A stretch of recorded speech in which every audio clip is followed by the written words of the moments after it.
Wait, I have to press so many buttons. Here we go. Good evening. How you doing tonight? Elena, how you doing? I hope you're feeling better soon. But sometimes, like, if your body really hits you that hard, it just goes to show that you really needed that rest. Like, I know it sucks. Like, being sick sucks because it's like, god damn it, I want to do some stuff, but you needed it. Our bodies are very good at actually telling us what they need. We just ignore them too often. Like, I am very much someone who does that as well. I very often ignore when my body tells me, oh, don't do that, stop. But sometimes it's really needed. You feel so bad for not doing anything, but your body needed it. That's just life.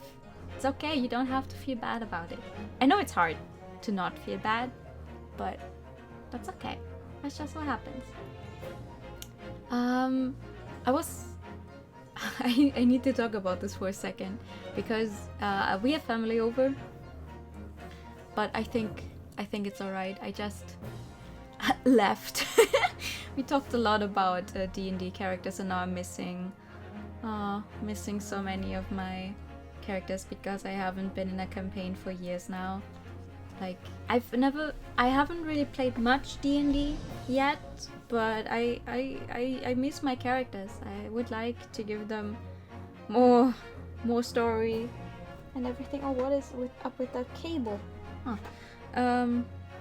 But yeah, we talked a lot about D&D, which is very fun. And now I left so my parents can go entertain our guests.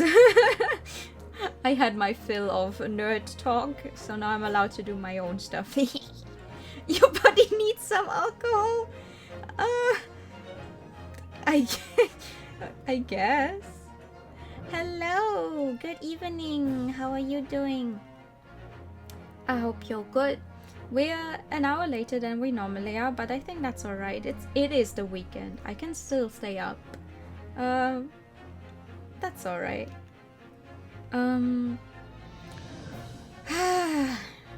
What do I start talking about first? We are now at chapter 4 in this game. Things sure are happening. We just found out last time that Kazuma is still alive. He apparently retained his memory. We don't know yet how it all worked out with him, you know, surviving all that, apparently being dead and then not being dead. That happened on the ship where we cried a lot. But hey, he's alive. He is probably going to turn up in court against us, since he's now part of the prosecution. Prosecution is the word I'm searching for, sorry. I don't know what to think of that yet. I don't really want to go up against him in court because he's a very good defense attorney. So I feel like he's going to be an even better prosecutor, because he knows how we would act as the defense, so he's going to counter us. Well, if he does show up, but you know, I think he will. I still don't trust our big guy. Whose name? Why can I not remember his name? The one with the hearts on his suit. Strongheart.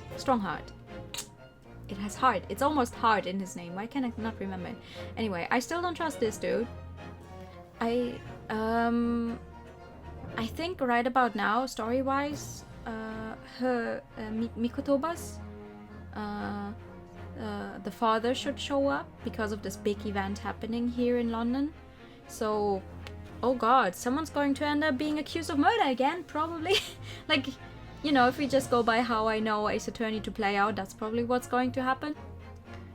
You only played 2 shots of pen and paper and 1 more serious adventure with friends. It just went to nothing after. Oh, nobody's time for it. Yeah, I feel that. We started a really big campaign where we just, you know, took we took a lot of D&D, but we put our own, spin on it. It's like we have our own races we could play as, It's just in a world that the DM came up with. It's mostly just all of his making. He was like, okay, I have this and this and this for you, just choose whichever you want. And I went with a cat girl because I love cat girls. Who doesn't love cat girls? And then we never really managed to meet back up again, and he's been rewriting it all these years. He wants to make the world better, but we still haven't managed to just play another round in the world, which is very sad. You'd think with everyone kind of being stuck at home and all of us being terminally online, I would say. I dislike calling myself terminally online, but on the other hand, I am kind of always online. And we still don't manage to find the time to just play a little. Like, because it's so much fun. It's so much fun just acting out your characters or what they would do. But, alright. Someday. Now, for a game where we just need to read what's going to happen, we are going to continue right where we left off. Twisted Karma and his last bow. Karma. We don't have anyone named Karma here yet, though. Karma is on the main series. It was indeed a most bizarre incident born of a curious advertisement and a commonplace killing at the edge of town. Oh,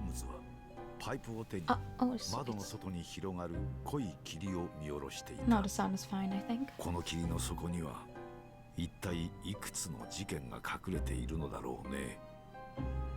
Oh, I have one more thing I need to say before we really get in on it. Let's hope I don't forget by the end of this. Oh,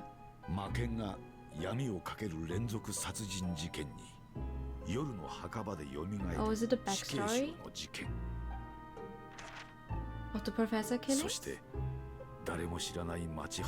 No, commonplace killing.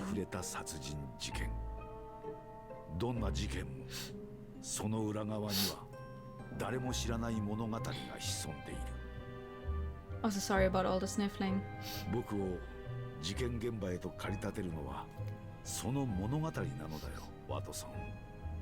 Wato-san.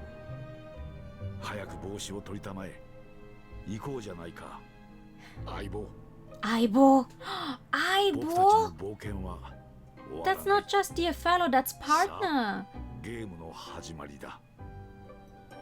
Oh, Aibo. It's like I learn one new word in Japanese or hear it in one specific instance, and then suddenly when I hear it somewhere else, I'm like, oh! No, another thing I wanted to say, which is basically, it doesn't actually have anything to do with Ace Attorney. It's just because of Sherlock Holmes that I just remembered it. No,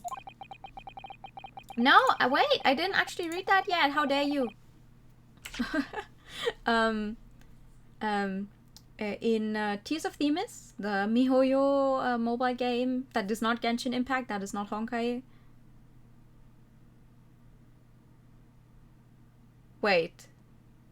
Genshin Impact? What? Yeah, Genshin Impact. What's the other one called? Honkai Third something? Anyway, the ones that are not those, but the one where you're a lawyer girl and it's more like a otome game style of gameplay. I recently watched someone play it for the first time, and there's this thing with one of the characters. His name is Luke, your childhood friends, and he always Honkai Impact. Oh, it's both Impact. It's both Genshin Impact and Honkai Impact. I was like, wait, it's not Genshin Impact. Impact belongs to Honkai, right? And he was Holmes, and he calls our main character, the girl, Watson. And in a backstory kind of event where we were in school with him, he has a Sherlock Holmes novel with him. And like me, when I read it, I didn't really pay attention to it. I don't know the Sherlock Holmes novels, right? And the streamer was like, oh wait, which one is that? And looked it up. And apparently it's I forgot which one it is, but it is about how 4 people are kind of in on a really big story and trying to find stuff out, which perfectly fits in I'm sorry, I'm not really well versed enough to make it seem as awesome as it was when I heard it, but we have 4 guys in this game who are working together as this kind of undercover unit. So I feel like they definitely are trying to, you know, they didn't just choose one random Sherlock Holmes novel. It was definitely on purpose. And it was so cool. I was like, oh, I didn't notice that when I played it. Because I like to think of myself as very good on calling, like, the truth in games, or like what's the backstory behind it and the twists. Well, to be fair, I was pretty far off the mark in World's End, but on the other hand, World's End was very weird in its own way. So I'm hoping I'm at least somehow right on the stuff I think about this game. Because, I mean, I say it every time. I say it like every few characters. I'm like, oh, I don't trust you, but I really don't trust Strongheart. He gives me, what's his name? From the main series of Ace Attorney, Gant? Something Gant. What was his name? His full name? The guy in the really orange suit. He gives me the same vibes. And that guy was a bad guy. And I feel like Strongheart is a bad guy. I don't trust him. If I'm wrong on that and he turns out to be a really nice dude, okay, fine. But I'm calling it right now. He has something to do with those mass murder killings. It's not him. It's not him who murdered people. At least not directly. But he has something to do with it. I'm calling that right now. And if I don't find out soon if I'm right or wrong, I'm going to, I don't know, burst. Combust is the word I'm searching for. Okay. I think now I'm done. Now I can focus on the game. I have 2 bottles of water here with me. My voice is ready to die. I hope you're all also ready to hear my voice dying. Which is why we're getting started as soon as I fix the microphone, because the microphone is slowly coming closer to my face, which is not what I want. I want it to stay in place. There we go. I'm calling that Aibo turns out to be evil. No! Wait, who? Which Aibo do you mean? Do you mean Kazuma? Do you think Kazuma's evil? No, not my boy. I don't want my boy to be evil. I don't want him to be evil. I'm so glad he's alive. But he's probably on the prosecutor's side now, which is not good for us. 8 days after that earth-shattering trial and Kazuma regaining his memory, we were in the foyer of one of London's most luxurious hotels, the Great Waterloo Hotel. Okay. Oh yeah, that looks luxurious. 1st November, 10:24 AM, Great Waterloo Hotel foyer. Now the outfit really fits in. This outfit looks like it. Yeah, you look like a guest here. Professor Mikotoba is due to arrive at any moment. Huh? Yes, I'm so glad we got here in time. Wait, so you're telling me your father's going to stay in this expensive hotel and we're forced to live in some guy's attic? With like very little spending money. I see. Mm-hmm. Well, I mean, he's obviously a way higher ranked person than we are, but still, kind of hurts. So Sato-san hasn't been the same since that happened. Not that I'm surprised. The truth about Kazuma-sama's father. Oh, also, yeah, I don't think it's him. I don't think it's him who killed. I don't think it's Kazuma's father who killed. I don't trust that entire stick about, oh, we actually found a guy who. I don't trust it. It's almost 30 red roses. Just not roses. Yeah, I don't think those are roses. Do you suppose my father knew that he was actually the mass murderer? The professor, you mean? I knew that's what she was thinking about. There's a good chance, I'd say. I mean, they did come here to London together 16 years ago, didn't they? Yes, that's true. I don't think so. Come to think of it, didn't you say that Professor Mikotoba knew about Kazuma going missing in Hong Kong as well? That's right, but for some reason he wasn't at liberty to talk to me about it. It probably means he knows then. About Kazuma showing up here in London with amnesia, and that he's regained his memory now. Like, there's a lot of people that seem to be in on the thing that happened how many years ago was it? 10 years ago. But it feels like not everyone knows the full extent. I feel like some people were given false truths. Like, someone here is not playing with open cards. I'm calling Strongheart. And there she is. Oh, hello! Oh my god! The judge outside of traditional Japanese clothing. What the fuck? How dare they make the judge such a handsome man? Hello? What the hell? Hello? Father! Hello, Susato. How are you? I'm very well, thank you. We're delighted you've arrived safe and sound. How did they pass us by? What the fuck? Yo, the judge is like this wide. That's a unit of a man. Hello, Mr. Naruhodo. Very kind of you to take the trouble to meet us here. Oh no, not at all. It's my pleasure. We've heard all about your extraordinary exploits here in London, you know. The news has crossed the seas. It has? I always look forward to reading the monthly reports that arrive with the steamships from Britain. Hello, sir. Please be my daddy.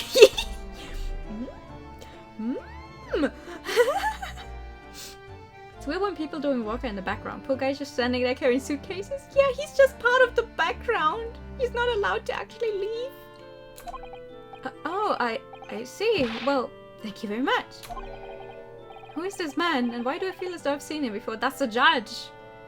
Oh, come on, look at his beard. I take it from your expression that you can't quite place me. In that case, how about a little reminder, Seishiro? A firm tap should do. No, don't throw me! Don't throw me! Yes. A firm tap. What? What's he going to do? Please don't throw me! Here we go then. Ah! I hereby pronounce the defendant Ryunosuke Naruhodo guilty. Okay. Oh, he just has a fucking gavel with him. Like... Wait. Okay. Hold on a second. I don't know that much about the specifics of suits, but why does he have those two upper buttons there? Because for one, they are further apart than the ones, you know, on his waist. And two, they don't look like they serve any purpose. Aside from making it look like that's where his nipples are. Is that how suits work? It's called double-breasted, but they don't serve a purpose.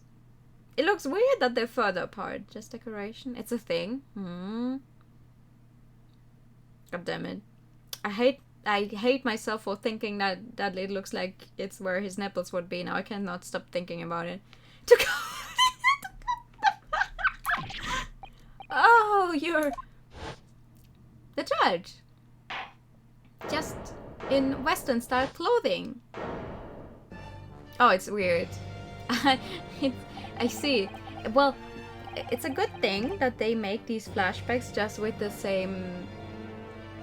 Like they're not scripted, but they're like with the character model you use. So now Naruhodo is also wearing the clothes he's wearing right now, which obviously was not the case when we played this.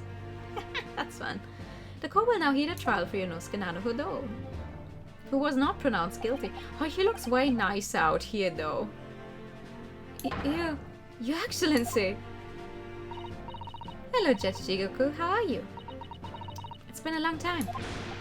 Ha ha ha ha. Good, you've remembered now. That really did the trick. Guilty. Ha ha ha ha. Only I was declared not guilty, wasn't I? And there was no laughing at the time. So London again after all this time. Hard to believe it's been 10 years. To be honest, I never thought I'd be back. How does he have his hair in the back, though, I wonder? Neither did I. I didn't imagine Japan would ever be invited to an international symposium like this. Though really, I doubt anyone did, to be honest. It's all thanks to you, isn't it? Say Shiro. What are you talking about, Jujin? Ha ha ha ha. Oh, he likes to laugh. Suspicious. Any adult man in this game is suspicious. Of course, Chichigaku, he must complete the set. He's the other man who 16 years ago came to London with Kazuma's father and Professor Mikotoba. He's the third visiting scholar. Well, all those passport checks and luggage searches at the border took rather a lot of time. Yet he was allowed to retain the gavel? He could probably hurt someone really badly with it. I must say I'm very envious of your ministerial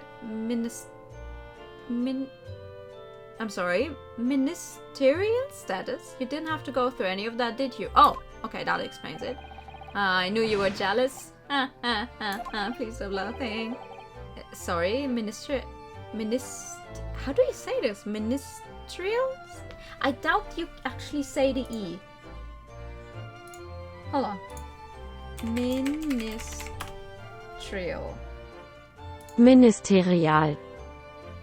Thank you so much for the German. That's not what I was searching for. Ministerial. Give me the thing in English, please. Oh my god. I want to know how to say it.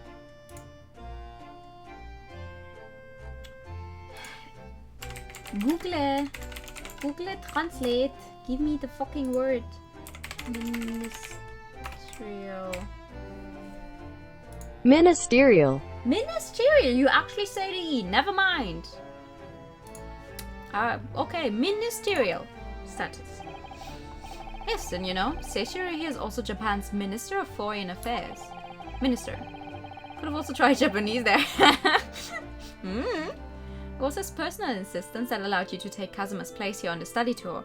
Ah, yeah. I feel like it would have been too easy that we just, I don't know, take over. Guilty as charged. Ha ha ha ha. Oh, well, thank you very much. He's really every bit as important as he looks. Yes, now, Naruhodo. I received a telegram from Lord Strongheart yesterday. Oh, you did? It appears that some things came to light in a trial you were involved with 8 days ago. About what happened 10 years ago. That tragedy. Yeah, can we like talk about that? Because none of you are clear of my suspicion. None.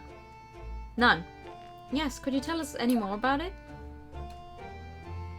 Oh, you think they're actually going to do that? They're going to tell us? So, how's the voyage here? Well, 50 days at sea is a long time by anyone's standards. But it wasn't as bad when we first came 16 years ago. No, that's true. Then I truly wondered if we wouldn't be drifting in the vast ocean for the rest of our lives. This time we followed the same route as you, so we were able to relax and enjoy the experience. Nice! Did you also clear up a murder case? Ah, so you stopped in France's beautiful capital, Paris? Oh, we did, yes, though only for one night. And yesterday evening we left the port of Dunkirk for Dover. Just in time for the symposium, in fact. It starts tomorrow. And someone's going to die. It's wonderful that you were invited to attend such an important international event. I'm very proud of you, Father. Aww. It's thanks to Seishiro here. 16 years ago, he managed to ingratiate himself with Britain's Attorney General. I'm sure that's why he was invited. And I suppose you could say I'm something of an appendage by default. Speak for yourself, Eugene. You were close friends with a professor of forensic science at a major hospital. Yes, well, I'd rather not dredge all that up, really. No, there's been a lot of water under the bridge since then, but it doesn't bring him back. Kazuma's father, I suppose. Oh. The professor, the killer who took the lives of 5 members of the British aristocracy. was actually Kazuma's father, wasn't he? That's correct, Genshin Asogi.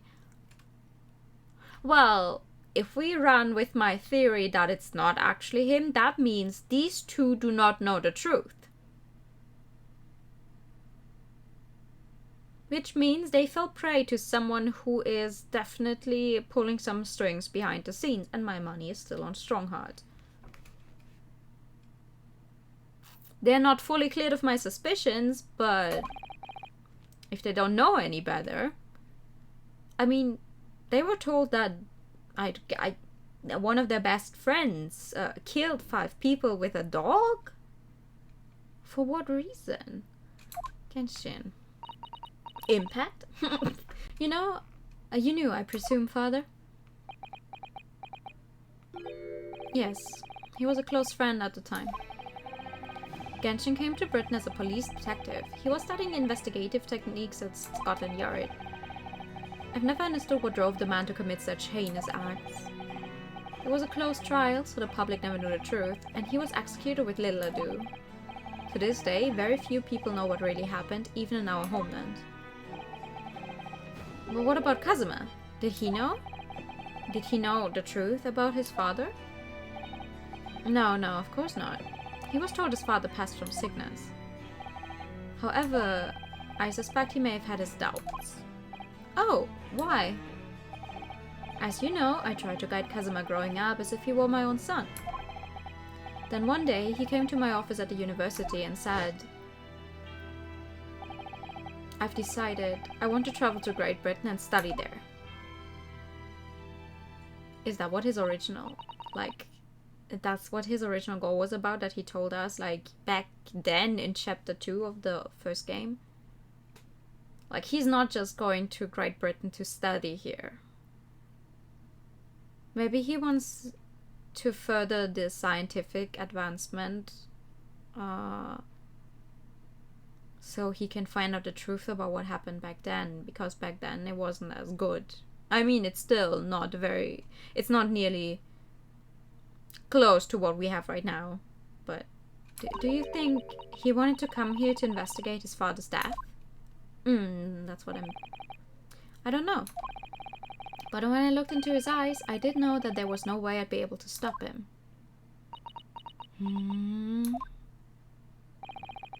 Something else came to light in that trial the other day, actually. Oh, what? Well, having disappeared in Hong Kong and been missing for almost a year, Kazuma since turned up here in London, working as the apprentice of Lord Van Zieks. What? Huh? That's news to us. So, Lord Strongheart's telegram neglected to mention that part then. Oh, interesting. As you know, we both thought Kazuma had died on the steamship during our voyage to Great Britain in January.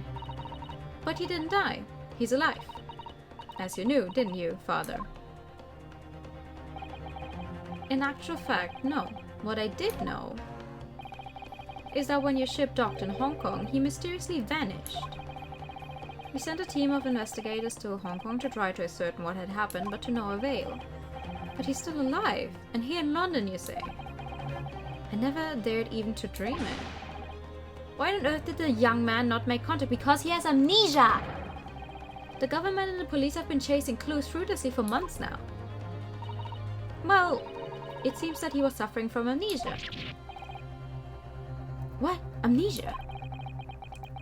When we first came across him again here in London, he didn't know who either of us were. I see.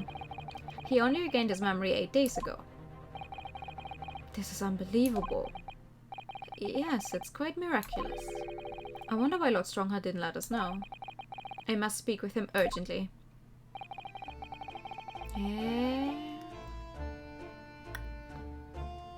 I think I'm going to take them off my suspicions list.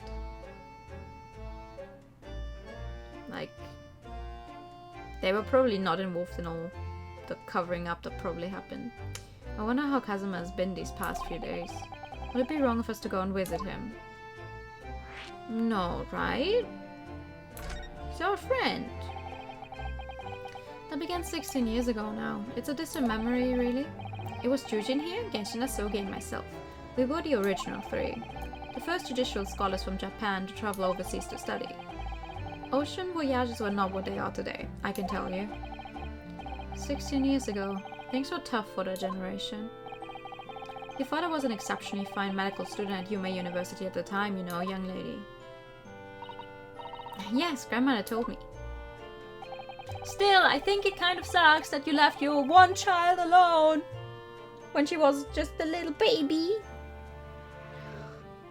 He went to do research at a great London hospital to study autopsy, practically unheard of in Japan. Yes, it was an eerie place, sandwiched between the back of a prison and a burial ground, sorry. Burial? Not more talk of graves? Very often there was no one willing to deal with bodies following autopsy work. At finishing game not be pressed again since now fans like me gotta wait forever for another Ace Attorney game. Oh, mood. I can imagine. I have not finished Spirit of Justice yet. No, wait. Which one is the 6th one? Is that Spirit of Justice? Well, the second one on the 3DS, I think. That was not ported, but originally only came out on 3DS. I still haven't finished that, so I still have some games left to do. But I can see how it would suck to wait. So you see, autopsy labs have something of an unavoidable relationship with graveyards and prisons. Not my cup of tea at all. Do you remember that Scottish prison governor? Kaiden, his name was. He was a good man. Yes, but then of course in our 6th year here, everything changed with that dreadful case. When Genshin was arrested for a series of the most gruesome murders. Dear God, both these games were so good to play, stories amazing. Yes, absolutely. Like, I haven't finished yet, so these are this is the second to last case, so it's only going to really go even further beyond anything I can imagine, probably. I simply couldn't believe it. I'd known the man for years.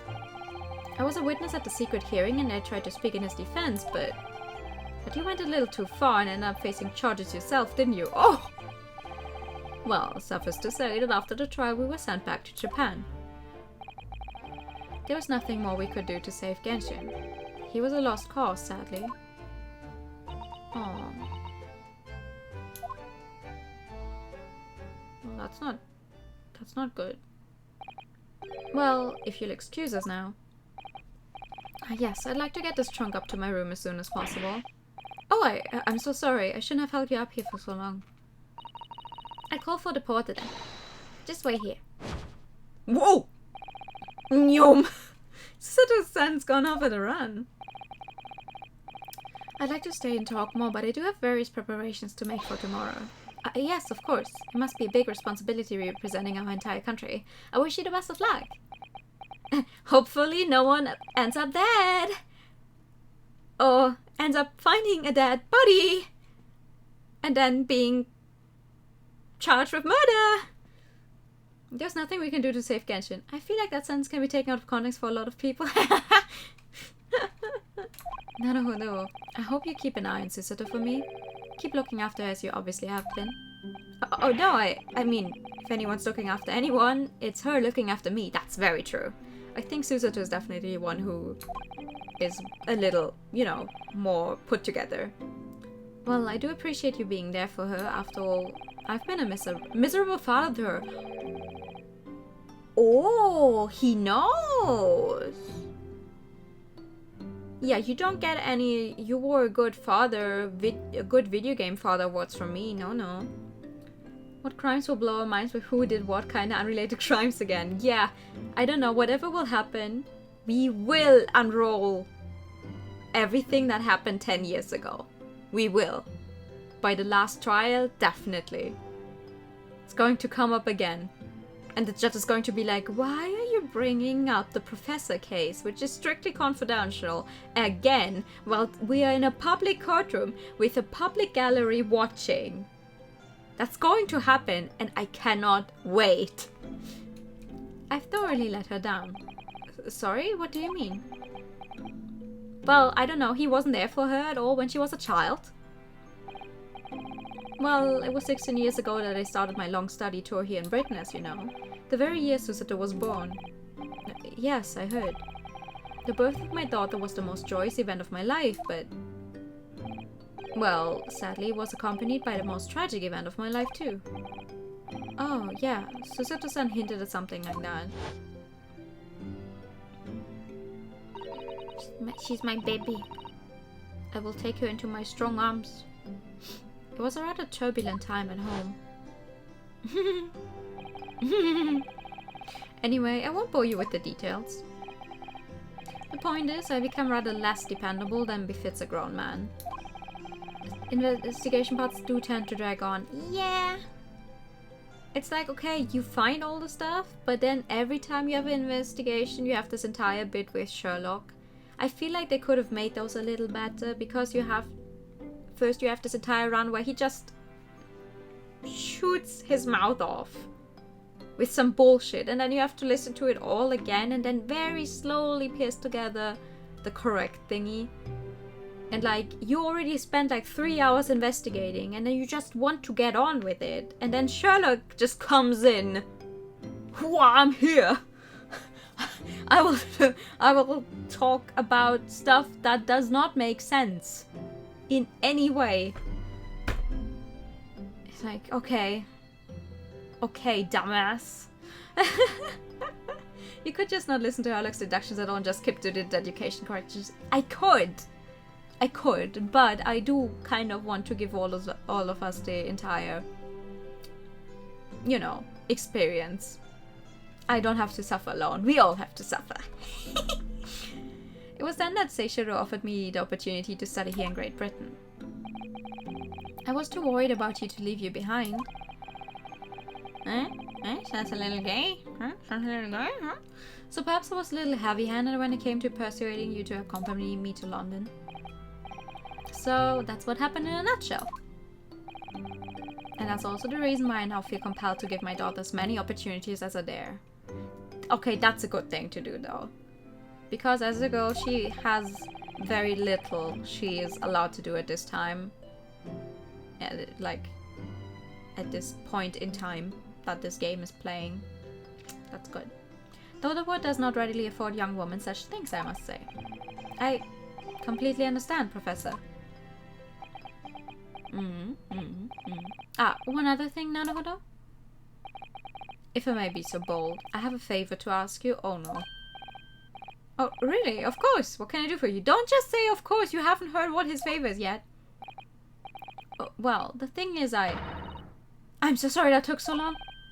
Miss Susato. Now then, allow us to take your bags. Allow me to take your bags. One moment, if you please, Porter. Oh, of course, sir. Why does he have a camera?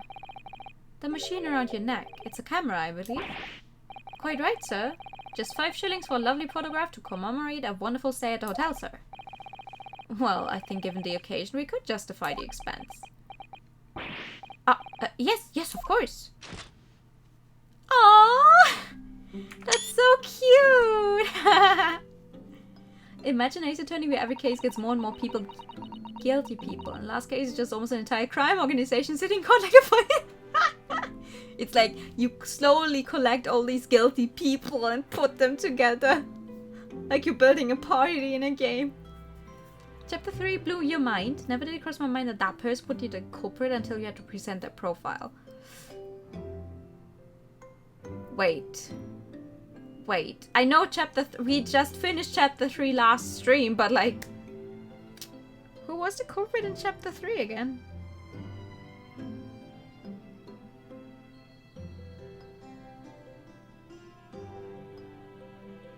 Like, I'm just thinking about the entire case. Like, oh, the balloon thingy or the machine thingy. The current... right! Right, with the funny scene where we... Thank you. I'm sorry, you guys. Yeah, exactly. She's going to come up again, doesn't she?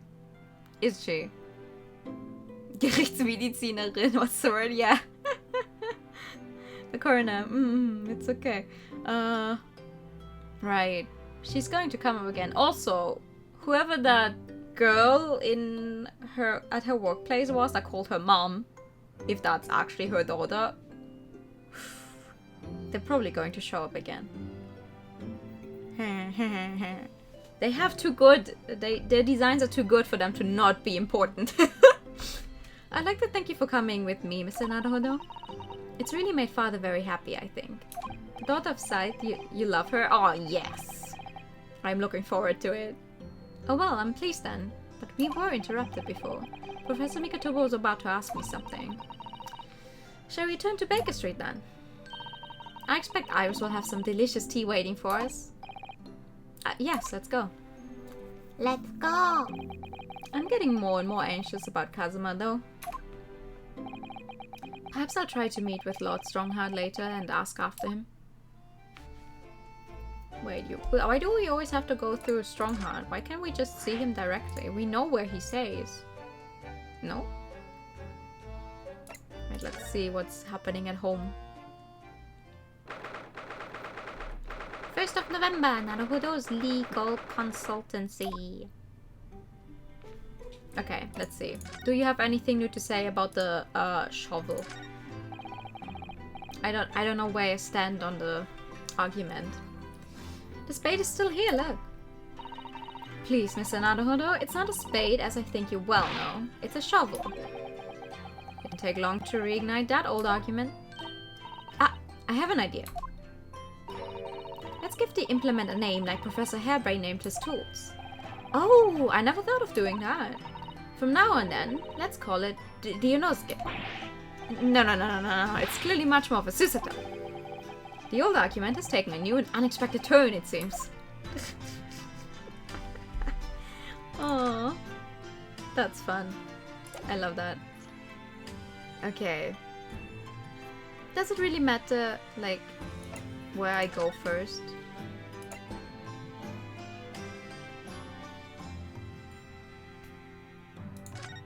Probably not. It's a ladder. No, it's a step ladder. No, it's a spade. No, it's a shovel. Oh god, there's two now. Yeah, and like the ladder thingies also happens in this one. I got the achievement for it. I'm not sure if I will get the spade achievement because I noticed too late that you know, there was different stuff they would say every time. I thought it would only like show up, like every spade just shows up once and I have to hit it once. No, you have to click this one many times, and I have a lot of different arguments about it, so I probably will not get that achievement, sadly. 1st November Shomsuit. Unless I replay the entire game. Wait. What was that? A man screaming in the most unflattering way. Okay, a man screaming. Do you think... Could it have been Mr. Sholmes? Oh my, I do hope not. Wait, I don't do it anymore. Mon ami, stop this disgraceful display, huh? Who are these people? Look at their hair, it's bright red. I think they must be clients of Mr. Sholmes. Right, you two. You're coming with me now, down to the clink. No, not in prison! It's dark and damp and I don't like it. Oof, the darkness, it is my friend. I'm not scared. I don't know what kind of... How I should... Ooh, wait! Say this! But you're always scared of the dark. Shut your mouth, you idiot. I will sit quietly in the dark and plan our next daring heist. Wait!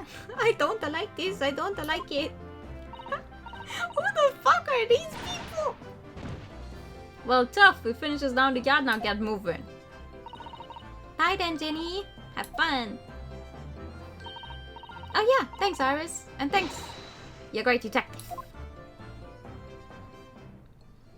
What the fuck did I just walk in on? Gina makes a fine detective herself, doesn't she? Oh, Susie and Bruno. Yeah, just ignore that we came from upstairs. Because technically we should have passed you. But, Hello, Iris. We're home. Tadaima. Well, did you find your daddy? Yes, we arrived at the hotel just before he and his friend. Oh, well, that's great news. I hope I'll get to see my daddy again. So, haha! Aha! No, he's dead. If that's, you know. Yes, of course. Dr. John H. Wilson. So, Iris, all that remains now is our greatest of problems known to man. The best part is when they go cross. Yeah. Why do you have red hair?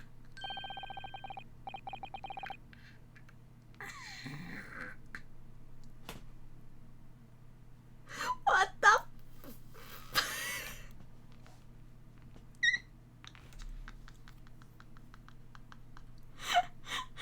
Listen. The only reason I haven't changed him back to his normal outfit is because I enjoy that they just modeled and like made his collarbones and chest so pronounced. But this looks awful. Why do you have bright red hair? You don't hear people ask why you have pink hair. Well, but people only know me with pink hair. He doesn't usually have red hair. Before we concern ourselves with that, I believe some tea is in order, don't you, my dear fellows?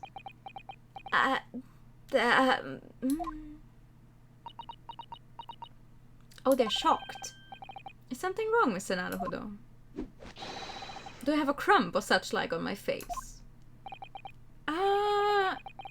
Not so much on your face as on your hat, I'd say. Come along then, everyone. I've brewed a lovely special blend. Time for the... I mean, it's funny. It's funny because Iris has pink hair, so pink hair is normal, but red hair is not. Whatever is going on here today? In that case, let us sit and drink. And, like, if he stands like this, it looks like the shoe in the bag. Like, if you squint, it looks like the shoe in the bag is part of his hair. And it's curling in. For I'm in fact expecting a guest later today. You are? That's great. So who were these two people just now? Mr. Sholmes, who were the two gentlemen that were here before? Oh, just a pair of petty criminals, nothing of significance. Of course, they have to make a living somehow. And when the mood takes me, I'm willing to turn a blind eye to all manner of infractions. When the mood takes you. All manner of infractions. But when such fellows set the sights on Mr. Hallock Sholmes, well, that's when the luck runs out. Oh my, you were the target of a crime, Mr. Sholmes. But they quickly devised a plan to entrap them and deliver them to our young detective ally. You should have asked Draxi to come too. We could have had an arresting tea party. Did they try to break in or what? I did send word, but no answer was forthcoming. The man is consummately in the wrong place at the wrong time. There's a word for it, I'm sure. There probably is. Aha, I have it. A bungler, that's the word. It's a good job he's not here to hear you say that. I don't know what that means. So those redheads had been up to no good. They're probably going to show up again, otherwise they wouldn't have sprites and everything. I wonder what the man did. The greatest problem. What was that about the greatest of problems known to man that you mentioned before? Is it another fiendishly intricate case, Mr. Sholmes?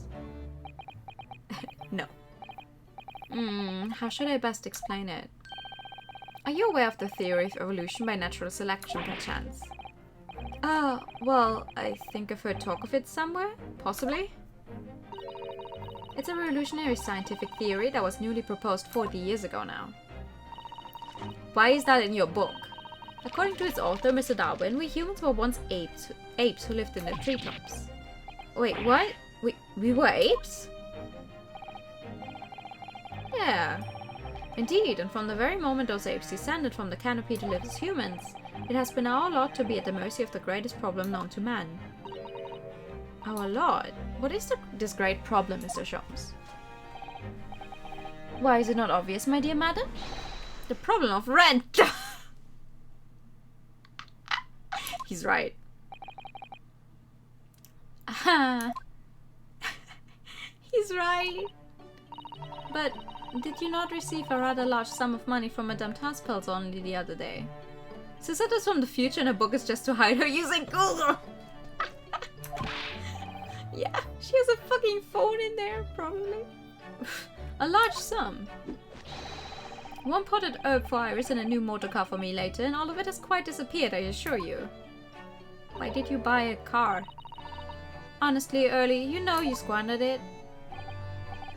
Yes, well, anyway. 2 days ago, I discovered the answer to man's greatest problem. For the coming month, at least. And what was the answer? Why, there's a substantial clue before your very eyes. I'm sorry, what? Don't tell me, let me see. Humans are sorry creatures and able to see what is in front of their noses. Well, I mean, our brain constantly makes us think our nose is not actually there, despite both of our eyes very much seeing it. But our brain just goes, no, there's no nose there. Just pretend it's not there, you are not seeing it. Let me give you some assistance. Don't look, but observe me. Oh my god, what's going on with me today? Observe me very closely. You should be careful to not forget a Yeah, I can never forget about Patreon because people very often remind me of the fact. It's like, oh, you paid money again. Oh, fuck, damn, I did. There's one particular feature about my person that has changed. You should notice it in the end, I think. Well, you dyed your hair. In the end. His hairline looks funny. It's been stabbing me in both eyes right from the very beginning of our conversation. I think we might need another clue before we uncover the full answer, Mr. Naruhodo. Thanks for the hint. I'll be tearing my hair out if this charade goes on much longer. Okay. The lie you told? What lie? Mr. Sholmes, isn't it about time you told us the truth? Just over a week ago, you said to us... I will now tell you something of the first importance, my dear fellow. Great detectives are wont to lie. It will serve you well to remember that.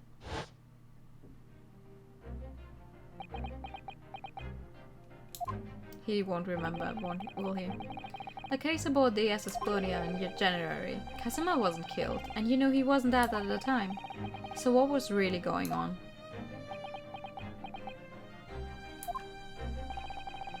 The fellow was unconscious for a very long time. If he hadn't regained consciousness when he did, his life would have been in mortal peril. Of course, a side effect of the prolonged comatose state was amnesia, as you now know. Because his brain didn't get enough oxygen for a very long time, is that it? It was a simple enough task to silence the crew. But how? No, not how! Why? After they carried him out of the cabin, I assembled them in a lobby area. Then I made them swear to leave him unconscious and have him unlaid from the ship in Hong Kong as a murdered corpse. Why? Oh, how horrible. It was necessary to find some material with which to persuade the crewmen to keep their word, of course. But why? Thank you! Why do it in the first place? I will be at liberty to elaborate in due course. Okay.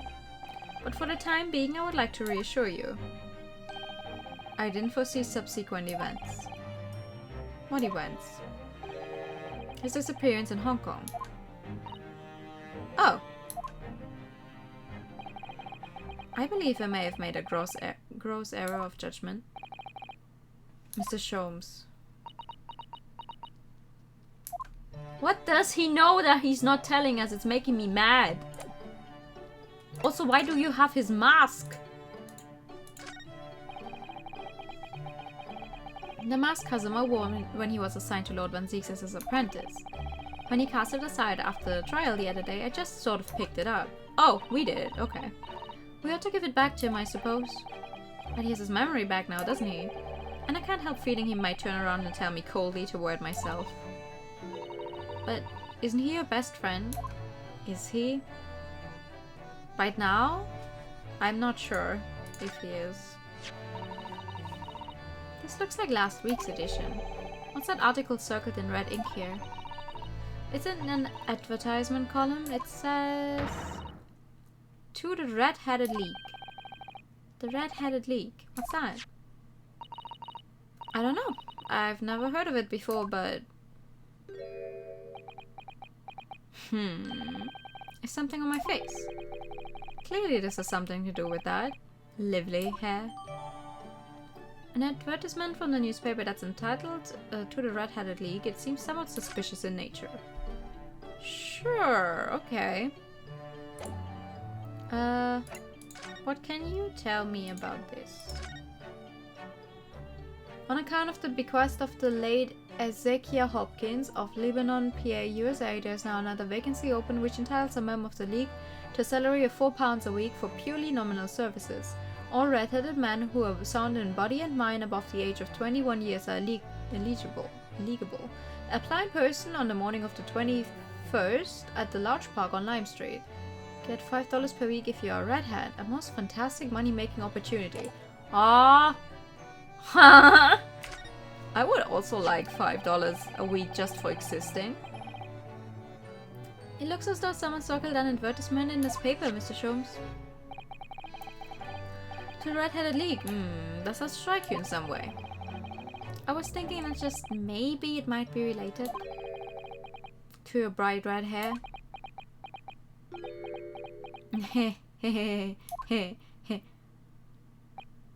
So, at last you've learned to apply my methods, Mr. Naruhodo. Sorry. In the first instance, and quite indispensable, observation. Believe me, I could have seen that hair with my eyes shut. So then, allow me to regale you with the details of my latest exploits. Regale or both? I will take both. Red-Headed League, wasn't this one of the original Holmes stories? Don't ask me. I have not read a single Holmes book. It probably was. So what is the Red-Headed League, which seems to be the subject of the advertisement you've circled? You noticed it in the paper then? That, my dear fellow, was going to be the source of this month's rent payment. It was? How? Also, a month only has 4 weeks. So you would earn, what, £16? I don't think you can pay rent with £16. According to the advertisement, the Red-Headed League is a distinguished institution of fellows of unspecified governance. In fact, the only condition for becoming a member is having red hair. That doesn't entirely surprise me. But listen to what the lucky redheads receive once they join. An unconditional salary of £4 a week. Oh my, £4 a week, is that a lot at this time? But why? What are they paying people for? That I don't know. No details are given in the advertisement. But surely every red-headed person in the country would be flocking to join in that case. You're right, Susie. There's no time to lose. I'll put in my application at once. So will I, just on the off chance. That might be stretching a point, I think.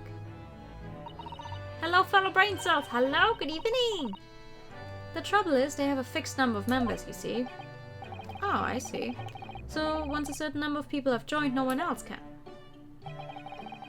But as luck would have it, one member recently passed away. Well, I wouldn't call that luck, but it wasn't particularly lucky for the redhead in question, I feel, Mr. Sholmes. In the original story, it was a hoax to lure a shopkeeper out of its shop to dig in a tunnel. Oh! Wait, I feel like I've heard about that, though. So you decided to try to join in his place? Correct. I mean, look at me. Have you ever seen such a red-headed fellow? I mean, he also went to the trouble of, you know, dyeing his eyebrows. I never did that. They always told me like, oh, it's going to look off if you don't dye the eyebrows as well. No, it's not going to look off. What the fuck? No. So why? Why did it have to go so wrong? What on earth happened? I never did it too right. Dyeing the eyebrows is such a pain. A blunder, Mr. Naruhodo, though it pains me to admit it. Why? What did you actually do to your hair, Mr. Sholmes? I'm glad you asked, Mr. Sato. What you see atop my head is neither dyed nor a hairpiece. I changed the color of my hair overnight by the wonders of chemistry. Oh! Chemistry? On your head? I was conducting some research into a method of rejuvenating spent tea leaves. And in the course of my work, I stumbled upon a potion that, when taken, turns one's hair a flame-like red. Would you like to try it? It will make every hair on your body perfectly crimson. I think I'll pass. But Mr. Sholmes, is it quite safe to drink? Surely it's bad for you, isn't it? Amateurs are always hampered by such fears. Oh, I should never have doubted you, Mr. Sholmes. You mean to say? But of course, it's extremely fucking dangerous.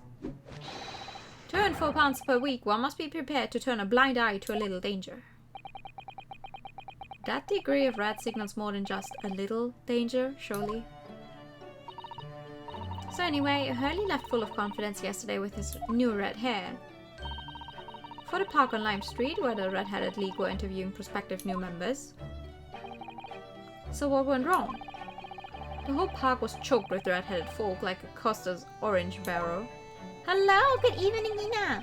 How are you? I queued for 8 hours solid before at last I reached the front.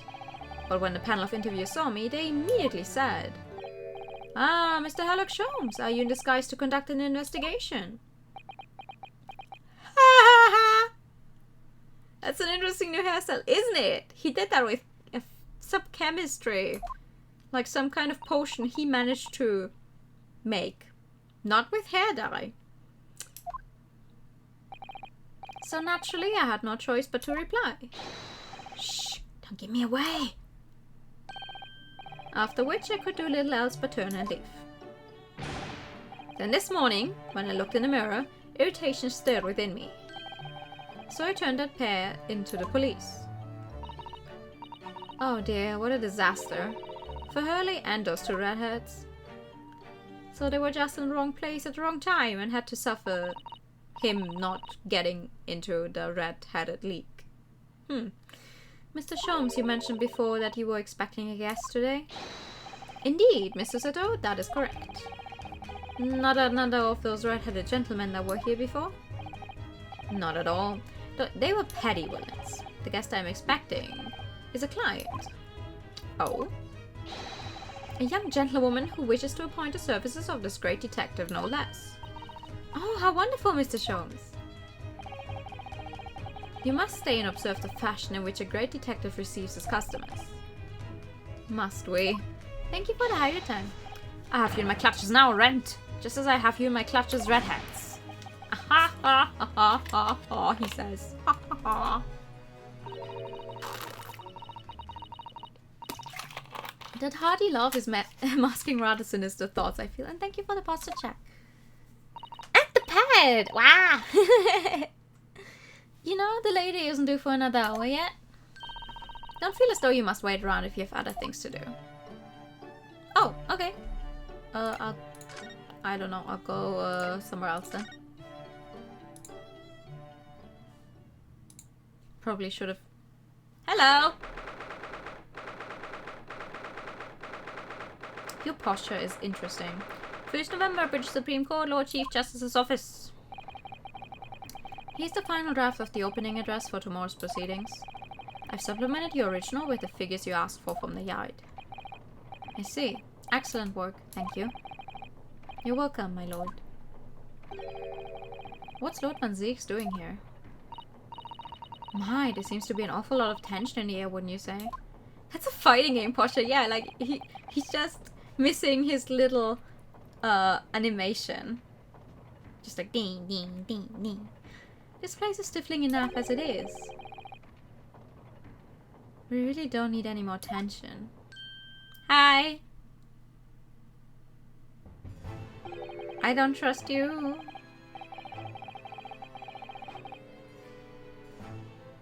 My apologies, I didn't notice you come in. Your small stature and dark dress make you all but invisible to me. Brah! Oh, Oh, no, it's entirely my fault for wearing black, I'm sure. I'm not even wearing black, I'm wearing a blue outfit. From now on, you must dress in white from head to toe whenever you come here. I am not going to do that. Wouldn't mind watching both of them fight? Yes. You know, Phoenix Wright is actually in a fighting game? In that Capcom Fighters fighting game? Now then, Mr. Naruhodo. Yes, my lord. I'm right here. Hear me now. Is something wrong? Perhaps it's a little too hot in here for you? Oh, no, not at all. I mean, I've never experienced a room at such a perfect temperature. Why are we so nervous right now? If you're sure, the beads of sweat carving their way down your face seem to suggest otherwise. Because of the daggers you're staring at me with, mainly. As you're no doubt aware, my International Forensic Science Symposium begins tomorrow. In fact, your father arrived in London earlier today, I hear, madam. Oh, yes, that's right, my lord. He's extremely honored to have been invited. It's so funny. When they're standing right next to each other, they look almost the same height, but Strongheart is even taller. He does not fit on the screen. I mean, Van Zieks with his hairdo also doesn't completely fit. But if he were bald, he would fit. Strongheart, yeah, I guess if they were both bald, they would fit on the screen. That's a very cursed thought to think of, though. I would not want to see either of them bald. I'll leave the remaining preparations for the meeting room in your capable hands then, Lord Van Zieks. I will attend at once. Please don't look at me so mean. He gave you a very cold stare as he left, didn't he? I know, but I haven't done anything. Have I? At least not that I'm aware of. These past few days, my feet have barely touched the ground, I must say. My dedicated right hand of many years was recently put out of action in spectacular fashion. Oh, I'm sorry to hear that. Is your left hand still of service? No, Ryunosuke, he didn't mean that literally.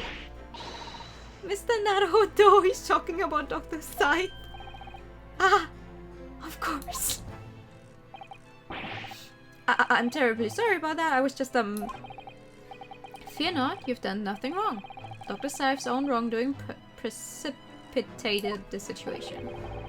You needn't concern yourself with it any further. That would be a lot easier to do if it weren't for the piercing stare you're giving me. Lord Van Zieks is doing an admirable job of holding the fort. Though disturbingly, his apprentice has been missing since yesterday. What?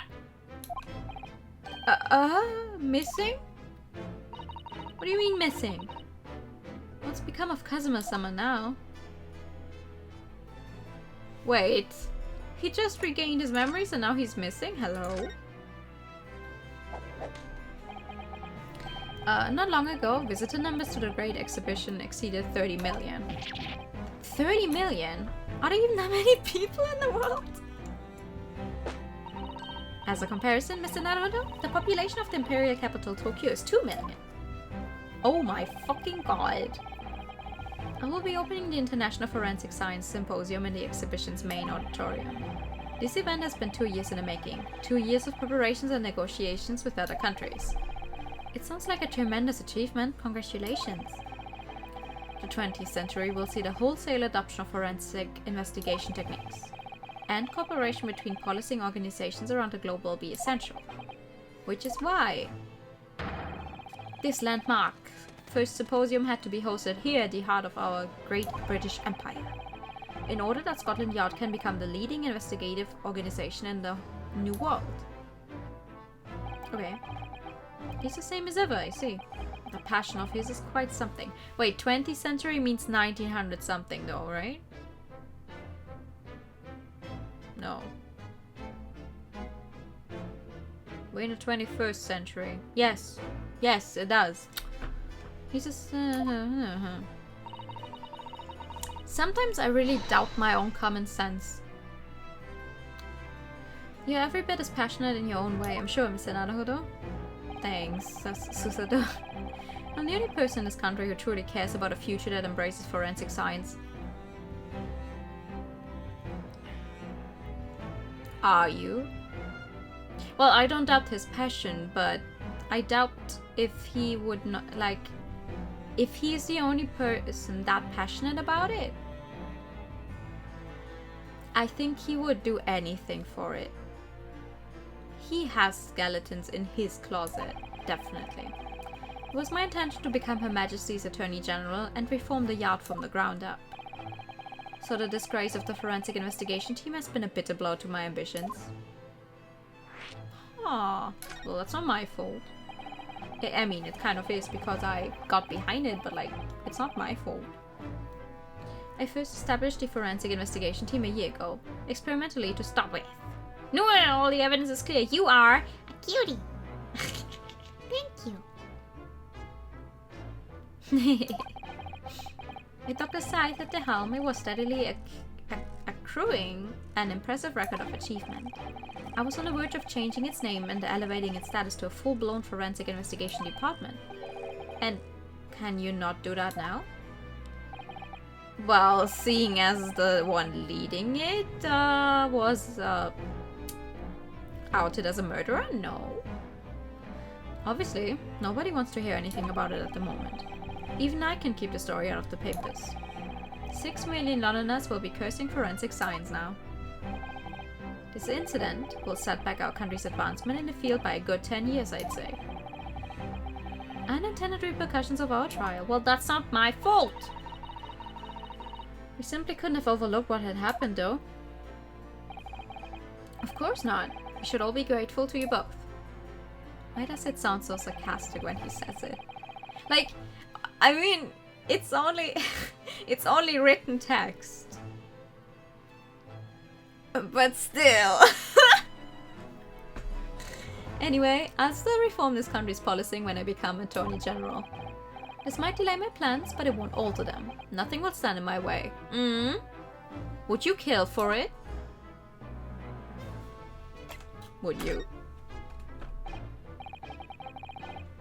If he turns out to be a good guy in the end, then all of this will bite me in the ass, but I really strongly doubt it. I really strongly doubt it. About Lord Van Ziek's apprentice. Yes, that came as a surprise to me, I must say, that you and he are old friends. Really? How did he become an apprentice to Lord Van Ziek's in the first place? He came about 3 months ago. An unidentified Asian man was apprehended by border police. They found him hiding aboard a large goods vessel. Sup? Good evening. Oh my, so he stowed away to get here. He had no papers to identify him, no passport, and he was suffering from amnesia too. Other than the fact he was clearly of Eastern descent, there were no clues as to who he was. So I decided to assign him to Lord Van Ziek's. That way I could keep an eye on him. You have no clue who the guy is, and you assign him to a prosecutor who's working for you? And he just randomly gets his memories back when you randomly show him his father that you did not know was his father because he didn't have any identifying documents on him? Sure. I believe that. But then, why the mask? I didn't want to burden Lord Van Ziek with tiresome explanations about why he had an Eastern apprentice. Because it would be so much easier to explain why he was wearing a mask? He's proving to be a great help to Lord Van Ziek. I have high hopes for his future. Van Ziek, I hate Japanese people. Alright, no problem here. Apprentice, this Asian dude. Okay, thanks. Exactly! Literally every second person we meet in here is like, for some reason, racist. Here, you go. Learn under this dude, who, for some reason, hates all of you. Great, lovely. The evidence is looking at them. By the way, do you know where he's gone? No idea, but I believe he's left London for the time being. Oh? Aww. Aww. I take it you also didn't know. That the man's father was one of our country's most infamous criminals, I mean? Genshin Asugi. Kazuma's father's crimes. What we learned from the trial 8 days ago was a huge shock. Finding out my friend's father was... Ah yes, Genshin Asugi. The professor case 10 years ago caused a great stir here in Britain. There were such awful murders and unprecedented, using a ferocious dog as a murder weapon. Oh my god, thank you so much for the sub! Thank you, I hope you enjoy the emo. Thank you. We very common for the time period, yeah, absolutely. And no one would have believed the culprit was a foreign student invited to study here by the government. No, but wouldn't they... No, hold on. Wouldn't they be more likely to believe it was someone not from London? Wouldn't the general public rather believe, oh, this scary Eastern man was responsible for the murders? Wouldn't their little racist minds be more likely to believe that? So... Huh? Or is it because he killed such important members of the higher ladders of society? It's about preventing a diplomatic incident? I guess. Yeah, I guess. I was thinking of like, the general public would be like, oh yeah, no, of course, no one from our own country could do it, but obviously they're thinking more on a higher level, what that would mean for the relationship between the countries. The sub notification replaced Strongheart's face for a while. True. Well, it made him look a little nicer for a while. The true identity of the killer couldn't be made public then and can't be made public now. Nobody in your country knows it was him, and neither do the citizens of London. The main motivation was to avoid aggravating relations between our two nations at the time, I understand.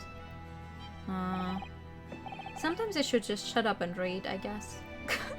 Correct. However, it has to be noted that there were some supporters of the professor's apparent cause. You being one of them? What? Supporters of a mass murderer? The majority of the man's victims were a blight on the aristocracy of the day. Somewhat ironically, their deaths actually benefited society as a whole. Also a fair few thinkers in London believed anyway. You were part of that thinking, weren't you? You wouldn't have mentioned it otherwise. I don't trust this man. I wouldn't even give him my hand. That's how little I trust him. So everything he says, I'm like, I see. But it was still murder, wasn't it? It seems very similar, doesn't it? To the idea of the Reaper of the Bailey. Oh. Why did the music stop? Is that all you have to say? Can I show anything? No. I have nothing.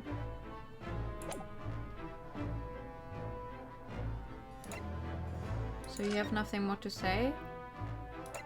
Let's see if the guest is there yet. Ah! Ding-a-ling-ling! Aha! Here's my guest now. My latest client with money to spend. Oh, I do hope it's an exciting case, Hurley. Remember, Iris, we are at present gripped by the greatest problem known to man. I must be willing to accept any case, no matter how unstimulating, save locating a runaway, of course. Don't spare anyone's feelings, will you? Oh dear. I'm afraid that Hurley can lack a little tact, especially just before the run is due. Twack. What do you mean, twack? Mr. Shums, Mr. Hallock Shums, please, oh please. Oh, the pretty lady from the jury. Blah, blah. Please find my husband, he's run away. Fuck! God damn it! To upset me. I beg your pardon? Never mind. A personal matter. My apologies. What exactly are you trying to say, Mr. Nanohodo? I didn't say a word. I just said, that's a pretty lady. Come, my dear madam, be seated. Iris, some tea, if you please. Of course. You are my baby. The light of my life. What's the matter, Miss Susato? Oh, it's just that gentlewoman. I feel sure I've seen her somewhere before. She was in the jury. Very recently, she was in a jury. Yes, now you come to mention it. They really said we'll make like 20 models and then we reuse these characters all the time. Which is perfectly fine. A cast doesn't need to be big to make a good game. As I explained earlier, my name is Evie Vigil. Okay, what kind of play on words is that? I implore you to take the case, sir. Money's no object, simply name your figure. Money and wealth are of little consequence to me, madam. Being offered a case to solve is reward enough. Oh, Mr. Sholmes, you're the picture of benevolence. Benevolence? I will of course make a mental note of your offer, however, for contingent reason. I trust you will remember your words also. If I might inquire, sir. This gentleman and lady would be... Oh, me. We saw each other. I kind of called you out on some stuff and, you know, so you would change your position in the jury. What I'm about to tell you, I should like to communicate in the strictest confidence, you understand? These are my friends. I assure you, you may say before this pair anything which you may say to me. I see. She doesn't want to. I can vouch for the gentleman personally. After all, he's hard of hearing. Hello? Why did I ever get my hopes up? Hi. You are very pretty. Miss Vigil. Vigil? Vigil? Vigil? Where have I heard that name before? Devil May Cry? Isn't there a character in Devil May Cry that... Whose name that? Forgive me for asking, Miss... Okay, I will just choose one. I will just say... Vigil. But have we met somewhere before? Quite recently, perhaps. Virgil. I have not played Devil May Cry. Oh my. Psha, my dear fellow, what is your intention? Clearly you have no ability to differentiate the facial features of the English. If you wish to invite the lady to tea, you must do so in a more gentlemanly fashion. He's right though. I'm very bad at differentiating. Like, if people tell me, oh, you can definitely see if someone is... where someone is from, I'm like... Are you sure? You know those pictures where they're like, oh, which one of these 5 middle-aged white men is which? I'm like, that's not the same guy? That's not the same guy? Is it possible that you're the nice young lawyer from the trial I attended last week? Yes! Ah, I knew I recognized her. That's what I've been saying. To have a man's fate in the palm of one's hand, oh gosh, oh golly, it sends shivers down my spine. Please don't be racist. Please! I didn't quite recognize her because she's acting so differently now. It must be very difficult for you as a lawyer, being hard of hearing, I mean. Pardon? Oh dear, I'm so sorry. Don't worry if you can't hear. It was for really nothing more. Now look what you started, Mr. Sholmes. Thank you very much. I believe it would be prudent for you to sit quietly in the corner. Yes, I will do that. Okay, what about your husband? Miss Vigil. Tell us about your husband, madam. Mr. Vigil, my daily, is 40 years of age. I have a photograph here. Oh my god, his hairline.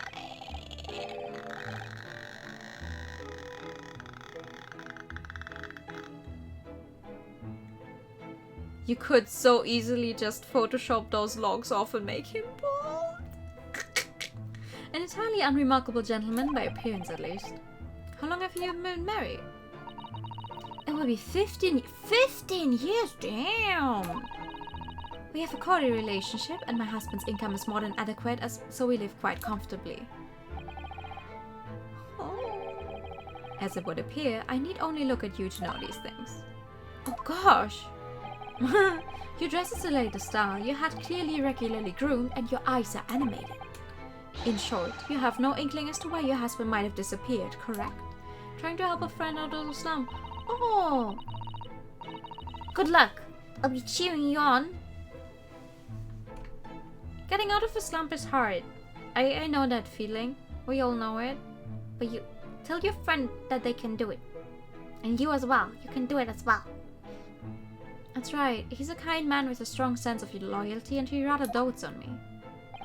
Well, that's nice. Which would point to the possibility that he has become embroiled in some incident or other. Oh, that is exactly what I fear must have happened, Mr. Sholmes. I'm quite beside myself. My husband's employment is somewhat unusual, you see. What if he's incurred some miscreant's ill will? What exactly is your husband's line of work? He's a warder at the prison. Oh! That stick of a man is a warder? A guard? That is somewhat unusual. In a prison? Don't they need to be strong? Well, maybe he is strong. He just doesn't really look the part. So, your husband is a prison warder? That's right, yes. Well, in actual fact, he's a chief warder. Oh, that explains why he would have a lot of money. Indeed, I see. Well, chief prison warder certainly qualifies as something of a specialist occupation. Yes, it does indeed. My poor husband must prepare those dreadful punishments and see that they're carried out. Dreadful punishments? Does she mean capital punishments? And at such times, he must occasionally spend a night or two in a prison dormitory. But for that extra responsibility, he's remunerated more handsomely than the other warders. Of course, we make no mention of my husband's work to the neighbors. Yes, I believe your prudence is justified. Tell me, at what prison is your husband engaged? Barclay Prison, Mr. Shaw. Whoa! Really? Barclay? Oh, a fine establishment. If I'm not mistaken, there's a large cemetery just behind it. No! I don't want to go back to the cemetery. Like, the real cemetery. We've only been on the Madame Tussauds cemetery, but like... Yes, that's correct. Lowgate Cemetery. No! No! Lowgate Cemetery. The very place we were discussing in court. That's unbelievable. Haha. Funny coincidences, huh? Unbelievable, my dear fellow, and yet undeniable. Sorry, Mr. Sholmes. I'm afraid you've lost me. Pay no heed, madam. Pay no heed. A private matter. This can't really be a coincidence, can it?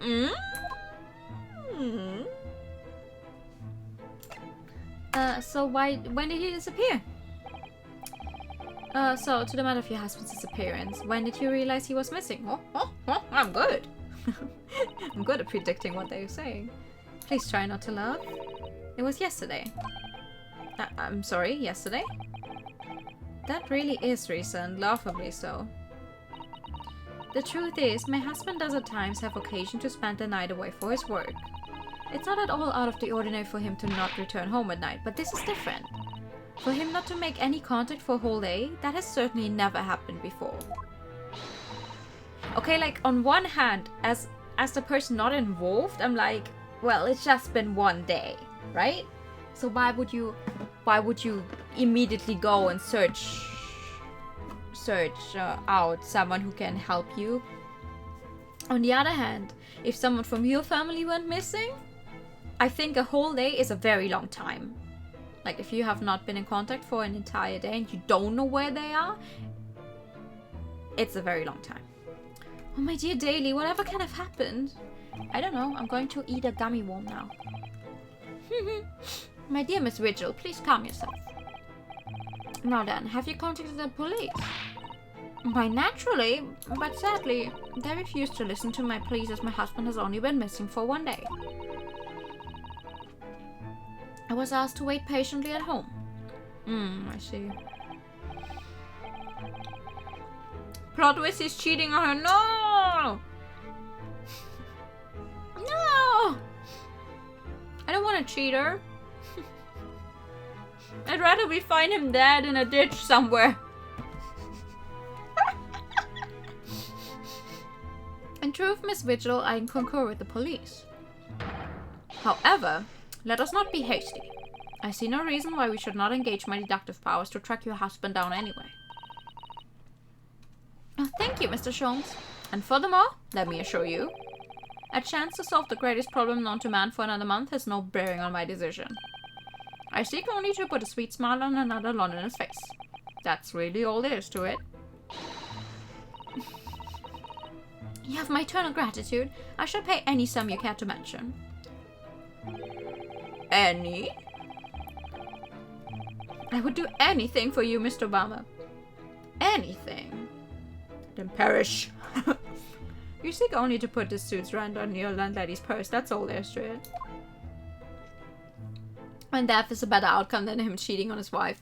Listen, so far the wife looks like a very nice person. She has not been racist yet, so she does not deserve to be cheated on. I don't like cheating. I don't like cheaters. Thank you for everything you've shared with us, Miss Vigil. I believe I have all the information I need to begin my investigation. Oh, please report to me soon with good news, sir. Fear not, madam. In a day or two, I shall be contacting you with a heartening report, I'm quite sure. We found your wife. We found your wife. We found your husband. He's dead. But we found him. So soon. Oh, how splendid, Mr. Sholmes.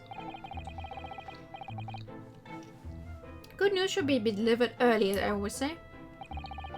If you would be so kind as to leave the photograph of your husband in my possession.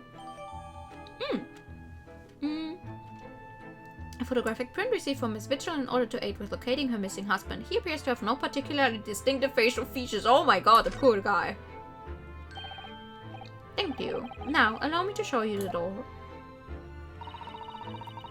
I can thank you enough, Mr. Sholmes. You've been simply marvelous. We haven't done anything yet. Bye-bye. You know, I think it every time, Hurley. But how do you come out with such nonsense? Good news in a day or two? Are you sure? I can't be sure, of course, but then I didn't swear on it. I merely gave the good woman some hope. I hope to be able to give her good news, one might say. Yeah, that's one way to say that. After all, the rent must be paid by the end of day tomorrow. If by that time I've successfully located Mr. Vigil, we shall be mutually relieved. Wouldn't you agree, Mr. Naruhodo? Wait, but like, don't I pay you rent as well? Don't look at me with those pleading eyes. Well, my dear fellow, did you hear the details of the case? Yes, my hearing is surprisingly good, actually. Excellent! And what did you make of it? Well, I was surprised to learn where her husband worked. At Barclay Prison, I mean.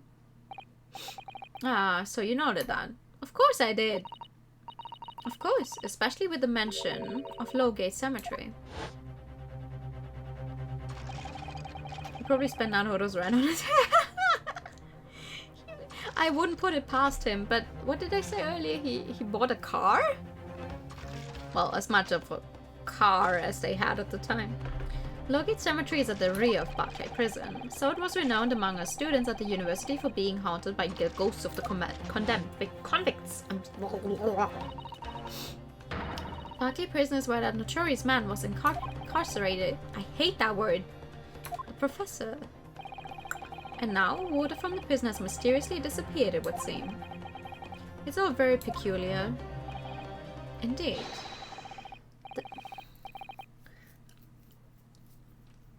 would be interesting. We don't know, but it would be interesting to know if he was the chief warden at the time of the professor's death. He probably was, otherwise why would he mysteriously vanish now? Indeed, but nothing you can handle, I'm quite certain, Mr. Nanahudo. Sorry. Run along to the prison and see what you can glean. Would you? It's a prison governor you want. No doubt the man is equally worried. But aren't you going to go yourself? Surely you needn't ask. I can possibly be seen out with this hair.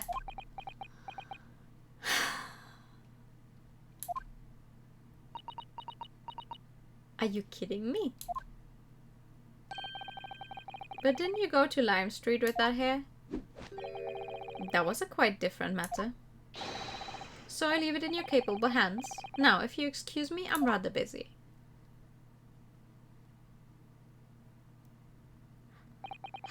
I can't say I'm surprised, but I'm still disappointed. Of course you are. Oh, fucking course. Okay. Prison governor's office. Sure, let's check that out. Barclay Prison is on the outskirts of London, backing onto a lonely burial ground. Its four high outer walls loomed quietly before us in the fog. Having requested a meeting, we were shown to the governor's office in the watchtower. Whoo! What the fuck is up with that clock? 1st November, Barclay Prison Governor's Office.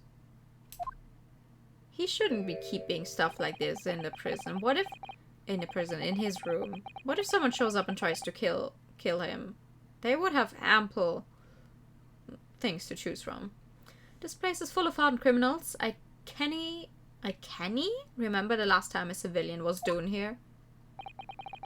And you didn't want to talk to an inmate, but to me... I don't know English dialects, I'm sorry. You ken who I am? I'm the governor, Barry Caden. Yes, it's a pleasure. I'm the Inosuke Naruhodo, defense lawyer. And an Eastern, I see. Does that mean... Yes, I'm a visiting student of law from the Empire of Japan. Japan? Did you say Japan? Yes? Well, there's not any of your kind in here, laddie. Maybe you should try the prison next door, eh? I didn't notice another prison next door, sir. Oops, I dropped my pen in that clock. Let me go and reach for it.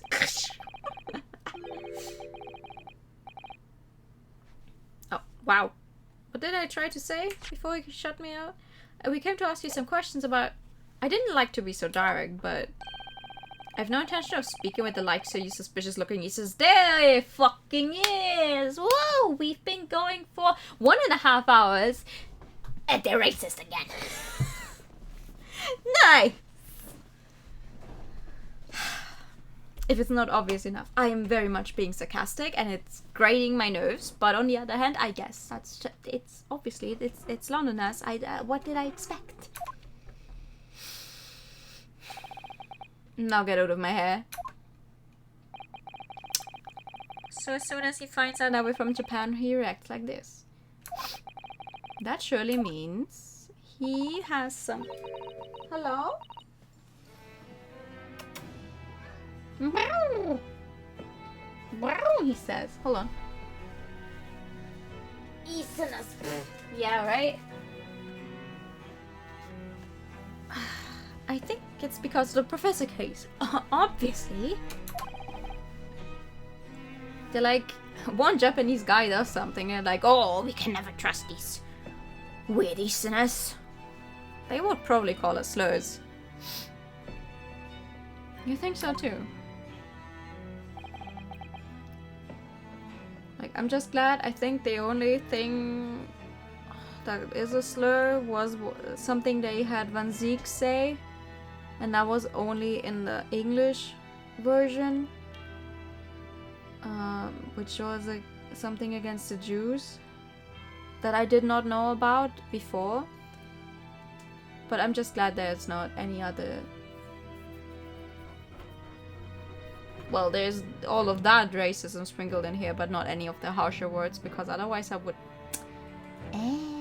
It's uncomfortable. Hi, good evening.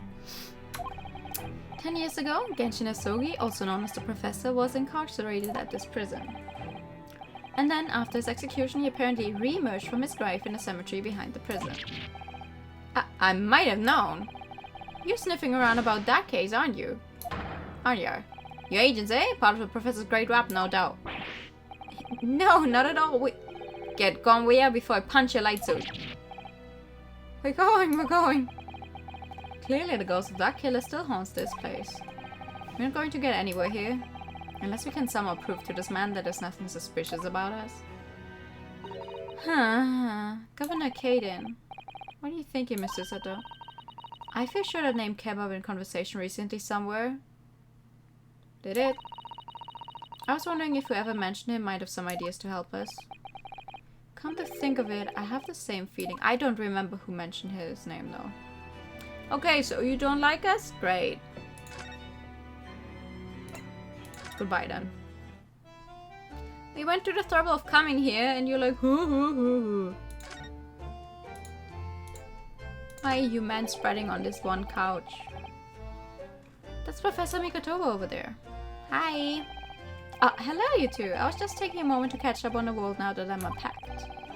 But where's Judge Jigoku? Yes, he's not the relaxing sort. He's taking himself off to pay his respects to all the legal bigwigs. Having only just arrived in the country today? Goodness, he's full of energy. Professor, you mentioned something before? About how you'd known the prison governor at Barclay Prison? Oh, Governor Caden, you mean? So it is the same man. Father, we must speak with the governor. But he refused to talk to us. He said we were suspicious Easterners. Well, I'm sure if I accompanied you, it would be a very different story. Oh, would you? That would be wonderful if you have time. No, he doesn't have time, but maybe he can write us a letter or something. Sadly, as you can see, I'm very busy at the moment. Busy drinking coffee on a comfortable seat. I'm sorry, a what? Settee? Now, I have rather a lot to prepare for tomorrow, you know? Oh, sorry. I didn't say that out loud, did I? No, but they can see it on your face. You Mikotobas are alarmingly good at reading people's thoughts. Or could it be that you Naruhodos are alarmingly bad at hiding your thoughts? Let's not fall out now, I have an idea.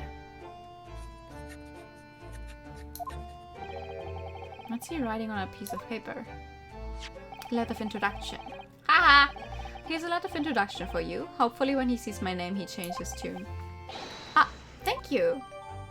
A note of introduction on our behalf from Professor Mikotoba to Governor Caden. Hopefully now he'll be willing to talk to us. Good luck then. Thanks! We sure wasted a bunch of money to, you know, to get to the prison and then back here and now back to the prison. Let's not think too hard about what moving between places in these games entails. Here we go. If you just cast your eyes over this, Governor Caden. What's this then? You can't pull the wool over my eyes, you good for nothing Japanese student. Mikotoba. That young jock from the forensics laboratory. That Mikotoba? Yes, exactly, him. Oh dear, perhaps I should have said something sooner. I'm Jujin Mikotoba's daughter, Susato. Jinx! You're the young man's daughter! And you didn't think to mention that before. Well, no, you kind of chased us out. I do apologize. Aye, well, you'd best take a seat then. Can I offer you a cup of tea, perhaps? And don't forget to try one of these wee handcuff biscuits. Is the cup small or are his hands just big?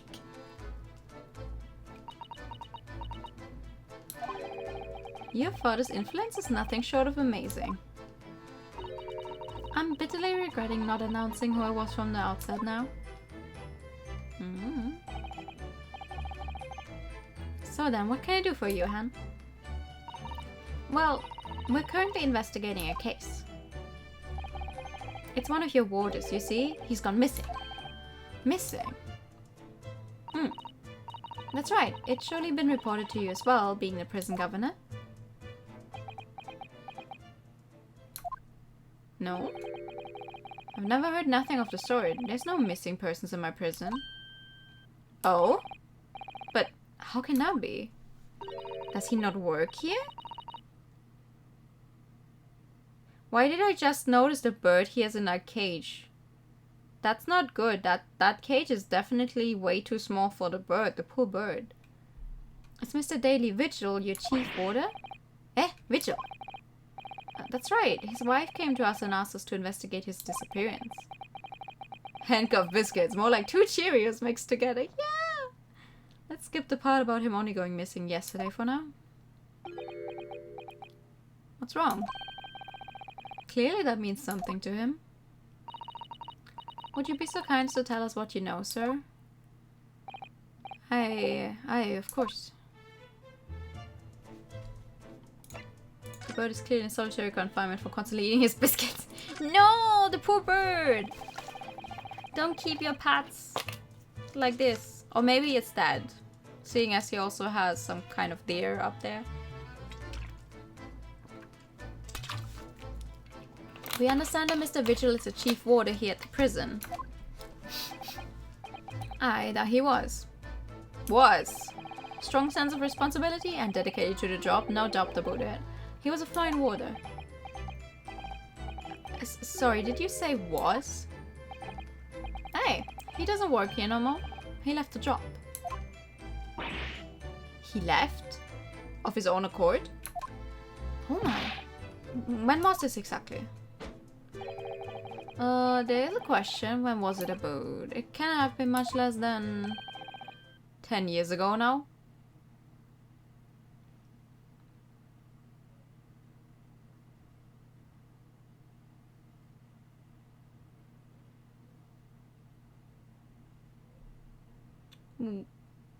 What has he been doing these past 10 years then?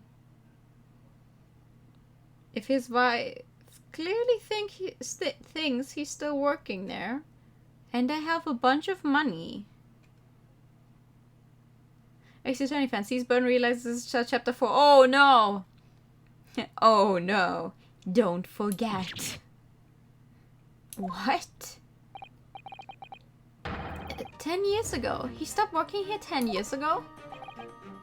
Yes, I minded. You can haven't heard the fella's name in all that time.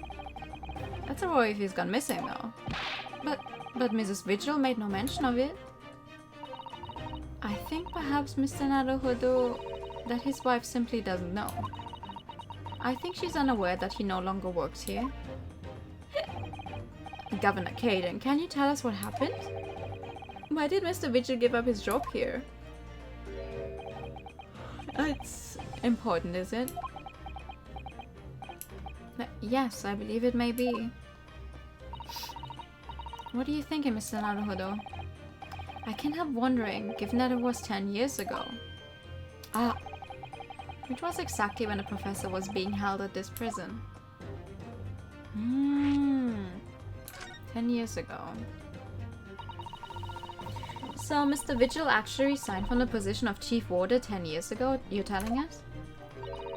What happened to make him leave the job? In actual fact, he didn't leave the job willingly. He had no choice in the matter. You mean he was dismissed? It was after a particular walk. Sorry, a walk? Hey, that's a word for it in here. A walk to the gallows.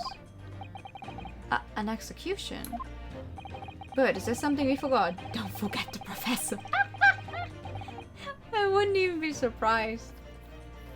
It's the job of the chief warder to prepare the gallows tree and oversee any executions, you see.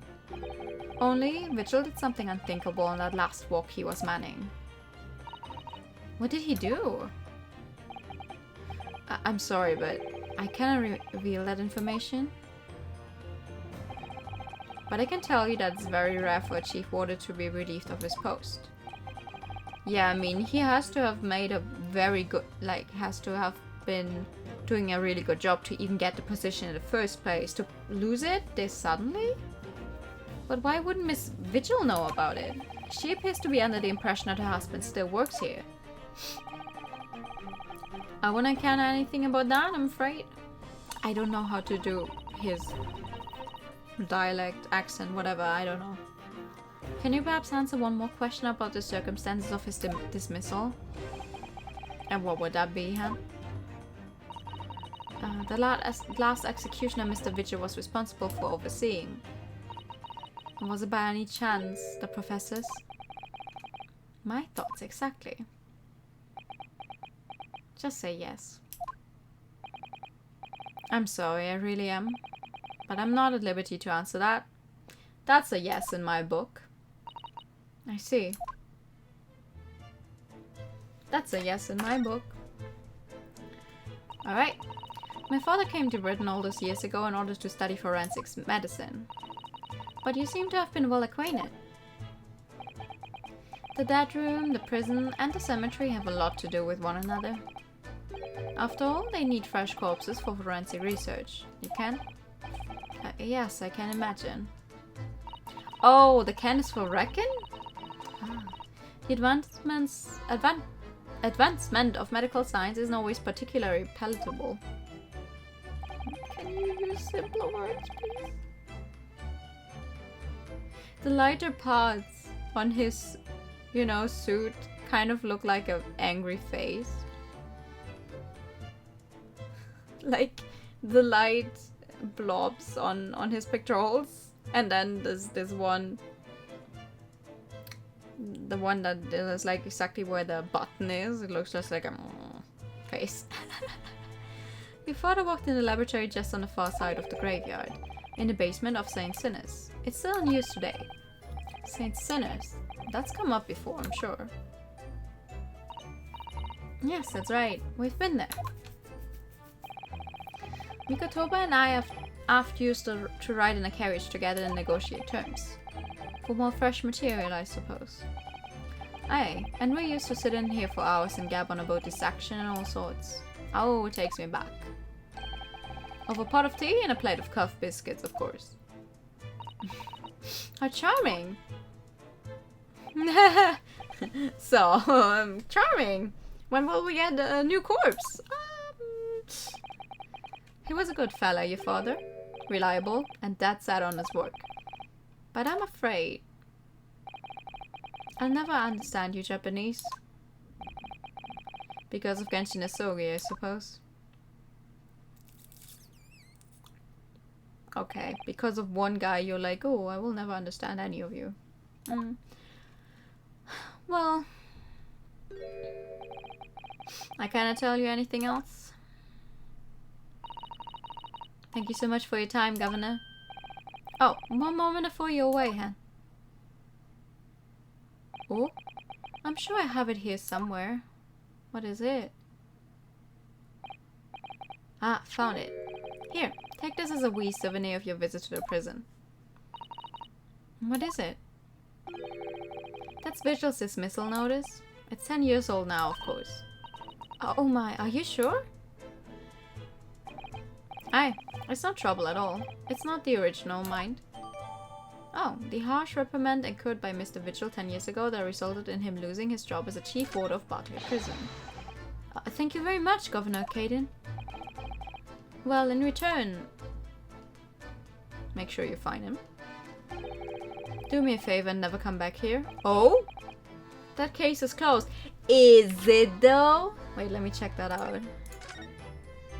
Chief Warder Daily Vigil is relieved of his post with immediate effect for having violated Clause 132 of Her Majesty's Code of Conduct for Prisons.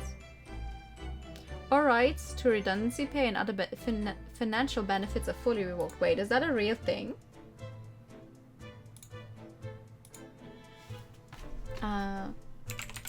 Clause 132.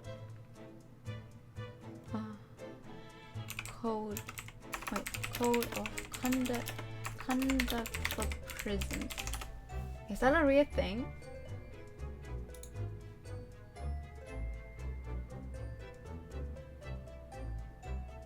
No. No, whatever I'm finding is definitely not what they mean.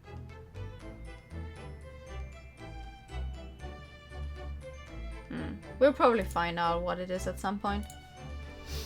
Okay. Aiding and abetting the escape from this prison of convict. Just prior to his execution. Okay. Well, it's us right there. Details of this escape are still being investigated. Full cooperation with inquiries will be expected. Prison Governor Barry Caden. Additional notes, indications are that the jailbreak plot was conceived prior to the convict's incarceration. It's believed that the convict engaged in some form of negotiation with prison staff in order to secure assistance. Full disclosure of information regarding these negotiations will be demanded. Oh, so he aided him in escaping. Well, he definitely did kind of give us all the information we need then. He couldn't tell us, but he gave us this thing. Thank you for the hire time. Well, I think we ought to return to Baker Street for the time being. Yes, I agree. We need to report back to Mr. Sholmes with what we found out about Mr. Vigil. What will he tell Mrs. Vigil, I wonder?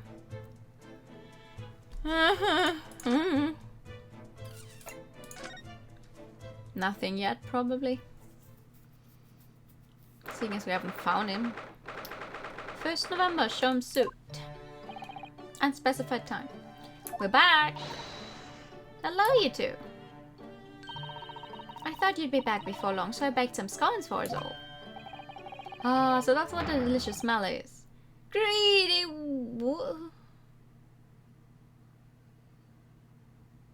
my dear fellows. Hi! What the fuck did you do to your hair this time? You've returned a good deal sooner than I was anticipating. Hello, Mr. Sholmes. Hello, Mr. Sholmes? It still looks like the whatever knife thingy in the bag is lodged in her hat whenever she stands there. You really think you got what it takes to be a gamer? Honestly? No? Probably not. Say nothing. Your thoughts are written all over your faces in any case. It turns out that it may have been advisable to test my hair color restoration tonic before application. Oh my. Pray, tell me, what of our warder friend? Have you garnered some new information?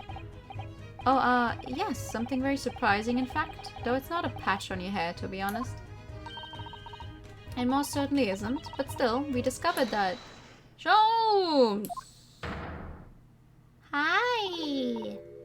Drop everything, Sholmes! This is more important. Gina?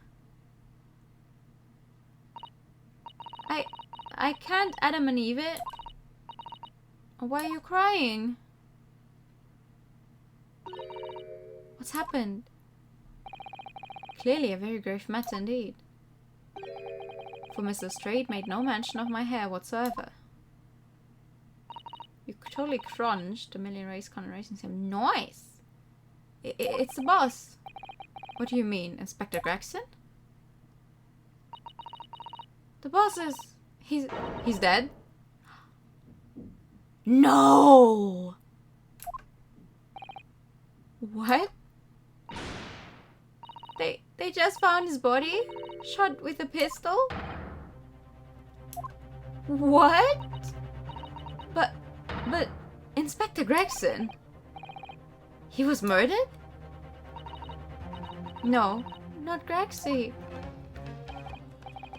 Come in, my dear girl. Tell us the whole story. No! Not No! I liked him! He was a good dude. Are you serious, Gina? Inspector Gregson was... He was really shot. I don't know much about what happened myself yet. They're still there, investigating the scene. Where did this take place? A little rented room in a building full of flats on Fresno Street. The outskirts of town, nowhere near his home. He was perhaps investigating a case then. The thing is, no one at the yard knows nothing about no case around there. Oh, strange. The boss was... He was so good to me. I know he not up to much yet, but one day I was gonna show him. I'd become a proper detective. Oh no, Gina. Oh, Ginny. You think he was just shot randomly? So who did this? Do you have any idea who the culprit is? They got him already? Already? They've caught the shooter so soon? Not Greggy. Yeah! A witness reported something was going on and the boys got straight down there and took care of him. Who? What awful person did this? Who killed Detective? I still can't believe it myself. Gina? Who did it? It was the Reaper. What?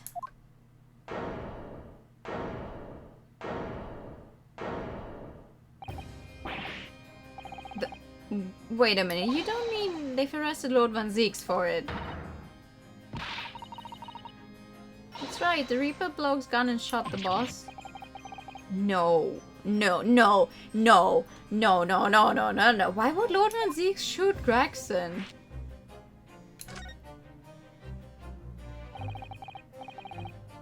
A VN maker? Oh, that's nice. Are you quite sure, Mr. Straight? It's Baroque Van Zieks the police have arrested? I saw him with my own eyes in the interview room at the yard. And this is only chapter 4! Oh, fuck! I don't believe it. What the hell?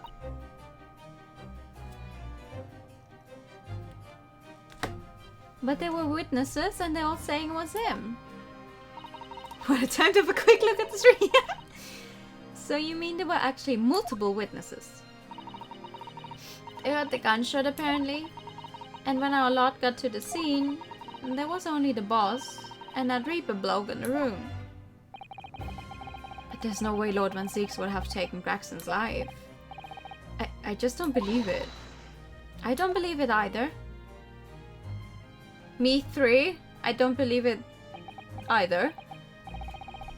Thank you for informing us, Miss Lestrade. This really is most terrible news. I'm dreadfully sorry. What are you saying sorry for? You didn't do nothing.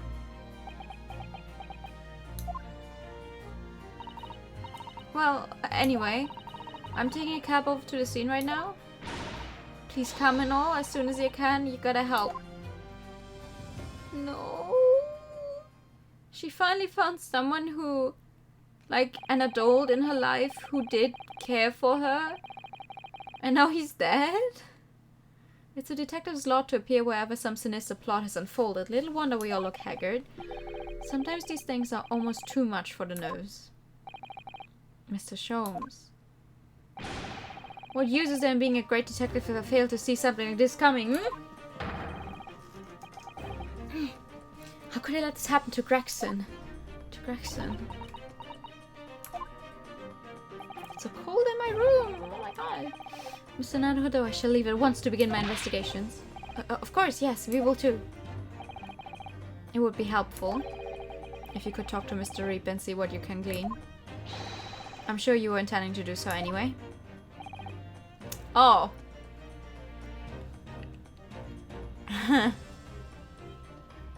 I mean, Van Zieks reminds me a lot of Edgeworth. Like, not even in a bad sense or anything, but he does remind me of him. Until later, then. Inspector Gregson dead, and Lord Van Zieks arrested. Bruno, Susie! I've called you a handsome. It's waiting outside. Thanks, Iris. Shall we, Mrs. Stowe? Why couldn't we just use the same one that Gina used, though? Yes. Yes, let's go. Let's fucking go. Okay. New location has been added. Where is it? Fresno Street Room. Okay. Hello. Hello. 1st November, room on Fresno Street. Not further specified. Oh, fuck. This really is an out-of-the-way part of London. I doubt many people find a way down this back street. So this dust-ridden rented old room is where it happened then. So this is where poor Inspector Gregson lost his life. Yes, and the police are already hard at work investigating, it seems. I don't see Mr. Sholmes anywhere, though. Perhaps his investigations have taken him elsewhere. What do you think you're doing there? Every one of them doors gotta be taken right out so you can look underneath and all. I want a space above the ceiling checked, and don't forget to look inside the chimney stack too. Blimey, ain't you lot never gone over an house looking for dough when the owners are out of town? Gina's obviously got some unique investigative techniques she wants everyone to adopt. Oh, but she's making sure they look at everything in detail. Oh, so you've turned up at last. Mind you, I ain't been here long myself. Hello again, Gina. Shums only just left. You're lucky you missed that. He went prancing around in here, pointing at stuff and flicking out of his and then just capered. Oh, he's finished investigating already, you mean? Yeah, he didn't stop to say nothing to no one, not even me. Gina, would you mind if we investigated too?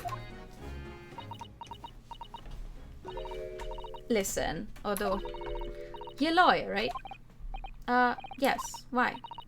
Well, you're not thinking of trying to help the Reaper blog, are you? Oh. Well, we want the truth? As always. That means we have to help people you might suspect at some point, but we only want the truth. Poor Gina. She's never going to forget, is she? That trial will haunt her forever.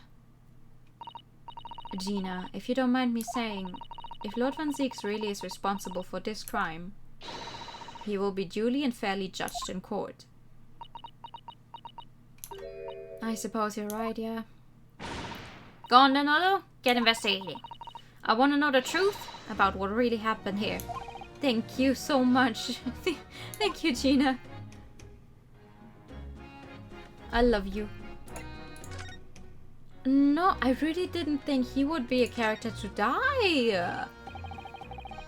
Gina, what was Inspector Gregson doing here in the first place? And like, we had one character die and kind of come back to life already, so I don't think he's going to wind up still alive somewhere.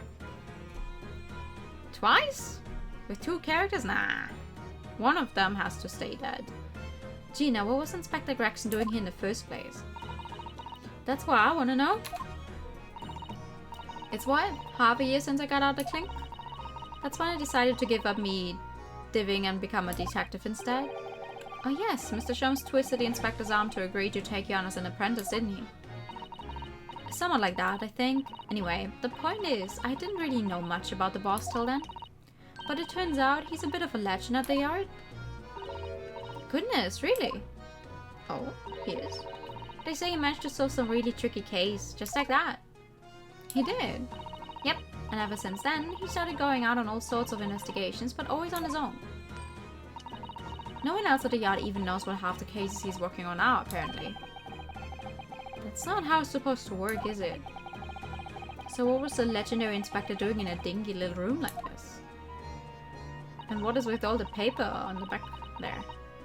I know he had a lot of respect for the Reaper and all, and look where that landed him. Respect for the Reaper in what way? Thank you so much for the follow! Welcome! I heard him say as much. I take my hat off to that fellow. Where's words? Not how the general public feels, is it? Most people are terrified of the Reaper. Yeah, the boss said that exactly why he respected the bloke. I didn't realize Gregson held the Reaper in quite such high regard. Oh, I did not know that. He said something else to me and all, that I didn't need to worry about the Reaper, because he only goes after people what are bad. It did kind of set my mind at ease when he said that. Right. Okay. What is this place then? Does anyone live here? Apparently it's being rented by some cove called Huge Boon? Huge Boon? Is that how you pronounce the name? Huge? Hook? Boon? It's a sort of here today, gone tomorrow name, that, isn't it? Yeah, he's what we call an unidentified person. We haven't been able to get in touch with him. I see. Well, judging from appearances, I'd have to say this place hasn't been lived in for a long time, ever. Right? All the lads from the yard piled down to get stuck into the investigation. But there's so little here, no one knew what to do with themselves. I do wonder. Yes, Mr. Soto.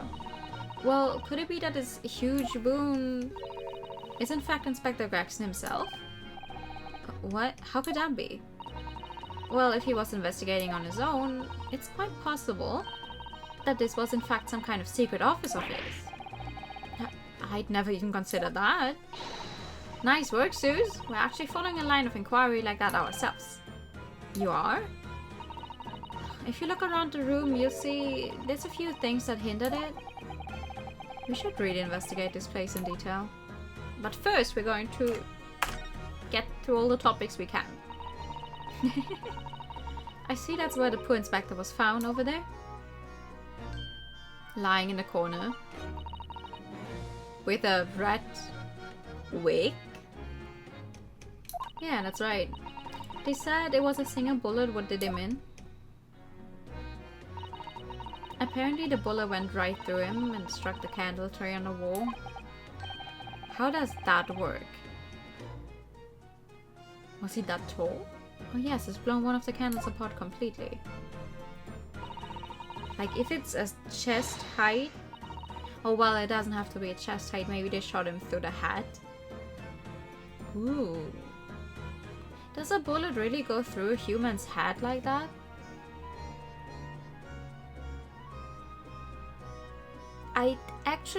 Let's not think about that. I don't want to know.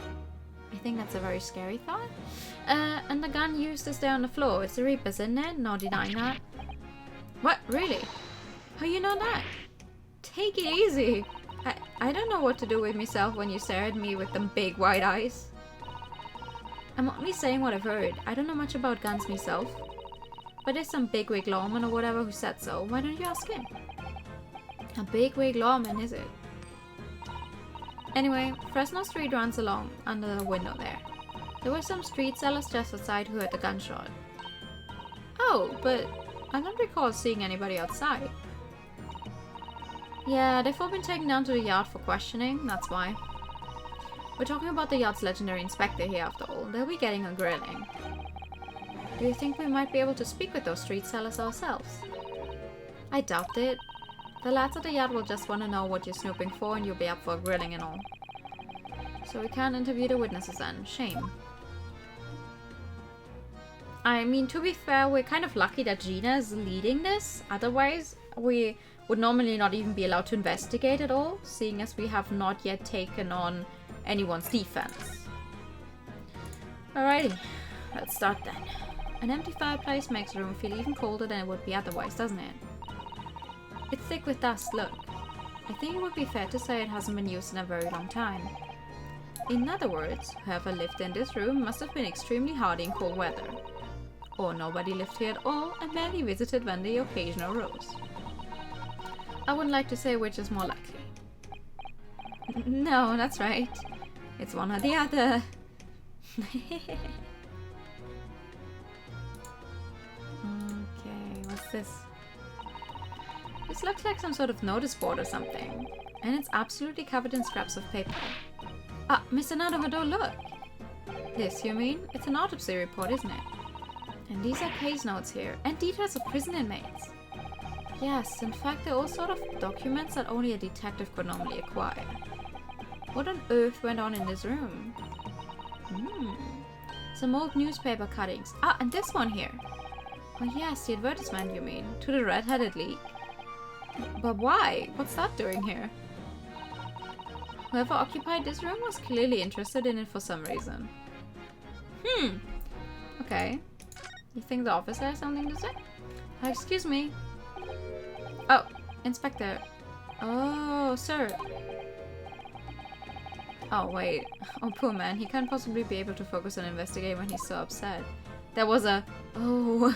That was not a... Oh, how am I going to talk to you? Excuse me. Sorry, sir. Can't see a thing, sir. Too many tears, sir. Right, perhaps I better leave you to your work then. Aww. Okay, who's this pretty lady? Oh, it's a photograph stand.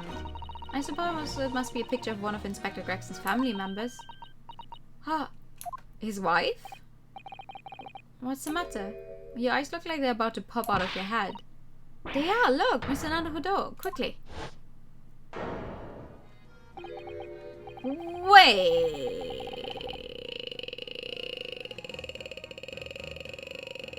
That's not what I thought that was going to be. Why do I feel like this woman is familiar somehow? Of course she's familiar, we met her only this morning. Ah! It's Miss Vigil! Wait, this makes no sense. Why would there be a picture of Miss Vigil in here? What the fuck is going on? Hold up.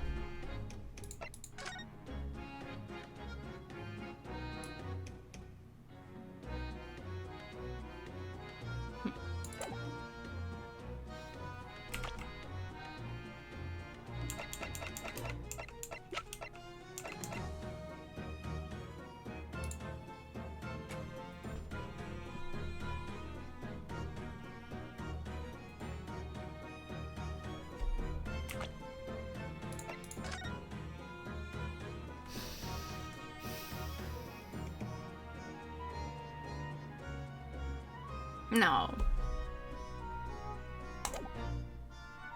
No.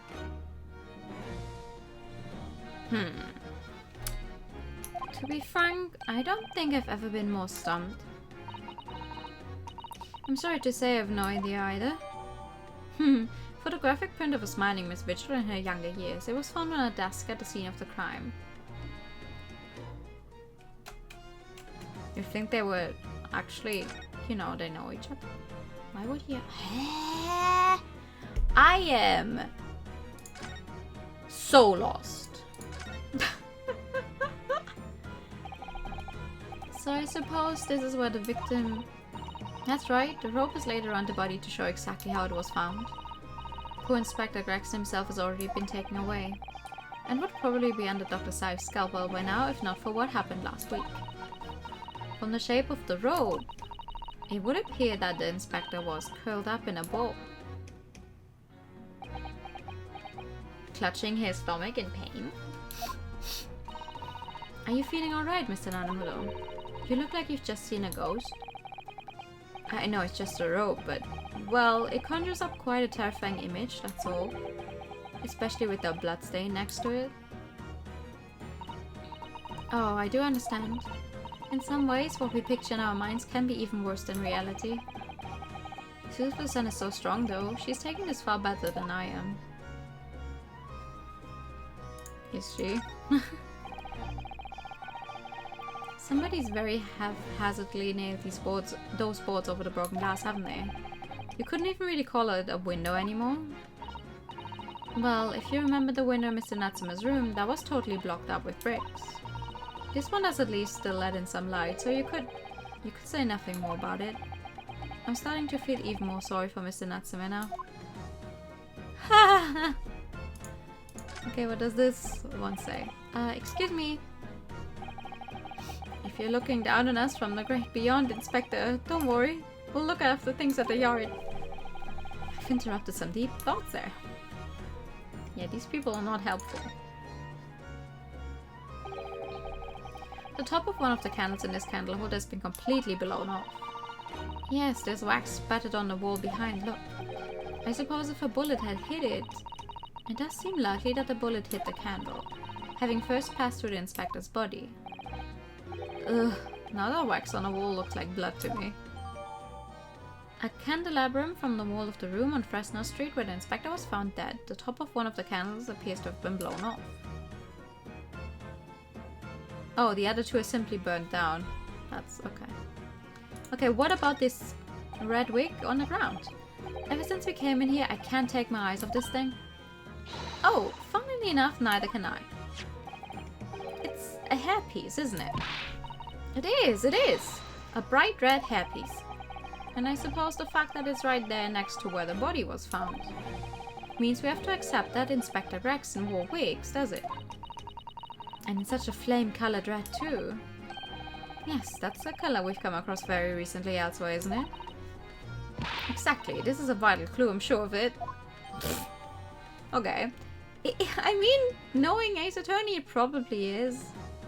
A flame red wig found at the scene of the crime on Fresno Street. Presumably it belonged to Inspector Gregson. Okay. What about this thing? Oh, what's this? It would appear to be a little model policeman. It's rather charming, isn't it? In a way. Seeing as it's on the floor here, do you think it belonged to Inspector Gregson? It's a little hard to imagine Lord Van Zieks playing with something like this. It's only about 8 centimeters tall. It could have fallen out of someone's pocket, I suppose. I think we should record it as evidence just in case. Yes, I agree. It's rather delightful after all, in a way. A small and rather endearing model of a British policeman found at the scene of the crime on Fresno Street. Okay, now, is this the word I'm mapping? The word I'm mapping? Brain! Oh, oops. Sorry about that. This is presumably the murder weapon then. Oh my, it is real, I suppose. I think so? Guns are so rare in Japan, I really know very little about them. There's one way to know for sure, Mr. Naruto. Fire a shot! No. If I did that, I'd be looking for a skilled lawyer to represent me in court. Slightly safer just to ask someone who might know, I think. The murder weapon that was found at the scene of the crime on Fresno Street. Probably best to avoid handling it. Very much so. I think I've looked at everything. So, let's see. Lord Van Zieks, are you in here? Yes, he is. 1st November local prison cell 1. There he is, Lord Van Zieks behind bars. So it's true, he really was arrested. He's sitting with his back to the wall reading something. I don't think he's noticed us. Lord Van Zieks? Hi. Fancy meeting you here. The last place on Earth I'd like to be, but the last person on Earth I'd like to see. Are you a comedian now? Are you a clown? Would you like me to honk your clown nose? You think you're mighty funny, huh? I think I'll... You know, maybe I won't represent you in court. If you don't like to see me. Sure, I'll leave. I'll leave you to it. You could represent yourself in court, Mr. Prosecutor.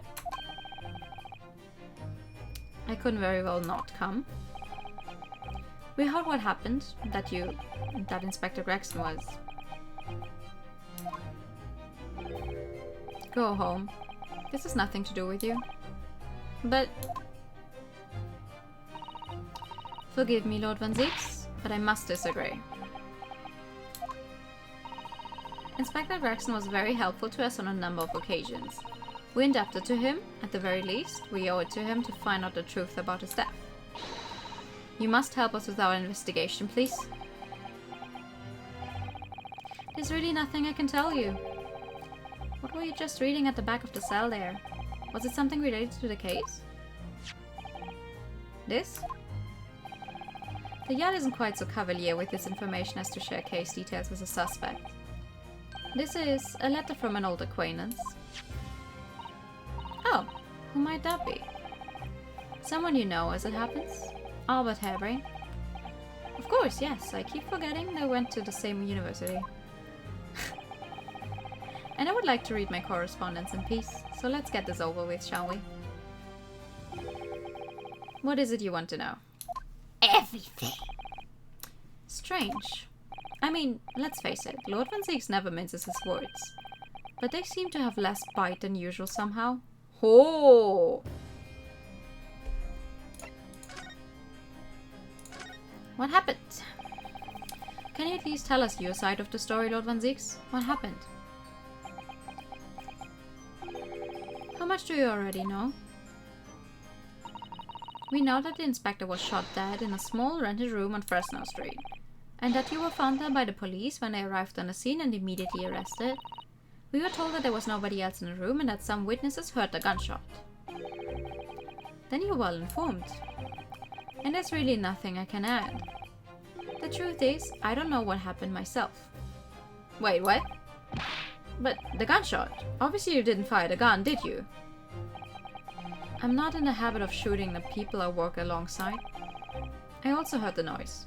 However, before I had a chance to investigate, I was apprehended by the arriving officers.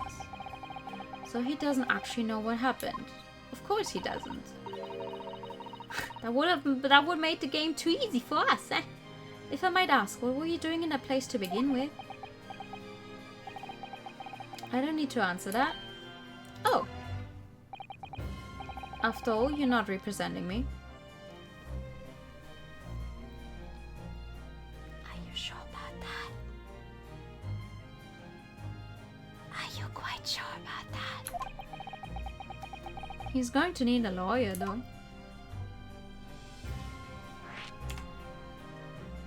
To say it in German, was nicht ist, kann ja noch werden. We're going to represent him by the end of all this. Who's going to be representing you in court, Lord Van Zieks? Anyone other than you, I should imagine. Yeah. Bruh! I literally took apart every single trial I had against you. So, like, why do you not want me to represent you? I can very clearly get people are not guilty verdict.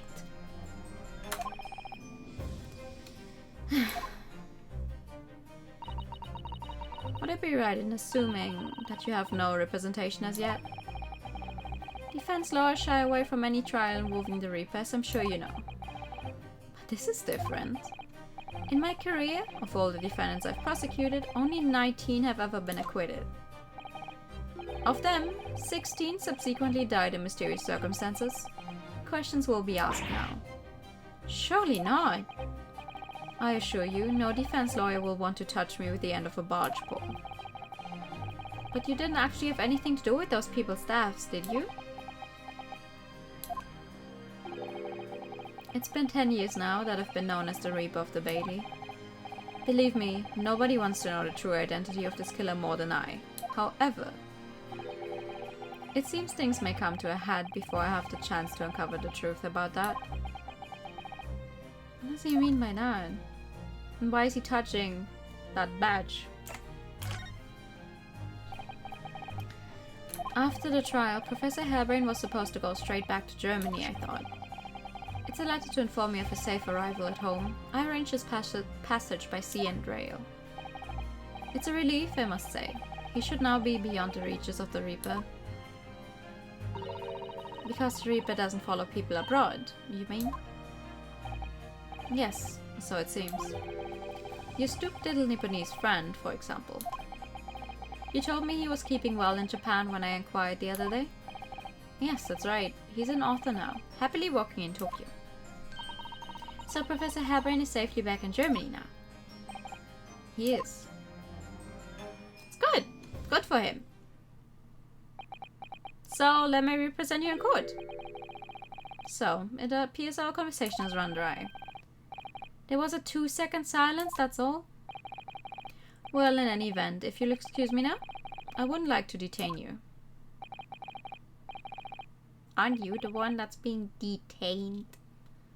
I was wondering, Lord Van Zieks, if you'd like, I'd be happy to advocate for you. You trust me, do you? Yes. I've heard you speak many times in court. I've seen how you treat people, so I'm quite sure that you would never have taken another's life. It's just, my feelings can't be used as evidence in a court of law, sadly. That's true. It's a very gracious offer, however, I trust no one. Ooh, Mr. Edge doesn't trust anyone. Ooh. What? Not the police, not the judiciary, and not you, Nipponi. Oh my god, and he's racist! But please. Do you want to just go in there and yourself? Do you want no representation? Do you just want to be given a guilty verdict? Forever stuck in prison for a murder you didn't commit, never finding out the truth about, I don't know, the professor, your brother, what happened all those years ago? Are you kidding me?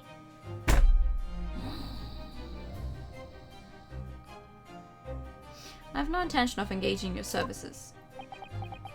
You fucking dumbass. In fact, you're such a fucking dumbass, I will eat another gummy worm now.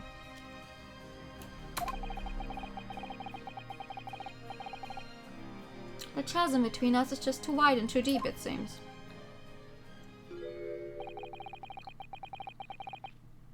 I'd appreciate it if you don't visit again.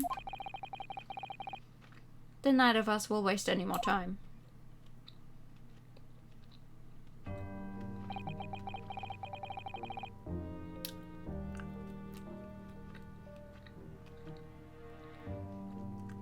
Bruh.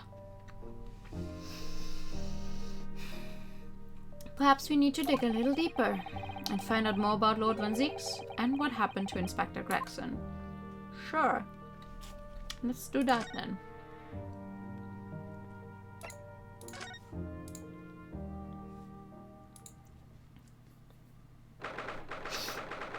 First November, British Supreme Court, Lord Chief Justice's office. You've made good time. I took an express train back to London. Who? I can hear Lord Strongheart, can you? Yes, it sounds as though he's talking to someone. Ah, my boy! Is everything in place? I had a private compartment on the train so I could check all the paperwork. It's Kazuma-sama. Hi. Ah, your timing is impeccable. It is? No doubt you've heard the sickening news about the Reaper's latest devilry. Yes. I'm sure you don't believe it, of course, though, Lord of Strongheart. That Lord Van Zieks could have done such a thing to Inspector Gregson. I believe only in the facts. And the facts in this case point to one thing. The unavoidable accusal of Lord Van Zieks for this crime. We must bring charges against the Reaper for taking the life of our legendary detective. Oh no, surely not! It's a truly regrettable situation. Tomorrow the Forensic Science Symposium finally begins. At the very least, though, we can show the world our justice system's swift and equitable processes. So you want this be done quickly, huh? You don't want me to uncover any more secrets, huh? Huh? Huh? Well, too bad. I cannot keep my nose out of business that is not actually mine. So does that mean the trial is tomorrow? Precisely. Because of course it is. In fact, this is a fine opportunity for introductions. Kazuma is going to be the prosecutor, isn't he? Kazuma. Why is everyone in this game so fucking buff? Oh, but of course, you're already inquiring, aren't you? Mr. Sogi here will be present at tomorrow's proceedings. Leading the prosecution. I want to die. Wait, what? Kazuma. As I'm sure you're aware, he's a very capable practitioner of law. No, listen. Listen.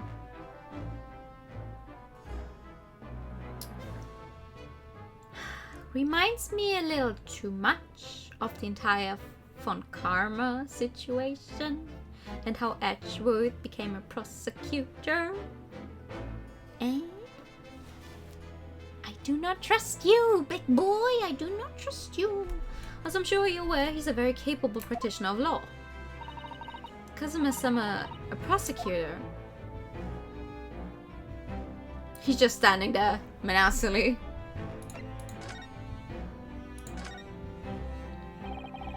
I'm sure you can imagine that tomorrow's trial will be closely followed all over London. In fact, no, people all over the Empire will be watching closely to see how it unfolds. With my win! Spoiler alert, with my win! There's no salvation for anyone in a trial prosecuted by the Reaper of the Bailey, and now, the Reaper himself must stand in the dock. Quite so. The public wants answers about the Reaper. Answers about how and why those who escaped conviction subsequently died mysterious deaths. Probably because you hired hitmen on them? But Lord Van Zieks firmly denies any involvement in such matters. And there have been thorough investigations that have proven him to be innocent. That's certainly true. Or it has been, at least, until now. Ah. No, tomorrow's trial will mark the start of a new chapter in our country's great judicial history.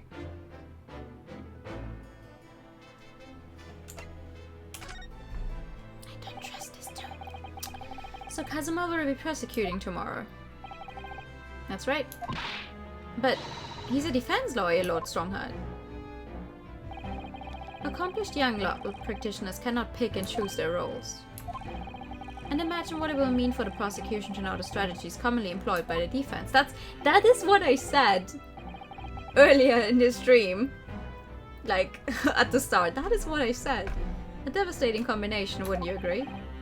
Absolutely. I've no doubt that all that Kazuma will be razor sharp as a prosecutor. But why Kazuma-sama?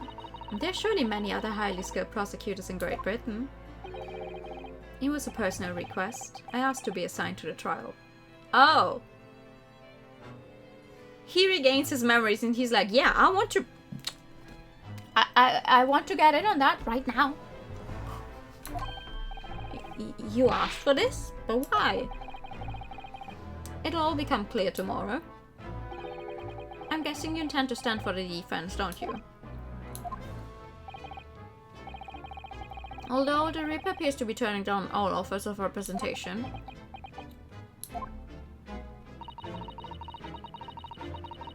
I'm surprised that your personal request would have been upheld. It seems unprecedented. Quite exceptional, in fact. You are quite right, Miss Mikotoba. Tomorrow's trial will be unprecedented and exceptional in every way. After all, the accused is one of Britain's greatest prosecutors, the pride of the Empire. It would be unwise to give the public a reason to perceive it as a judiciary closing ranks. So that's why you're happy to let a foreigner handle the prosecution? Yonosuke, let's see how your skills have been honed. After practicing law in this land for so many months. It looks wrong to see him without his headband.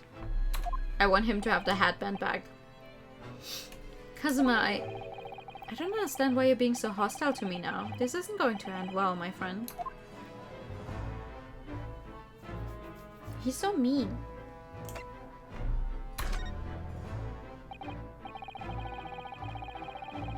We're like in a very weird breakup situation right now. But yes, we noticed that there was a gun at the scene of Inspector Greggson's death. Do you know if it belongs to Lord Van Zieks? That would be a question for the lead detective investigating the scene. Well, the thing is, she wasn't sure, so she told me I should ask somebody higher up who might know. That's right, Mr. Nanodo. Be direct. It's certainly a model that's issued to all personnel involved in law enforcement, yes. Which includes prosecutors, as I'm sure you can imagine. So everyone just has a gun here? In that case, it could actually have belonged to the victim. No, Gregson had his gun on his person. What about Lord Van Zieks? He claims it's currently not in his possession. What? According to his story, he lost it. In short, it's more than a little suspicious. But just because the gun in question is the same type as the defendant's is no proof that it's actually his. No, of course not. Nevertheless, the situation is grave for Lord Van Zieks.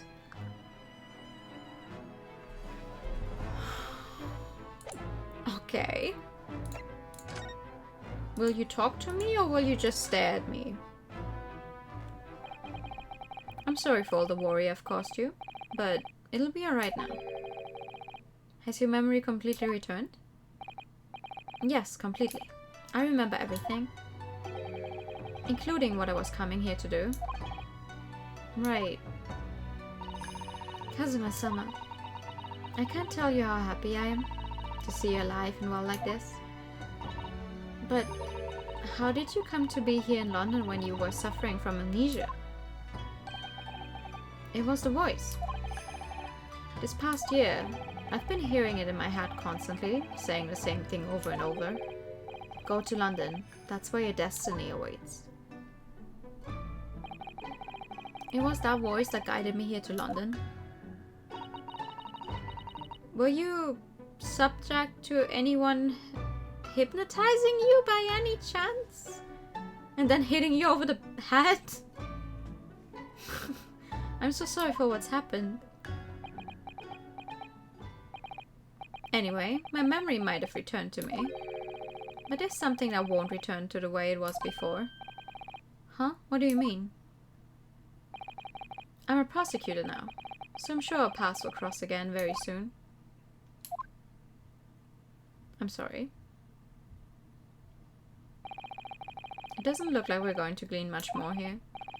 Well, thank you very much, Lord Strongheart.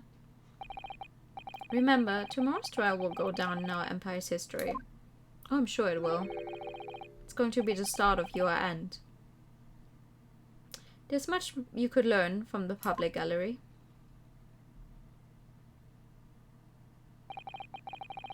Sorry to have taken up so much of your time.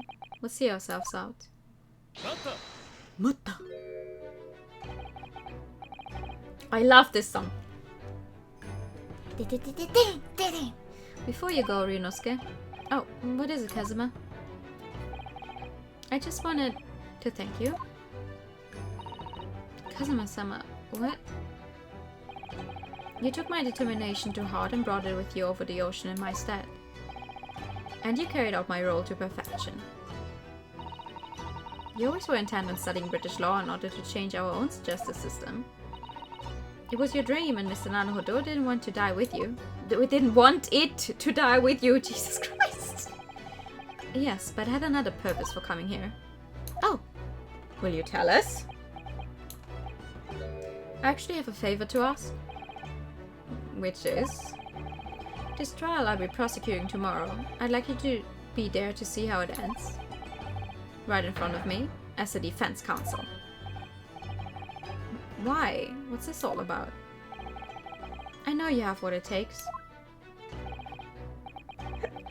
But Lord Van Zieks would never put his fate in my hands. On the contrary, he recognizes your talent. He does. It's not easy to see behind the facade sometimes. Here, have a look at this. Ah, it's a photograph of him and the brother and... Gregson, right? When he was way younger. He looks so cute here. But Lord Van Zieks and Inspector Gregson. In a photograph that must have been taken some time ago by the look of it. And who's the third person? That's his brother. He has the badge and all. The badge that Lord Van Zieks is now wearing. It was displayed very prominently in the detective's office. In Gregson's office? In Gregson's office, you mean?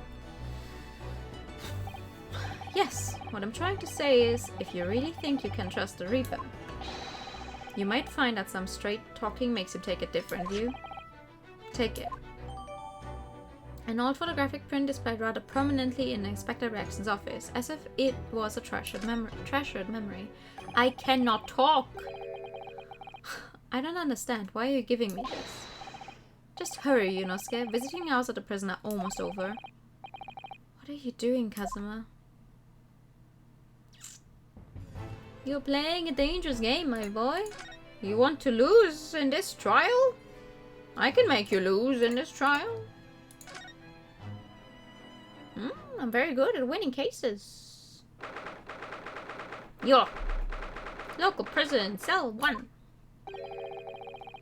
Lord Van Zieks is still reading that letter. He's been gone quite some time, though. Either he's an incredibly slow reader, or it's an incredibly long letter, or he's just rereading it repeatedly. I might even be able to read English faster than he can. Ha ha ha ha, I think he heard that. I was intending to ignore you entirely. But I can't turn a deaf ear to such an insulting Nipponese. Oh, sorry. I didn't think you'd hear that. Like, listen, this is so funny to me because I would just be talking in my own language. Like, wouldn't they just be talking Japanese when they're just talking to each other? So he would not have understood what he said. Sorry, I didn't think you'd hear that. I had the case notes brought to me in secret. I was reading them to pass the time. Ooh! Yes, we heard that your trial is set for tomorrow. Which is none of your business. Is it though? So, have you found a lawyer? How many times must I reiterate the same thing? This is nothing to do with you. In other words, no.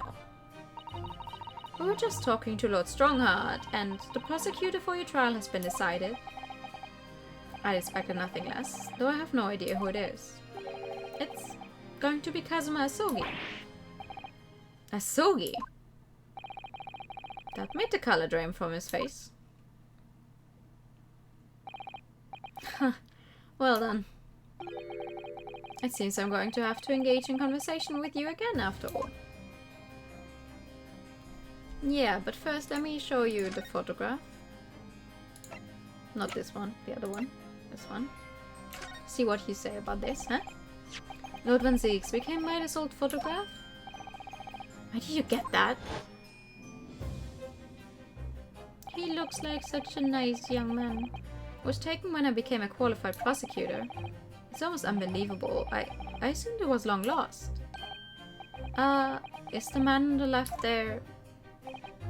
Yes, that's my brother. See? Clint. The person on the left is Lord Clint Van Zeeks. It had to be, really. They look similar enough. Apparently this picture was prominently displayed in Gregson's office. He had a deep respect for you, you know. Were you aware of that? Respect? That's nonsense. No, we've heard someone attest it very clearly. Inspector Gina Lestrade, no less. And she wouldn't be lying about that, seeing as she's not on very good terms with him. Well, maybe once, yes. There was a time things were like that. Before the professor's case. We were brothers in arms, jovially discussing the future of justice and other such lofty subject matter. That was a nice glimpse of the past. I thank you. I feel as though I got a nice glimpse of the past then too. There was a glimmer of light in his eyes, a brief twinkle. An insight into the true nature of this man known to all as the stone-cold Reaper of the Bailey. He's just a little awkward. Alrighty. 10 years ago, my older brother, who was the director of prosecutions at the time, was murdered. And the killer, as you know, was a visiting student from the Far East.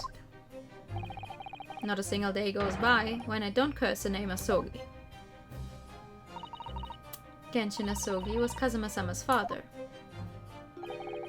So what cruel twist of fate is this now, 10 years later? The man's son is to crucify me in some kangaroo court. I still don't understand why Lord Strongheart apprenticed Kazuma to you. It's what he does. No doubt he knew of the young man's true identity from the outset. That's what I'm saying! Or what could he have been hoping to achieve? And let's not forget that it was only 8 days ago that Kazuma recovered from his amnesia. Why would Lord Strongheart assign his trial to somebody like that? Asogi. That name is the very epitome of my bane. The bane that is you Nipponese. Yo, reel in your racism for like 5 minutes. Right, your hatred of all us Japanese.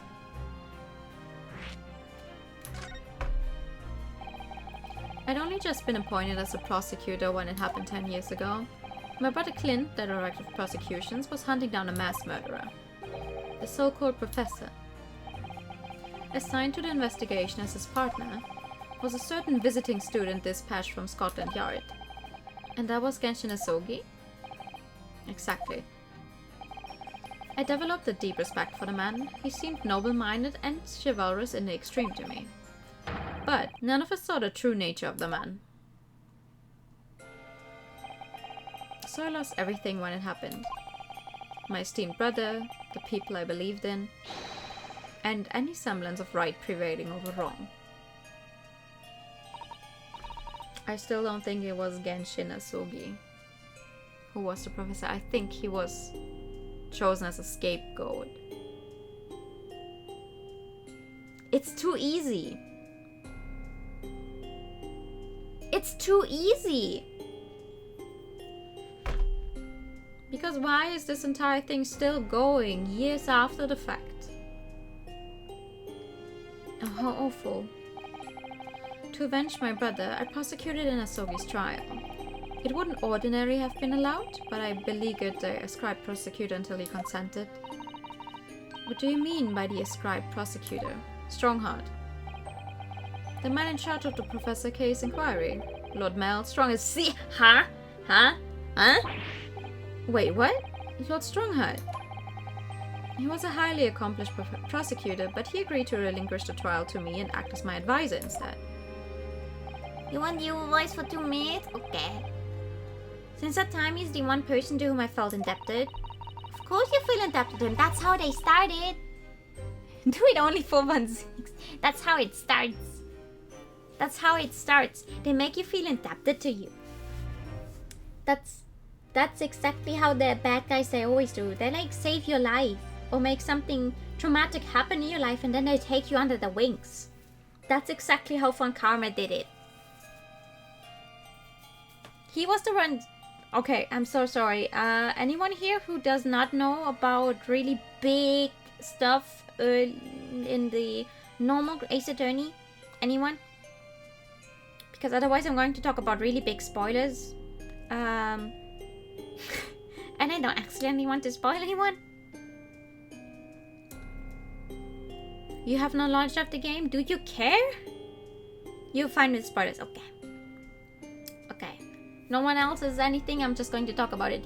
There's we all know by now that the entirety of with Edgewood's backstory, it's like his father was shot, and for most of his life, Edgewood thought, like until that point comes up in the present time. Edgeworth always thought that he was the one who shot his father dead while they were stuck in an elevator, while he was just a child. Turns out it wasn't him. His father was shot by the same guy who then later on, adopted Edgeworth. Took him in as his child, raised him to be a good prosecutor. Edgeworth's dad was a defense lawyer. He was a good man. Von Karma was not a good man. Von Karma was a horrible man who escaped the law for very, very long times. Edgeworth thought he owed the man everything. He took him in. He thought he killed his own father for his entire childhood up until very long into his adulthood. And like the Ace Attorney characters, Phoenix and Edgeworth, they're like, I think they're over 30. That's a very long time to think you've been the one responsible for your father's crimes. For your father's death. I'm sorry, for your father's death. Turns out it wasn't actually you. It was the guy who took you in, who raised you as his son, who you thought you owed everything to, who you tried to make everything right for. Turns out it was him who killed your father. For, I don't know, calling them petty reasons would be wrong. But, and this feels too similar. You're telling me that Van Zieks feels indebted to Strongheart? Strongheart, the guy I don't trust for even a meter. The guy who's involved with the professor's case so much. Nah. Nah, it's too similar.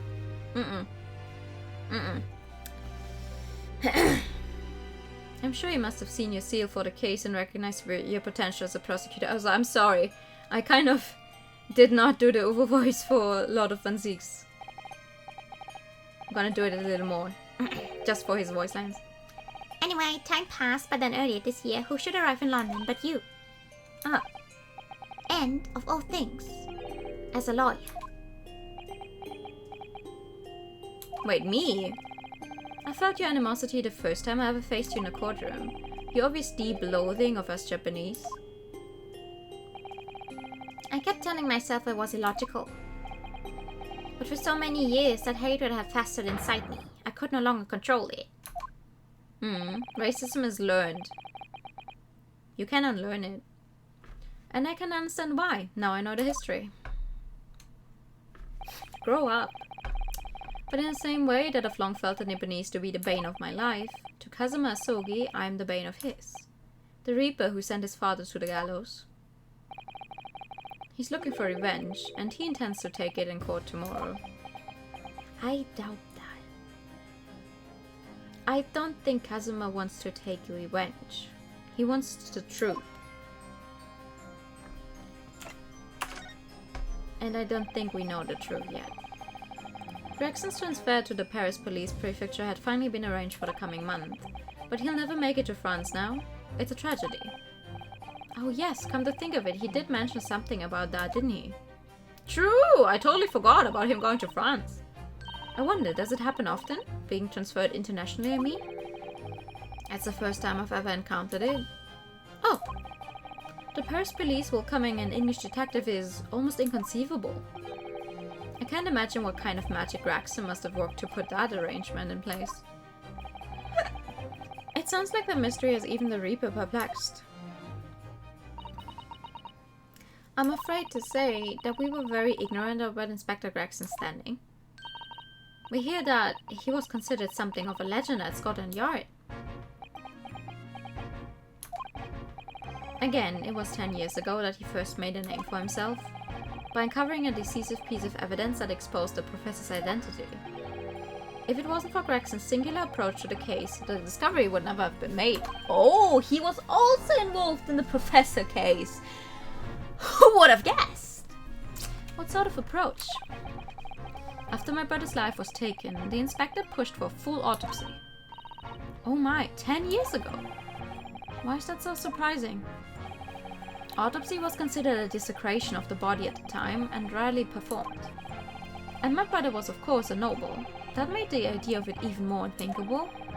But something Gregson had dug up in his investigation made him determine it was necessary.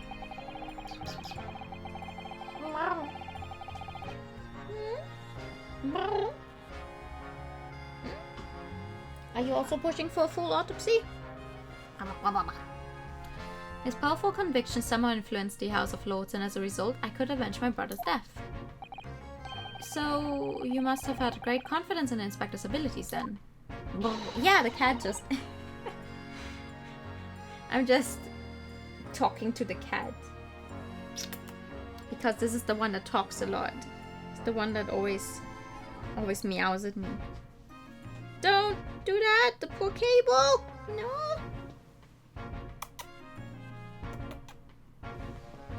Mario.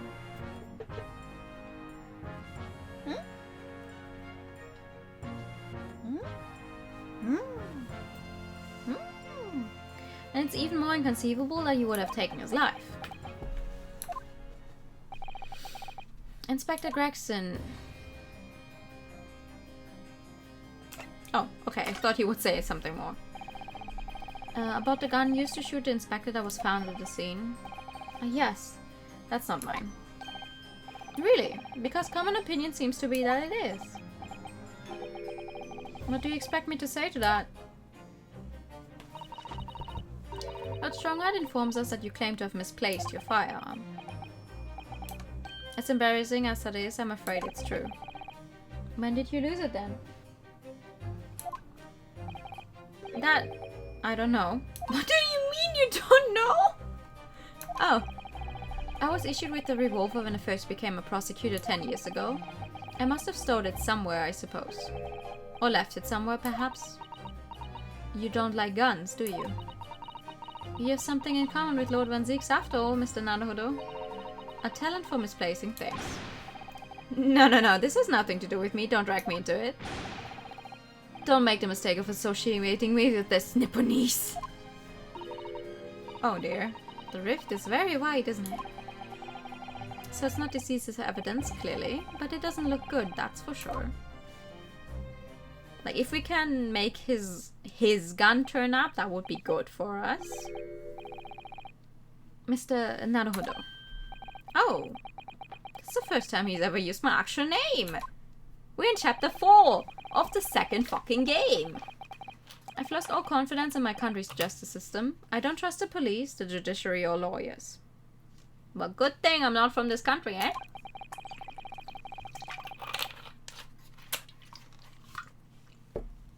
But there's still one thing I'm willing to believe in.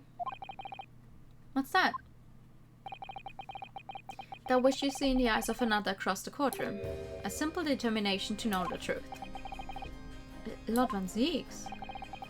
From the very first time we clashed in a Bailey almost a year ago now, I couldn't deny it, even though I dearly wished I could. He is a loathsome Nipponese, who has absolute integrity as a lawyer. There are only two other men I've known with that same look in their eyes. My brother, Clint, and Genshin Asogi. The man he idolized and the man who betrayed his trust in a most hideous way.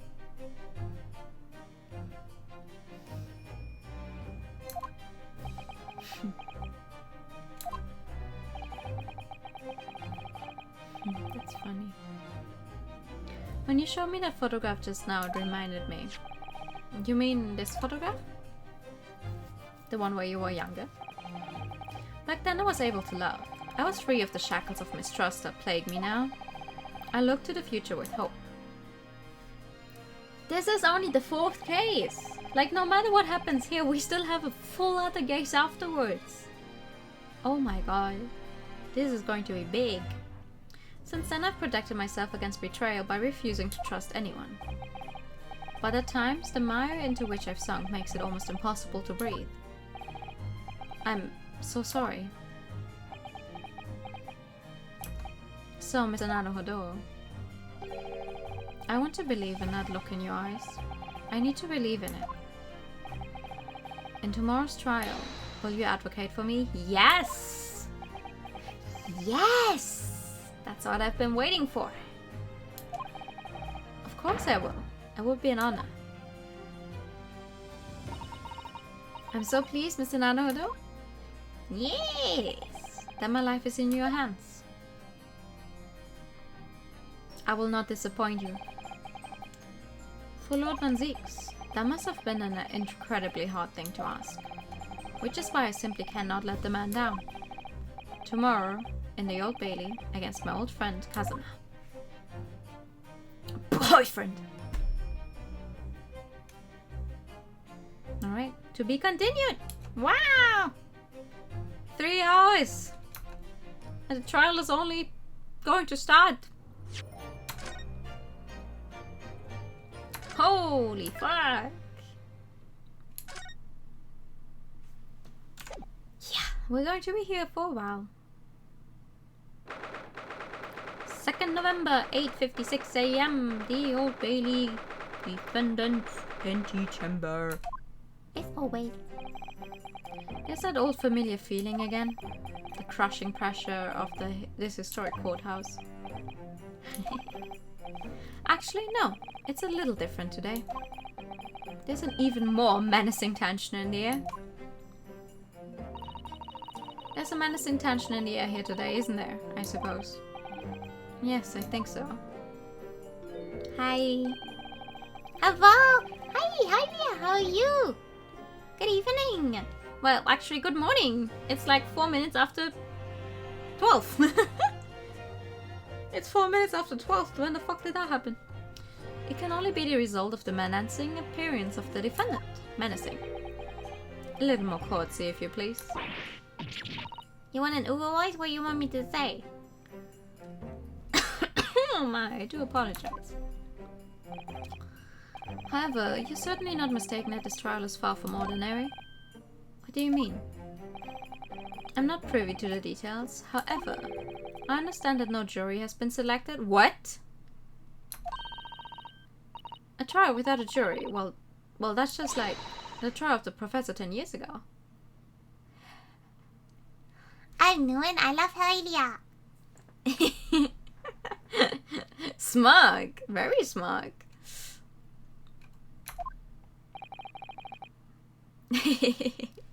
Well, it's the truth, though. It's the truth. A close court. Good morning, my dear fellows. Oh, your hair is back to normal. Good job. Mr. Sholmes. Have you made note of my hair, Mr. Nanhodo? An outright victory for science, you must agree. Sure.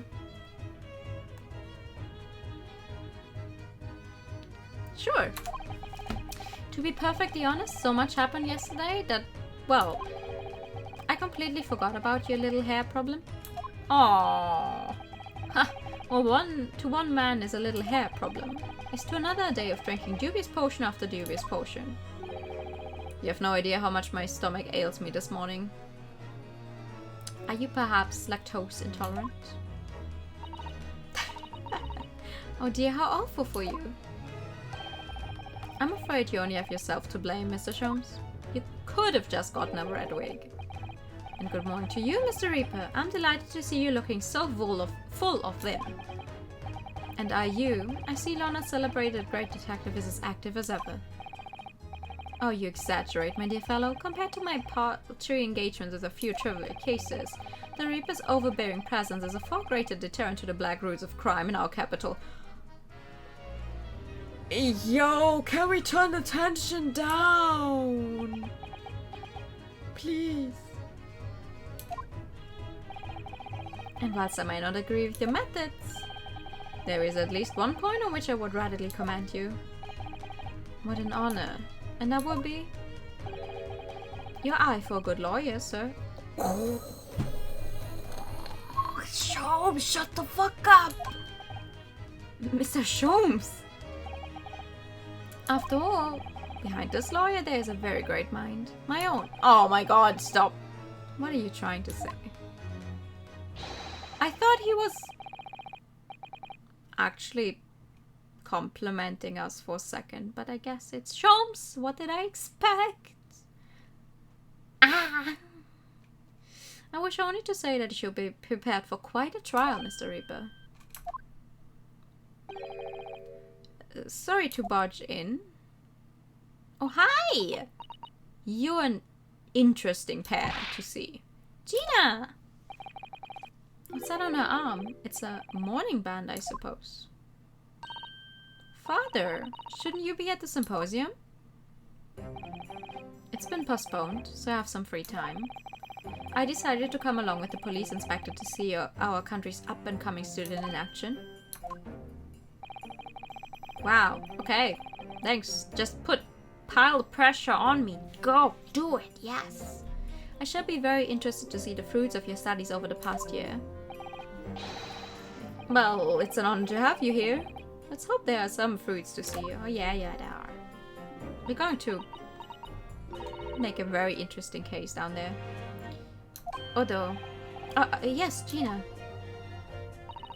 Why did you agree to this, eh? Why you take him on? This Reaper bloke. Everyone says it was him, what? Killed the boss? Gina, you know very well that we're only here for the truth. Nothing else. I'm sorry, Gina, but I just don't believe that. Well, if it weren't him, who was it? I don't know that yet. I don't care who calls him what. The Reaper's just a name. He's just a person at the end of the day. And if it turns out it was him what killed the boss, then God help him. Fiery eyes indeed. Yes, the culprit deserves every ounce of your loathing. Eh? At least that may be some solace to the deceased.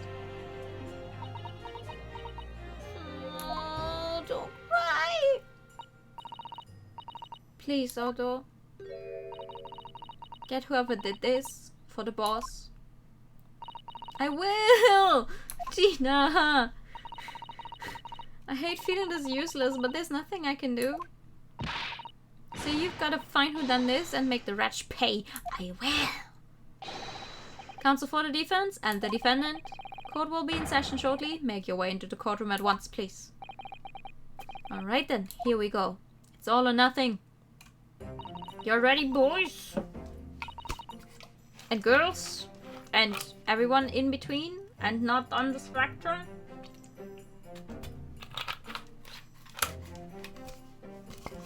Thank you for the hydrate time. That's one bottle empty. It's time, Mr. Nanodo, not 1-6. Let's fucking ikuzo. One who lost his treasured brother to a mass murderer. One who lost his treasured father in a foreign court of law. And one who lost the man who helped her escape destitution. Lots of losses. All that misfortune, all that pain, and caused to collide headlong in this trial. It's time to shine a light on all these dark events. Yee-haw! And whatever truth is revealed, we're going to have to look it straight in the eye. Why is he showing me Sholmes? I mean, Sholmes has secrets, definitely, but... 2nd November, 9:20 AM, the Old Bailey courtroom. Okay, so no jury. So no sudden, oh, you have to make them rethink their leanings. That's nice. In the name of Her Majesty the Queen, I hereby declare this court to be in session. We are here to conduct a fair and just trial of the defendant, Baruch van Zieks. Counsels for the defense and prosecution, are you ready to begin? The defense is ready, my lord. The prosecution is more than ready. Oh, Kazuma-sama. I've been wishing to see you in court again for so long. It feels... But I never pictured it happening like this. I never thought I'd be facing you behind the prosecution's bench. The so-called Reaper of the Bailey has been a scourge like no other, undermining Her Majesty's justice system. Today, we must uncover the truth behind this scourge. If that's how you say it. In other words, this trial is going to be a lot more far-reaching than Inspector Gregson's murder. Ooh. Wait, we don't have a jury, but we have a public gallery? Or is it just the background? The truths revealed by these proceedings may have unpredictable repercussions through the judiciary. Accordingly, they are to be conducted as a closed trial with no members of the public present. Okay, so it's just because the background is just like that. By Her Majesty's direct orders. How will that work, my lord? The burden of all arbitration and adjudication falls on my shoulders. Therefore, as you will see, the jury's bench shall remain vacant today. It's a little sad that they didn't make a different background where there's no shadows there, sort of, because this way it looks like there's people of the public present. If no members of the public are present, might I ask who is currently occupying the gallery, my lord? Never mind! They are members of the judiciary, here to witness proceedings and ensure an equitable trial. Never mind. Okay, I'm sorry. I will shut up now. Members of the judiciary. Oh my, this is a very unusual trial already. There's of course another unprecedented aspect to these proceedings on which I must elaborate. The counsels for the prosecution and the defense are both aliens of Great Britain. I'm sorry, aliens? Why does that sound so rude? I believe it takes an outsider to see the truth sometimes, and as I stand here in this courtroom now, I'm quite certain. This is the reason why I had to come to Britain. Kazuma. Very well. Let us commence proceedings. Prosecutor Asogi, your opening statement, if you please. Certainly, my lord. The incident took place on the 1st of November at just after 5 o'clock in the afternoon. The location was a building of flats on Fresno Street on the outskirts of the city. The victim's body was discovered there in an old single-room rental property. Yes, Inspector Tobias Gregson, a name known very well indeed to this court. Not least for his miraculous resolution of one of his country's grimmest cases 10 years ago. The Professor case. How sure are you about the time of the incident? Several witnesses on the street outside heard the gunshot, and all have reported the same time. Yes, that's what Gina told us too. There were a number of witnesses. I have here a plan of the room. Oh, nice. The victim was found curled up in one corner. It's believed that he was shot from the front at point-blank range and died instantly. How has the range been determined? There were scorch marks around the entry wound. Oh. Such marks are caused by the gunpowder used to fire the bullet. But powder hot enough to leave scorch marks is only ejected a few inches beyond the end of the barrel. In other words, it only happens when the target is at point-blank range. I see, yes. Thank you for the detailed explanation, Counsel. Inspector Gregson's autopsy report stating that death was instant, resulting from a bullet shot at close range. Randomly updated autopsy reports are kind of scary. The murder weapon was found lying beside the victim. And have you managed to ascertain the owner of this firearm? No, my lord. Not conclusively. Bravo, Kazuma-sama, for not trying to use the gun as evidence when its provenance can't be proven. Furthermore, my lord, as I've explained, the revolver was fired at extremely close range. The bullet passed through the victim and struck the wall behind him. There's a candelabrum mounted on that wall, and the tip of one of the candles in it was found to have been blown off by the projectile. We noticed that too, didn't we? Yes, that's right.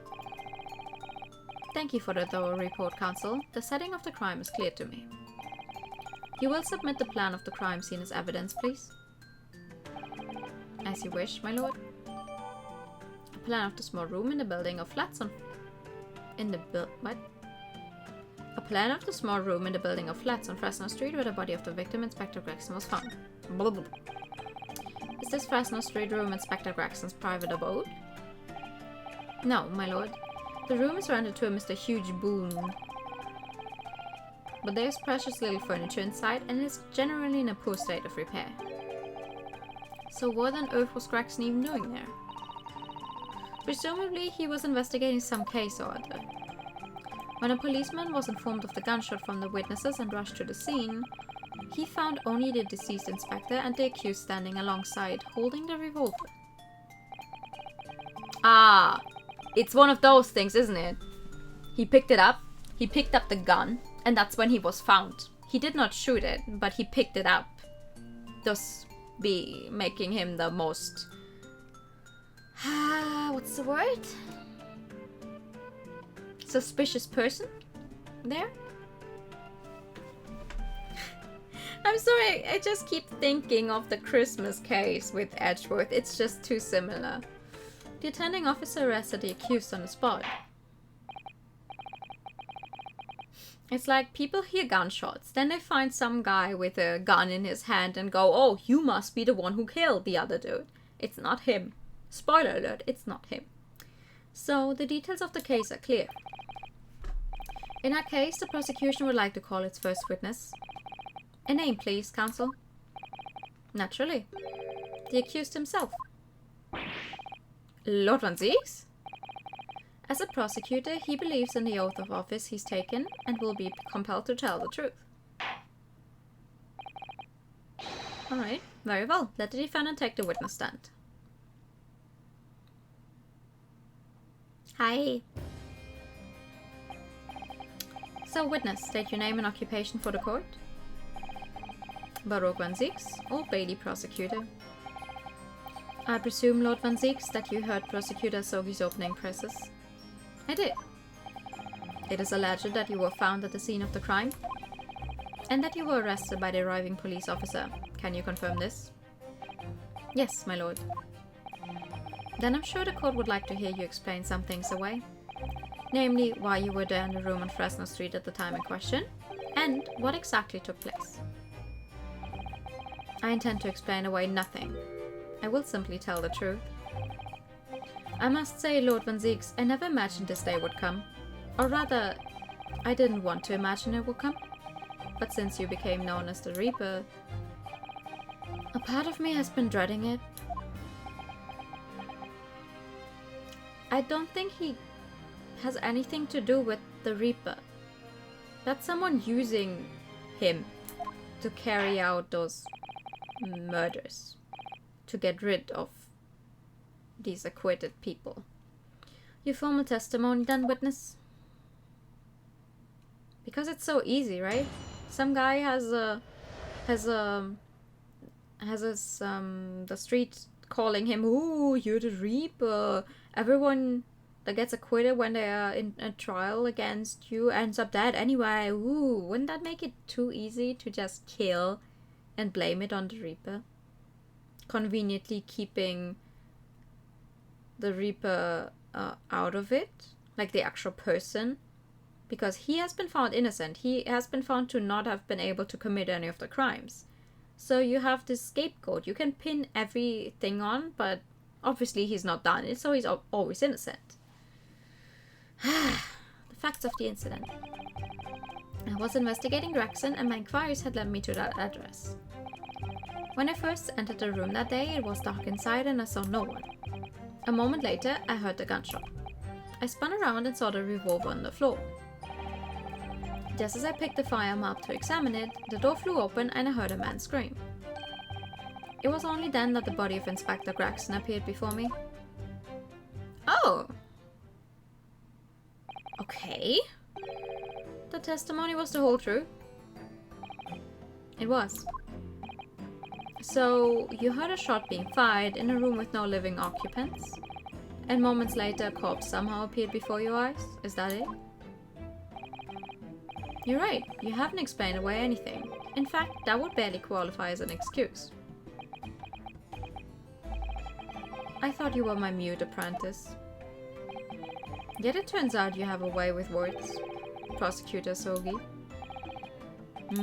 It would appear to be a singular tale indeed. Singular isn't a word, it's laughable. What's got into Kazuma? He's not behaving like himself at all. Well, he's a prosecutor now. That's the dark Kazuma we're seeing right now. His bad side, his bad boy side. He's going through his emo phase right now. Very well then. Counsel, you may begin your cross-examination. Aye, aye, sir. Yes, my lord. Imagine, you're in court and you say, aye, aye, sir. I think they're going to throw you out. Alright, I'm just going to press you on fucking everything. Why were you investigating Gregson? You were investigating the inspector? What on earth for? I'm not at liberty to say. Sorry. I'd identified a distinct possibility that Gregson was involved in a case I was investigating. Regrettably though, he was killed before I could secure the proof I needed. Is the court to understand then that on the day in question you followed the victim to the scene? No, I was privy to his movements in advance. How? I stole into his office in a yard and consulted his diary. The address on Fresno Street was noted in the 5 p.m. entry. You illegally entered the man's office. In Japan, that alone would constitute a very serious offense. As it does in Great Britain, I assure you. Is that not the case, Lord Van Zieks? I was aware of the possible consequences. So in summary, you were investigating the victim. And yet, you refused to tell the court why. I didn't realize British prosecutors enjoyed just such freedom to choose what to divulge under oath. Why did I ever think I could defend this man? We just got started, bro! Have a little faith! It was dark inside, and I saw no one. Have you ever been to the address before? No, never. I only learned of the place as a result of my investigations into Gregson's activities. There was no light inside when I entered, so it was all but impossible to make out anything. But at 5 p.m. the sun would only just have gone down. It would still have been reasonably light outside. Look at the window though. The room has a window, but it was boarded shut. Very little light found its way into the room from outside, so it was extremely murky inside. I wouldn't have noticed if the victim was already lying on the floor. There was no artificial light in the room, you say? You're quite sure? I'm quite sure that the part of the room where the body was found was very dark, because the candle was already blown out. I have a feeling there was a small oil lamp burning on the desk, though I couldn't say for certain. Look, Mr. Naruhodo. There's a small oil lamp, yeah. There's a small desk in the room just here. Yes, I remember, and there was an oil lamp on it, as well as a framed photograph. When I entered the room, I closed the door behind me and started towards the desk to investigate. And what did you find? Nothing. I never actually reached the desk. Because you heard the gunshot. And then you found the gun. So who fired the gun? I have no idea. I didn't see anybody else in the room. But what? What if he was already dead in there? And the gunshot was fired somewhere else, close enough to hear it. Close enough so the people outside would hear it and attest to it. But Gregson was already dead inside, having been shot earlier? And someone's just waiting for him to show up in there. But you say it was very dark in there. Yes, that's right. All I can tell you is I didn't sense another's presence. Or someone was hiding in the chimney. Then could it be that the gunshot actually originated from somewhere outside the room? No, that's out of the question. Oh. Without doubt, the sun emanated from inside the room. I could smell the gunpowder. Ah, okay. Well, there was my first theory. Maybe the gunshot originated from a Detective Conan trap. Actually, I have not seen a single episode of Detective Conan or read any of the manga. I know close to nothing about Detective Conan as a whole, aside from the fact that the main guy is actually way older, but he's stuck in that child's body. For whatever reason. That's like the most I know about Detective Conan, I'm sorry. This is going from bad to worse. And you say that's the point at which you notice the revolver on the floor. Correct. And I foolishly picked it up. That was carelessness on my part. Presumably then the gunshot you heard came from the firearm that you somewhat hastily took in your hands. In point of fact, my lord, I believe it did not. What? The barrel of the revolver I picked up was cold, and there was no smell of spent powder. But then, where on earth is the gun that was fired? Whilst I would like to oblige you with an answer, I'm afraid I can't. I too would dearly like to know that. I feel it, Ryunosuke.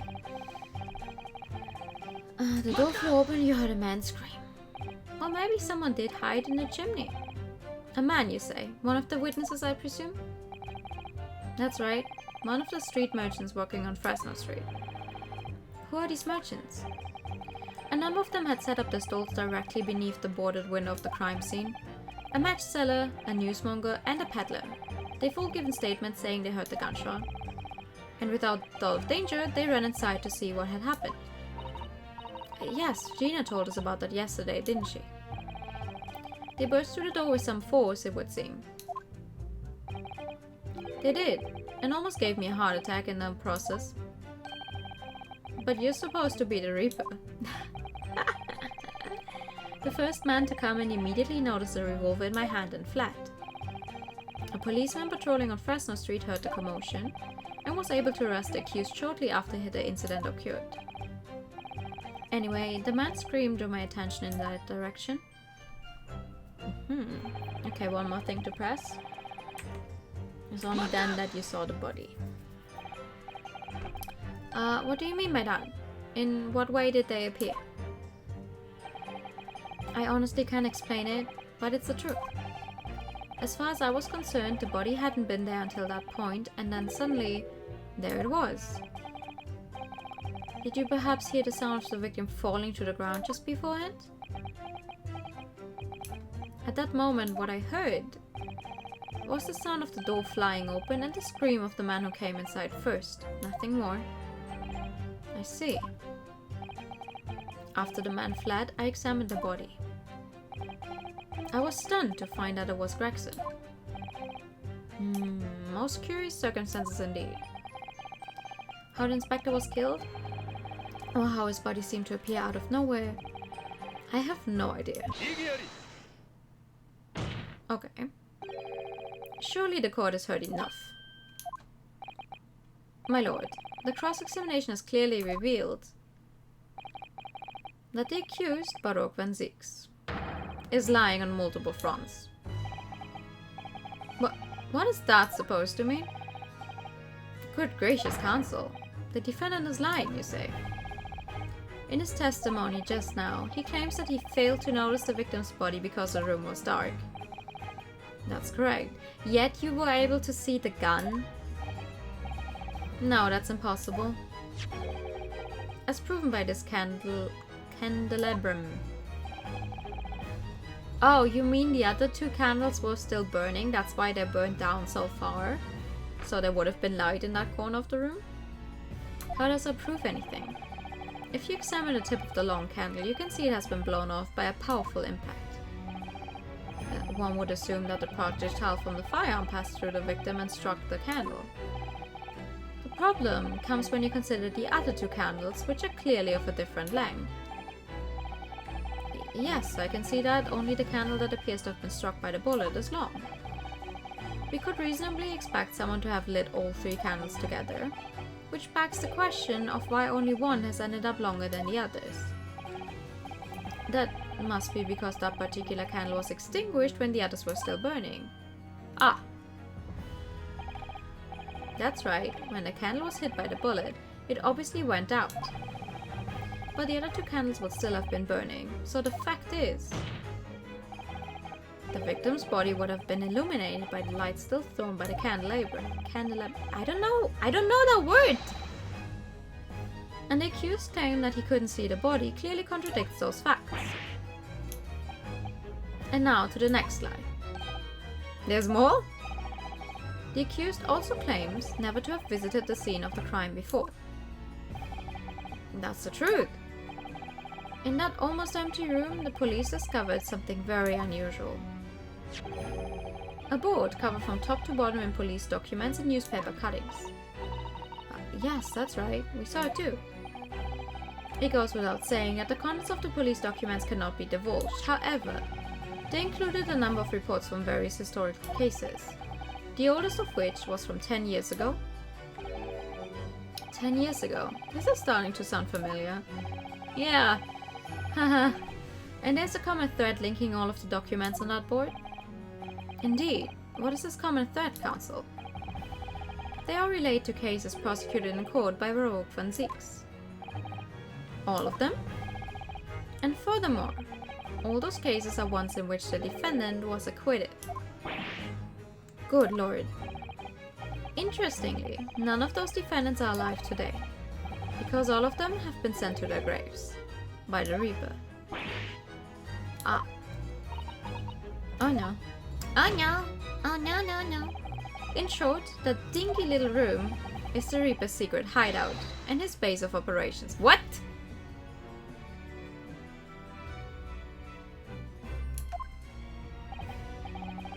No? The Reaper's hideout.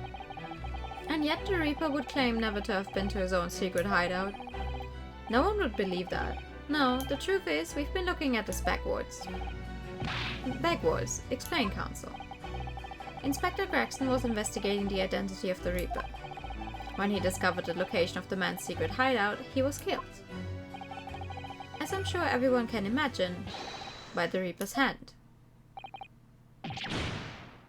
No, Kazuma, I'm sorry. What the fuck are you talking about? Order! Order! Very well. I hereby state the current opinion of the court. What the fuck are you saying? Baruch van Zieks is an outstanding prosecutor who has rendered great service to this country. However, it is with deep regret that I must concur with Prosecutor Asogi's contention that the defendant's testimony exhibits a number of stark inconsistencies with the known facts. All I have done is state the truth as I know it. Kazuma's done a brilliant job as ever. He's drawing on his experience as a defense attorney to build his prosecution case. And it's formidable. But it's not unbeatable. Counsel, you will submit the board that you just showed the court as evidence. I believe it to be fundamental in establishing the facts surrounding the Reaper's existence. Thank you, my lord. A freestanding notice board completely covered in notes and articles relating to the victims of the Reaper of the Bailey. Hold up! No. I am going to look at that. Before you call anyone else, I'm going to examine this thing.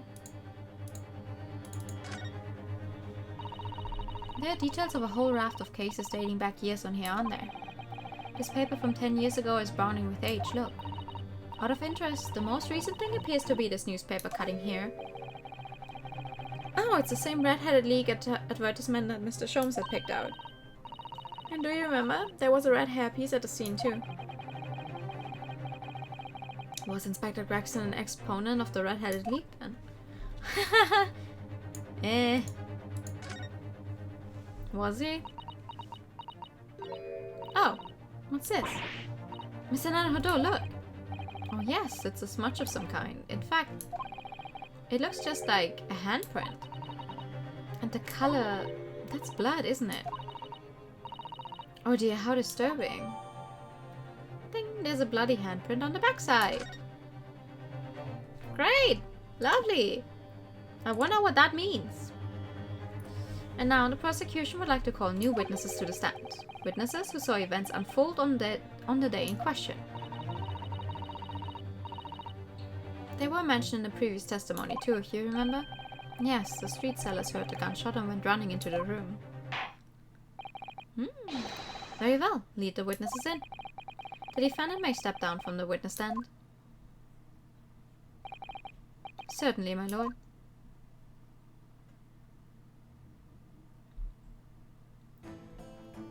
Oh my, wait. Oh no!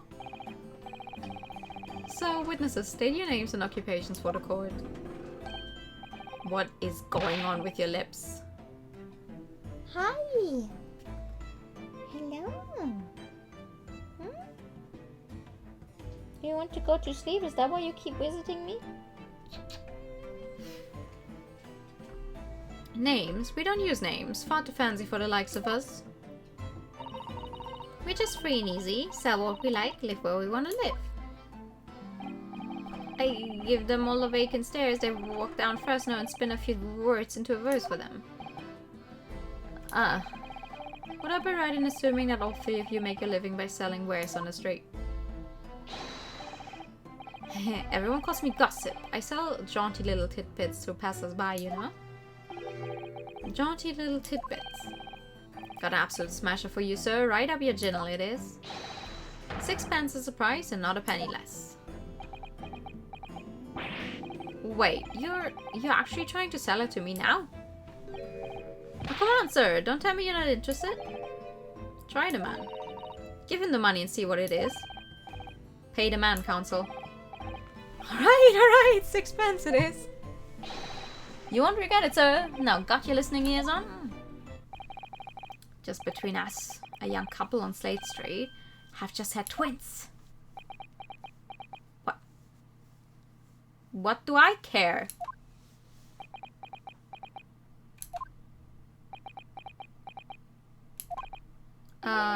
Is that it? No, that's not it. It's gossip, isn't it? It wants to spread, but that bit's up to you and your mouth, of course. I've got more, you know. Want another juicy one? 6 pence a piece it is, if you're curious. What is that on his neck? I am curious, yes, about what's going on just under the fat bottom lip of yours. Namely, that unusual bruise or whatever it is that's poking out from under your collar. What about the next witness then? What name do you go by and what do you sell? Me? I'm Venus. That's what everyone calls me. Funny, innit? I sell these lovely little fireworks to all the local school kids. Did she just light that on her ass? 6 pence a pop, what you say? You weren't exaggerating with little. Do they actually sell? Oh yeah, the second years can't get enough of my Venus firecrackers. Especially when I tell them that if they get 100, they could blow up the school. Not the most savory of ideas, young lady. What you say then, eh? Wanna part with 6 pence for a pop? Wait, what? You want me to buy one? Tell you what, I'll let you in on a little secret. If you get 100 of them, you could blow up the whole courtroom. Try the woman. Give her the money and see if she's right. Hey, the woman council? You want me to blow up the place? Alright, I'll buy one. Lovely stuff, right then. This is something a bit extra just for you. The Venus special, only 600 pence. 600! It's 100 of my regular fireworks. Nothing little about that, is there? And there'd be nothing little about the punishment if I blew up the Old Bailey either. Venus firecracker. The Venus special firecracker consisting of 100 smaller fireworks at 6 pence each. What sort of a bang could it make? A bang that sounds similar enough to a gunshot? I'm just saying. Yay, do it! And the last witness. What name do you go by and what do you sell? I'm a thinker, me. Think all sorts of thoughts. I think, therefore I am. I am, therefore I think. Because I stand there on the street, watching the world go on about me, they call me the observator. Servitor. Get out of it, old man. Everyone calls you Sandwich and you know it. So, you don't actually sell anything? A problem shared is a problem halved, as they say. I give advice, I do, and think what it means. I don't actually sell anything, no. Come to think of it. Pity. No more purchases today, please. Well, we have quite a cast here, it seems. They conduct their business on Fresno Street from morning until night, my lord. And always in the same place, directly adjacent to the crime scene. I see. And thus they heard the gunshot, I suppose? Not only that, but they very bravely ran inside to see what was going on and witness the crime. Well, I'll be beggared, I thought, just between us. Venus de Milo, what am I to do? What a terrible thing I saw. What I think is, if all what we see is light and shadow playing with our eyes, is any of it real? Okay. Very well. The court will hear the formal testimony of these 3 witnesses now. You will describe in detail what you witnessed and heard at the time of the incident. Thank you so much for the follow, Weka! Alright. Wait, actually, before we hear that, we have a new piece of evidence, so let's... You're welcome, this game is great. It is. I am so excited to find out what else there is. So what is this? Have you had an idea, Mr. Naruhodo? You're staring at the end of the string of fireworks. Sorry, it's just that it's the Venus special. I was wondering what 600 pence worth of fireworks would sound like. Shall we find out? What? But she said it could blow up the courtroom. Bang! Alright, that was a fairly sizable bang. My ears are still ringing, Mr. Naruhodo. It sounded almost exactly like a gunshot. A gunshot? You think it sounded like a gunshot? I think it sounded like a gunshot. No.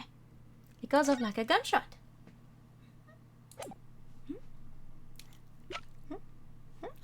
I'm just saying. to say. We saw the whole thing from start to finish. We did everything from the moment they went in the building. It was less than a minute after the Reaper had gone inside that we all heard a big bang. Seems to me that quick to talk is quick to walk. Gossip couldn't wait to go and see what had happened. I ran into the room and there he was, the Reaper, gun in hand, standing over the dead body.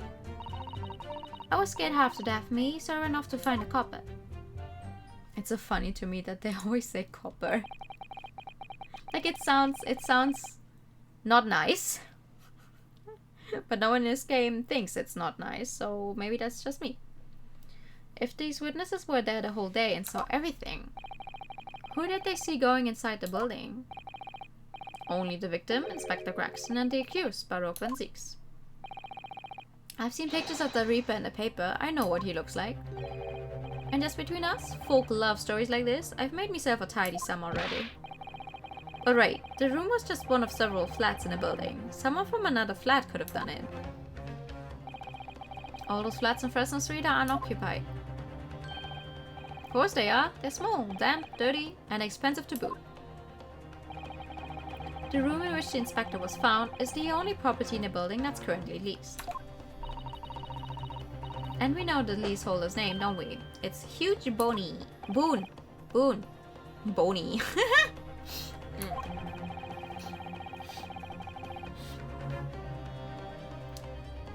The testimony the court is just...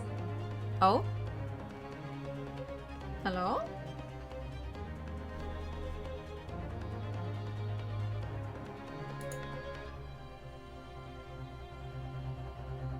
Eh? Hello? Hello? Did my stream just die? Can you guys hear me?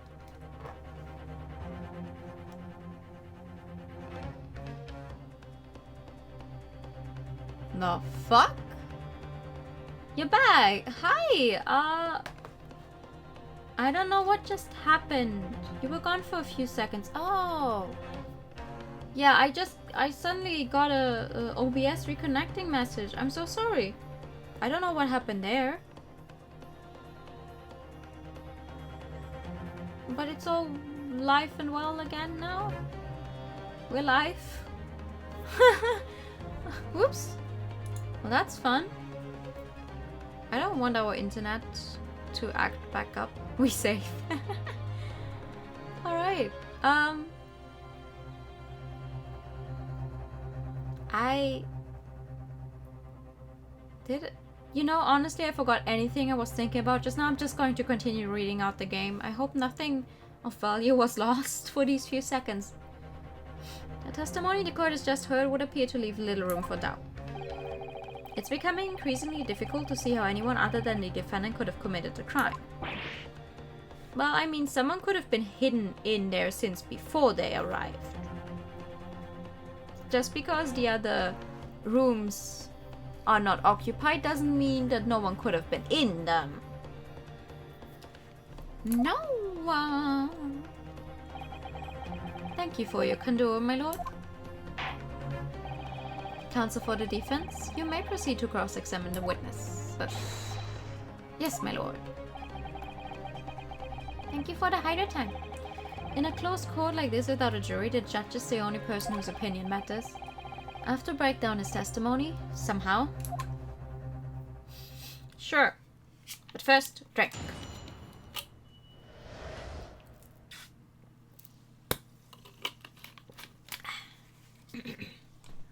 The witness's account. Okay. You saw the whole thing from start to finish. Tell me more about that. When you say they, who do you mean exactly? Inspector Gregson, the defendant, Lord Van Zieks? I suppose so. The likes of us don't know the names of the high and mighty. But I'll tell you one thing. It was the old Reaper that went in last, that's for sure and certain. Just by Inspector Gregson, did they arrive at the same time as each other? No, not at all. The first fella must have gone inside a good 15 minutes before we heard that gunshot. The victim arrived 50 minutes before. Are you sure about that? Am I sure? Am I sure? Does it seem likely that I have forgotten a fella with bright red hair like that, does it? Yeah, his hair really were red, weren't it? Redder than my flaming fireworks, even. That fiery red mop still burn on the inside of my eyelids, it is. Wait a minute, you're saying the man was a redhead? Weren't you listening, chum? Aye, he was a redhead. And he had a big trunk with him as well. But Inspector Greggson's hair isn't red, not by any stretch of the imagination. It seems likely that the person you saw wasn't in fact Inspector Gregson at all, but some other third party. No, I hate to break it to you, but the witnesses are correct. It's the wig. What? Just have a look at this photograph of the victim taken at the scene. Oh no! Yes, that's Inspector Gregson, alright. And a red hairpiece. Ah, of course! We saw one on the floor when we investigated the scene, didn't we? I still refuse to believe Inspector Gregson wore a hairpiece, though. So then why on earth would he have been wearing something like that? Well, a big trunk. You think Inspector Gregson would fit into a trunk? We know Ryunosuke was able to fit into a trunk. I don't know, I'm very much stuck on the idea that Gregson was killed somewhere else. Currently, but I'm not sure. The color does seem to suit the man, one might say. Does it? The photograph will be submitted as evidence, please, counsel. A photographic print of the victim, Inspector Gregson. His body appears to be tightly curled up and there's a red hairpiece on his head. And what became of the trunk that the red-headed victim was supposedly carrying? I was informed that no trunk was found at the scene. So it just disappeared. What, do you expect us to have been watching the building every second, do you? We definitely saw him in the dock going in, though. No question about that.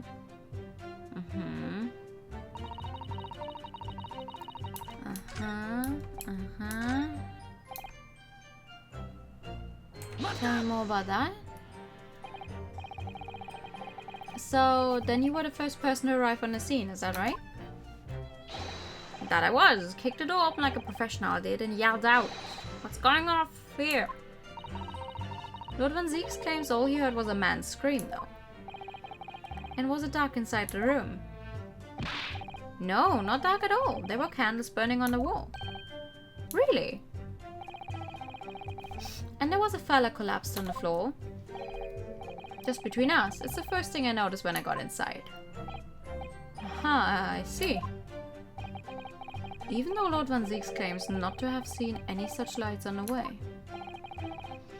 The next thing I noticed was someone standing right beside the body.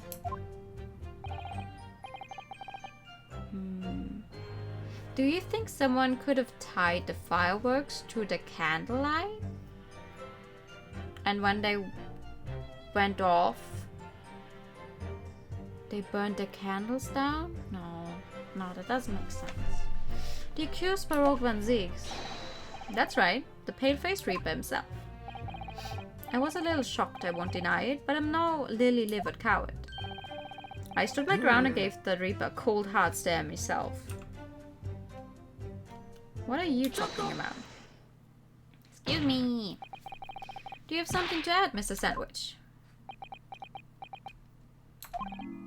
There's really nothing to me. Empty in the head I am, just 2 slices with no middle. So I don't know what you could want with me? I think that maybe you just remembered something? Having heard Mr. Gossip's last statement, I mean. What I think is we all nothings, really. We try to dress ourselves up as something else, but at the end of the day, we're all just street sellers. That's enough out of you, Sandwich. Keep your trap shut now. Unless you want us to make you into a real sandwich. When he saw the Reaper, he fell clean over on his backside. That's it? Oh, you rotten bagger. I told you to keep that a secret. You are under oath to tell the truth and only the truth, even if the truth is, oh, you got scared and fell on your butt. He screamed, he did, screamed and scrambled off on all fours. That's all I wanted to say. Mr. Gossip, is this true? The floor was that slippery, that's why. Planted my hand in a filthy pool of blood, didn't I? Yuck. What? A pool of blood? But listen here, even when I was sprawled on the floor, I still kept giving that Reaper a cold hard stare. And don't you forget it. Let's just go back a little. Did you say you got blood on your hand? I did. Happens to the best of us at times, doesn't it? So I was scared. So I slipped over. We can keep it just between us, can't we? No, we can't. No, Mr. Gossip, I'm going to have to ask you to add that information to your formal testimony. Oh, if I must. The witness will amend his testimony to include the aforementioned details at once. You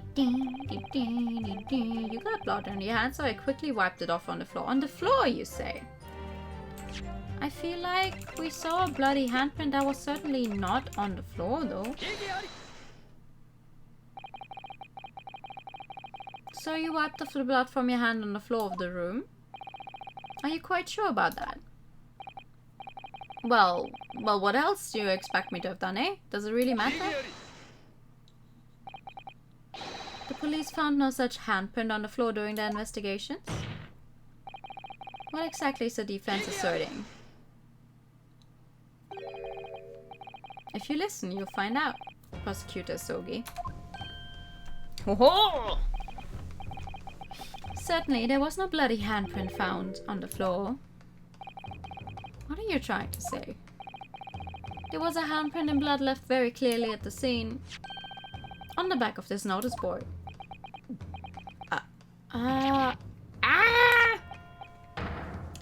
Yes, indeed. Indisputably, a handprint in a distinctive color of blood. You're that right. That's my right hand. I'd know it anywhere. I mean, that's nice. At least he's admitting to it immediately. The witness very definitely testified that he wiped his hand on the floor. Any handprints on the back of the board are irrelevant. Yeah. No, not if the board itself had fallen over onto the floor. In that case, it's quite possible for the witness's handprint to have ended up there. Just look at the floor plan of the room. The notice board was in the opposite corner of the room of the victim and in an upright position, even if it had somehow been toppled and was lying under the floor at the time. It would have been a considerable distance from the body. You know what I find weird? Look at how the door opens. If the body is back there, you would have to walk completely into the room because the door would block him from sight for a very, very long time. I fell over when I came across the body, so it was basically right next to the corpse, not on the other side of the room. In other words, the defense's assertion is contradictory. Yes, it is. There's a very definite contradiction here, for which there must be a reason. I take it that you formulated a proper hypothesis, counsel. Of course. Regarding this apparent discrepancy between the witness's account and the handprint found at the scene. I have, my lord. The discrepancy between the witness's account and the location of the handprint is explained by the board moving. The real contradiction here is the handprint itself, not where it was found. As the court can see, it's upside down. Good gracious, so it is. If the witness had put his hand against the board, the finger should be pointing upwards. What does that tell us? It tells one simple fact. When this handprint was made, the board must have been lying on the floor as I previously suggested. Which means that after the incident, it must have been moved. What? Haha, yes, get ready. You claiming that somebody moved the notice board after the shooting? Then tell the court who. I don't know that yet. But the point is, when you consider all the testimony we've heard so far, we can now be very clear on one point, and that would be the position of the notice board at the time of the incident, my lord. So, counsel, I must ask you to clarify your assertion for the court. At the time of the incident, where do you maintain the notice board was situated? Next to... here, somewhere here. I hope this is... This is the only possible location. Immediately adjacent to the doorway. If the court would think back to the testimony given by the defendant earlier, he said that when he entered the room, it was dark. And he couldn't see the body. By heck! If the notice board had been here, the body would have been completely hidden from view, and the light from the candles would have been blocked, making the room appear darker. But the accused also claims that the victim's body simply appeared before him. That's true. Or, in his precise words,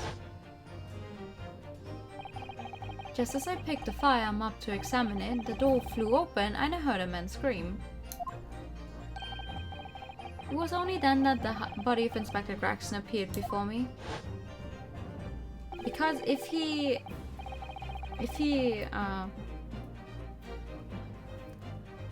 I'm sorry, I'm missing the word. If the door flew open with enough force, it would have thrown over the notice board, no? It seems to have some interesting stuff to watch in the water. I don't know about calling it a scream, but he was talking about me, no mistake. Because it was me that kicked the door open. If you look again at the floor plan,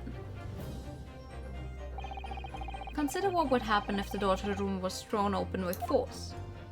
Bing! That can't...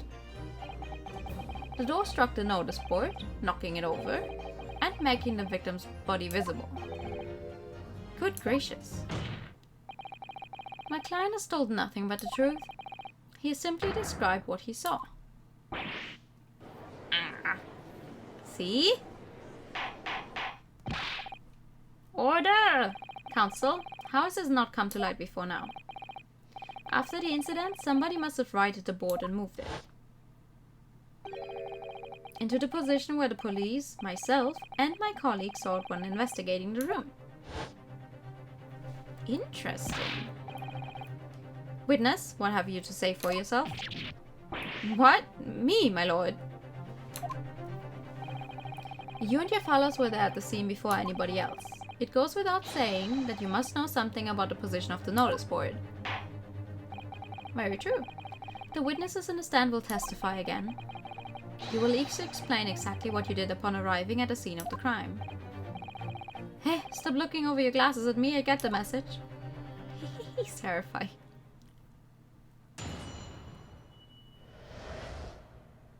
The mystery of the moving board. I don't know anything about that dead notice board, I just wiped my hand on it, that's all. Oh, don't look at me, I haven't got a clue about it. I was doing business with some second years at the time. Didn't you just say you were at the scene and then called the copper? I don't know anything about anything, I'm just a bystander, me, just a sign at the crossroads of life. It was a reaper, but he's got a face that screams bored. I can't see how it changes anything anyway. The detective still died when we heard the gunshot. So none of you can elaborate further. Shaken by the crime they witnessed, and with only the light of a few candles and an oil lamp by which to see, we can't expect these witnesses to be able to give a more precise account of what happened. That's right, yeah. It don't pay to expect too much. It's man's endless quest for knowledge that is destroying the world, that's what I think. Do you? Really? In any case, as this testimony shows, even if the notice board was moved by somebody following the incident, it makes no difference. It does. When the gunshot rang out, the accused was the only person at the scene. In short, the only person who could possibly have committed this crime is Baroque Van Zieks. None of his wrangling over the board changes that simple fact. Quite so, quite so. Does the defense still wish to cross-examine the witnesses despite the circumstances? Most certainly, my lord. I will always question everything I can. Very well. Then you may proceed, counsel. Thank you. I will. I will do exactly that. And I'm going to start with this, because you said just earlier that you arrived right behind him and I called a copper. That doesn't add up. When you say we're doing business with them, you mean you were selling them fireworks? Yeah, what else? There's a priory school just around the corner, see? Those cheeky little so-and-sos have got a plan to blow the school to Kingdom Come. Huh. So I've been telling on them, letting their teachers know what they're up to. Oh, you have? Yeah, wouldn't want anyone to get hurt, so I let the school know the kids are playing with dodgy toys. Then, praise the Lord, the teachers take all the fireworks off them. And then, praise the Lord again, the kids all come back to me to buy more. Everyone's happy, see? What a record. Of course, and sometimes the teachers give me a little bonus to thank me for letting them know. It's a busy old life selling explosives. Venus is a guileful goddess indeed. Well, telling barefaced lies is kind of my thing, really. I'm ever so good at it. Oh? What do you have to say about that? Something wrong, Mr. Sandwich? If I said it was, could we just leave it at that? Would that be the end of it? No. Did Miss Venus' statement just now bring something to mind, perhaps? Philosophical thoughts. Deep philosophical thoughts. Let's say there was a great liar. And that great liar said, without batting an eye, telling barefaced lies is kind of my thing. I'm ever so good at it. Would those words of hers be a lie too? Or the truth? In which case, she's not a liar. Oh, it's a hellish paradox, that one, don't you think? I'm not entirely sure, to be honest. But it seems to me you're suggesting Miss Venus has been lying, are you?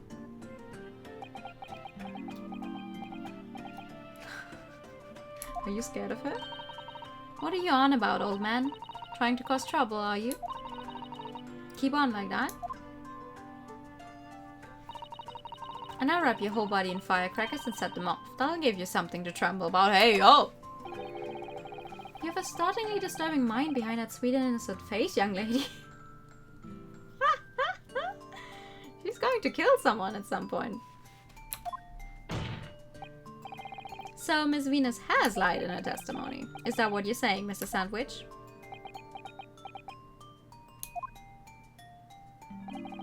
Well, if it means I'll be burning in hellfire for the rest of my days, so be it. Yes, that's what I'm saying. Can you elaborate, please, sir? Old Blabbermouth here headed for the room where the gunshot seemed to come from. But there was someone else who crept up the stairs behind him, too. That's right. The rotten lie over there. I mean, that's what I'm saying. She said she did also go. Hehe.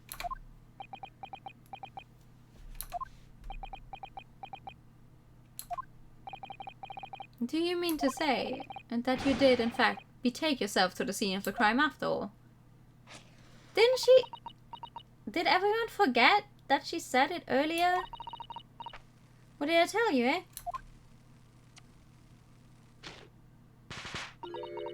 I said I was good at telling barefaced lies, didn't I?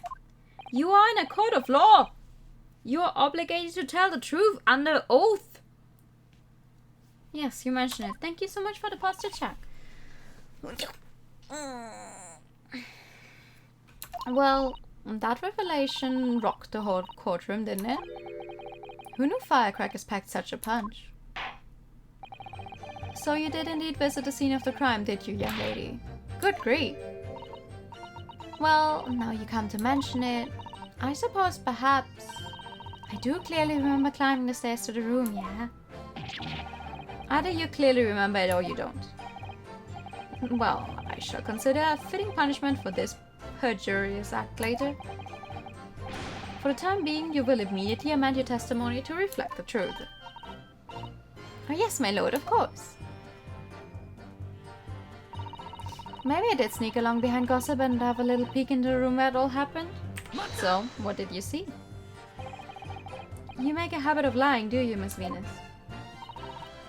Well, I suppose so. I don't really know, to be fair. If you want my advice, though, I take everything I say with a big pinch of salt. Alright, but you did in fact go to the room where the victim was killed on the day in question, didn't you? Oh, please, as if I would. I can't think of anything more terrifying. The truth, please.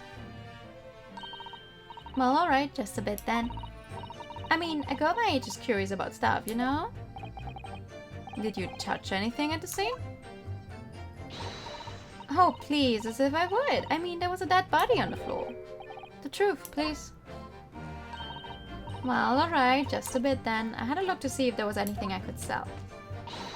So I did give the place a once-over, but it was nothing to write home about. So you took something from the scene of the crime.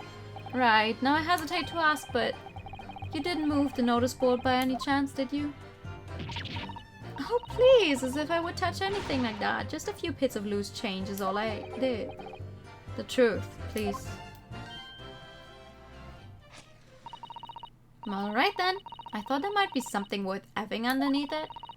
So I blasted the flipping thing. Sorry, flipped the blasted thing. You're telling us that you did move that board? I think that did slip out, didn't it? What? You daft bombpot! I don't believe it. The girl doesn't think. So, did you find anything then? Something that you might have taken, perhaps? To sell? Oh, please, I should be so lucky. In my imagination. The truth, now. I might have found this old pocket watch under the notice board, I suppose. But a bit of junk like this can't be worth much if you ask. Ah! Who just screamed? So was you, was it? You're the one who took it. Yeah, Gina. Young lady, may I remind you where you are? That watch there. There was a present to Inspector Gregson from the Yard for a big case he solved 10 years ago. The Professor case, no doubt. The boss used to wind it up every evening without fail when he was waiting for his grub to come at the pub. I see. I swiped it off of him once and blimey was he upset. He gave me a right earful. Said he didn't miss the day in the last 10 years polishing it and winding it. It meant the world to him, that watch did. Possibly not the best thing to go diving for then. It's not all that though. Hello! Good morning! How are you? I took it to Jervis that night to ask how much it was worth, but the old dealer wouldn't touch it. The animations are really good, yeah. Wouldn't give me a penny for it, said it wasn't working. Knocked about and worthless, he called it. I knew I should have lifted it.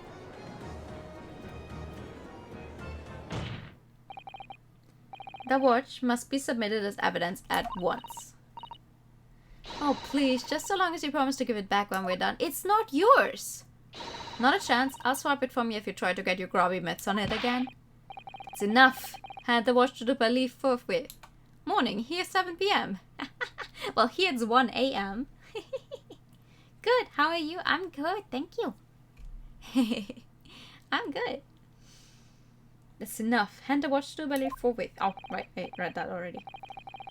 Morning. Well, technically it's after midnight, so it's the next day, so it's morning. Now, children, what's your manners? Wait, hold on. How old is she? 640, 51, 45, 24. Oh, we don't know. We don't know their ages. Okay, that's fair. Good lord. The glass appears to be broken. More than likely it shattered when the inspector was shot. It doesn't tick anymore either. Which is why Jabez didn't want it. What a waste, eh? Well, here it is at night. Yes, indeed. It appears to have stopped at the hour of 5. Exactly when the gunshot was heard then. Which supports the prosecution's claim, of course. Inspector Gregson's pocket watch that he wound without fail every single day. It's no longer ticking and the glass over its face is cracked. Well, it's a new piece of evidence I will examine right this second. Let me see this. The glass over the face really is badly cracked. Look. What a shame when the inspector clearly looked after it so carefully. I imagine Mr. Sholmes could repair it, don't you? Yes, I should think so. He's very adept at things like this. A useful man to have around, in fact. But kindly remember that he's a great detective, Mr. Naruhodo, not an odd job man. Well, if he's good at doing odd jobs, why not? What's this thing? Ah, there's a tiny little keyhole there. Here, can you see? Oh yes, that's probably for the winder used to wind up the mechanism. It looks a little unusual, don't you think? Yes, you need just the right key to wind it, I imagine. Why do I feel as though I've seen something? Something a bit like a key that's about the right size to fit in this hole. It would be wonderful if we had the key. Let's check carefully over what we have already found.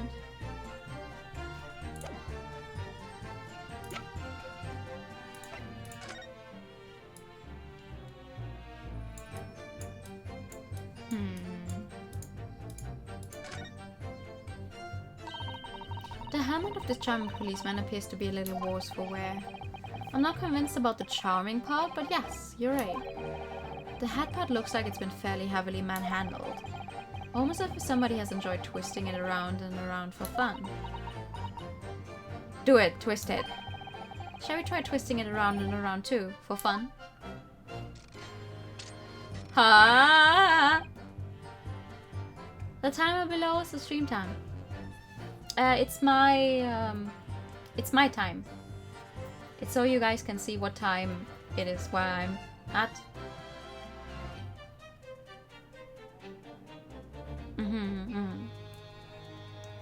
So when it's like 3 AM and I'm talking absolute bullshit, you go, oh, okay. It's 3 AM. That's alright, that's valid. What's that? It appears to be some sort of key. But it's tiny though, it couldn't be a key for a door. Not at that size. So what is it for, I wonder? Giving it a twist causes a key-like shaft to pop out from the base.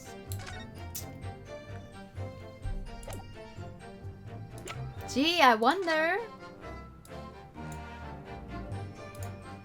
Can I open this now? It's a tiny little key in the hand. It looks a little unusual. I've seen something. No? Did I not examine it the correct way? If I do this. This thing pops out.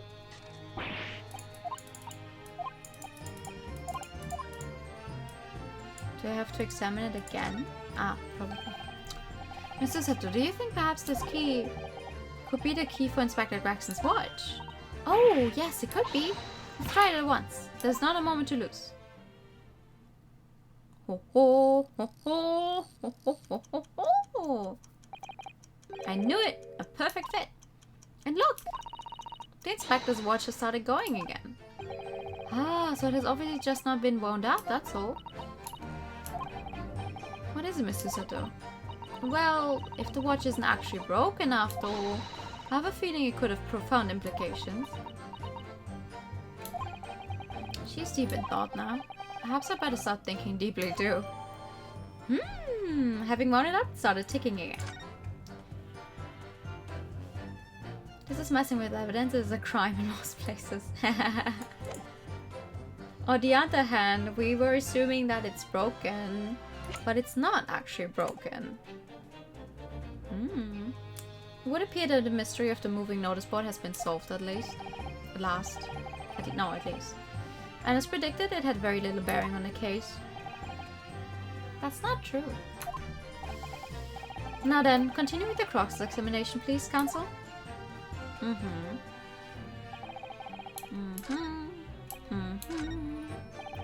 Should be handled by specific people. Listen, this is an Ace Attorney game. Don't think too hard about what should actually be done by who.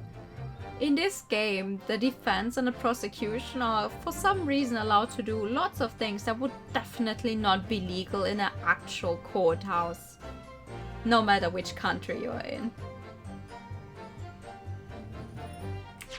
He did not necessarily die when we heard the gunshot, seeing as his watch does still work. How do I present this?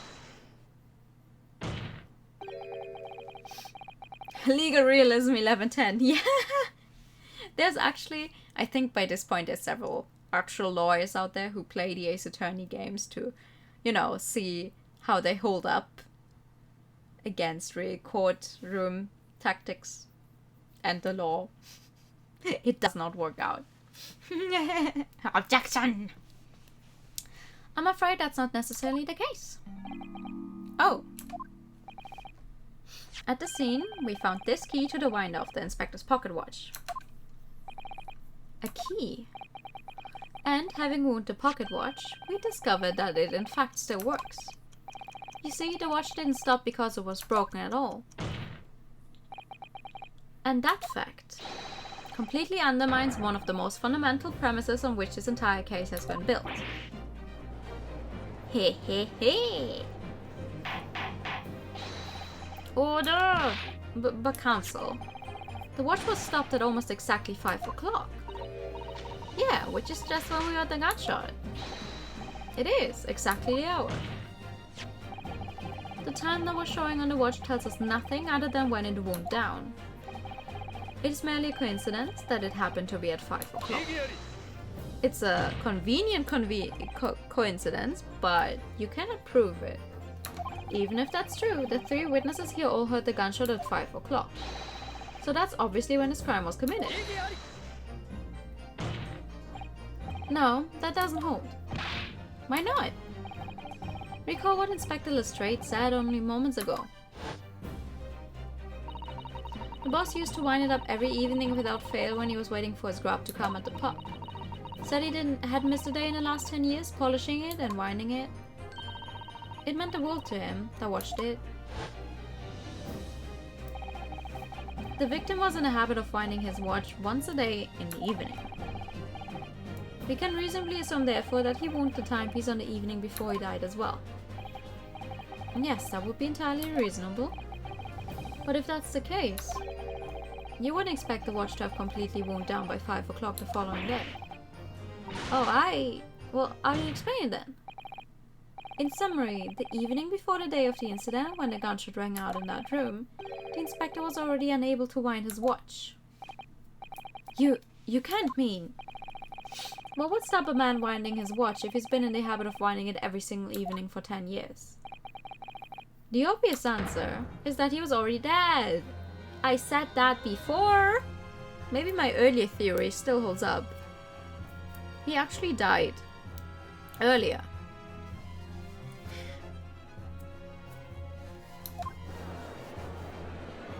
He actually died earlier. And what they heard were the firecrackers going off. Order! Counsel, that is a most extraordinary claim. Extraordinary isn't a word, it's absurd. You claim he was already dead the night before? Do you really think that Scotland Yard's coroner would have overlooked something like that? Well... On that subject, there's something rather surprising. There's actually an omission in the coroner's report. The time of death is not noted. That's right. Wait a minute, you're forgetting that my legs went from under me when I kicked the door in. What do you mean? Like I said, I planted my hand in a dirty great puddle of blood. Yes, so the victim's blood hadn't dried. It was fresh. He catches on fast, doesn't he? See if there was a firecracker built in one of the candles. But the blood could be explained in any number of ways. It could have been put there afterwards. Some fresh blood could have been poured over the victim's body after he... Does my learned friend think that fresh blood is available in every street corner? You're calling me your learned friend?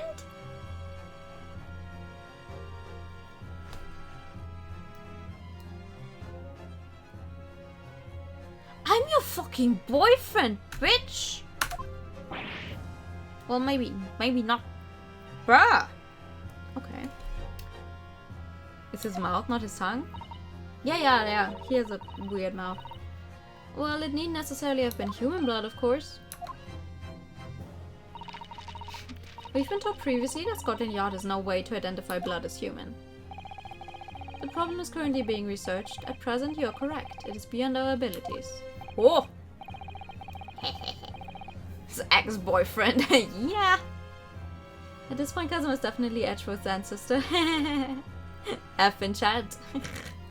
Then a chicken's blood could have been used, for example. It's certainly a possibility that it wasn't the inspector's blood at all.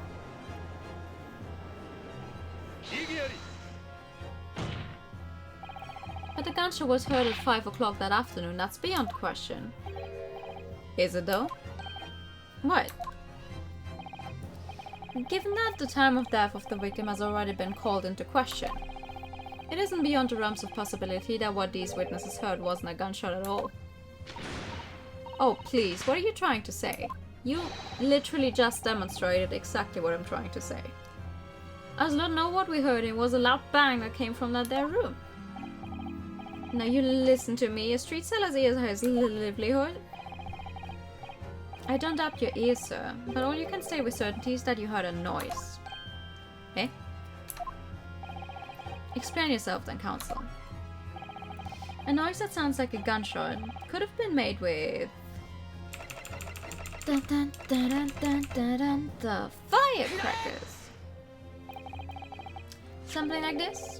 The culprit could have said one of these to fake a gunshot. Good gracious, the very fireworks that are sold by the witness. Now hold on a minute, are you saying I did it? My pretty little firecrackers only make a little pop anyway. See? Not 100 of them together. The Venus special that you sell for 600 pennies sounds like this. As the court can now attest, it sounds very much like a gunshot, in fact.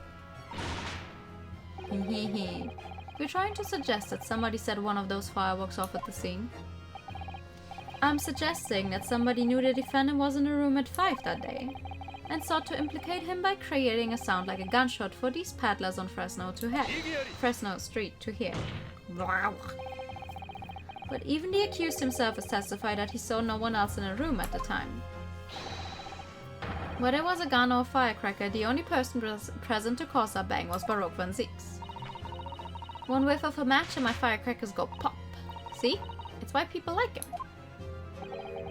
I fear for your fingers, young lady. Recently, during my time here in Britain, I've learned of a very useful invention indeed. Something called, a time bomb? Good heavens, a bomb! Yes, a device that allows you to blow whatever you like, whenever you like.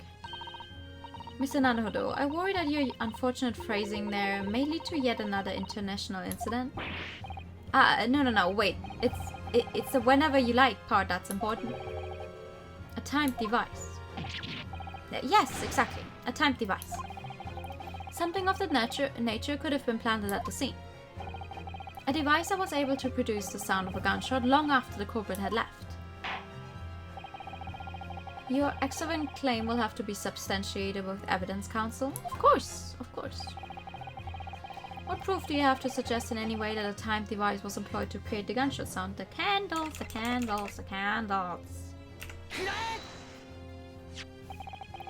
As the court has already discussed, the tip of one of the candles in the candelabrum has been blown off. Indeed, because it was struck by the bullet, which presumably passed through the victim. I don't think that's possible, my lord. Not possible. Why? Because of the scorching. There are gunpowder scorch marks clearly visible in the broken candle. They are. Goodness, yes. But is it not the case that there was also scorching on the victim around the bullet entry wound? That's right, there was. But as we heard earlier, scorching like that only occurs when the target is at very close range, a matter of centimeters from the gun. Which means that the scorching on a candle can possibly be the result of a gunshot.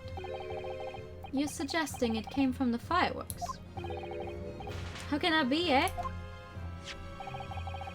The fact that there's such a visible scorching on the candle suggests that the fireworks must have been right next to it when they exploded. Or to put it another way, the candle and firecrackers were joined together.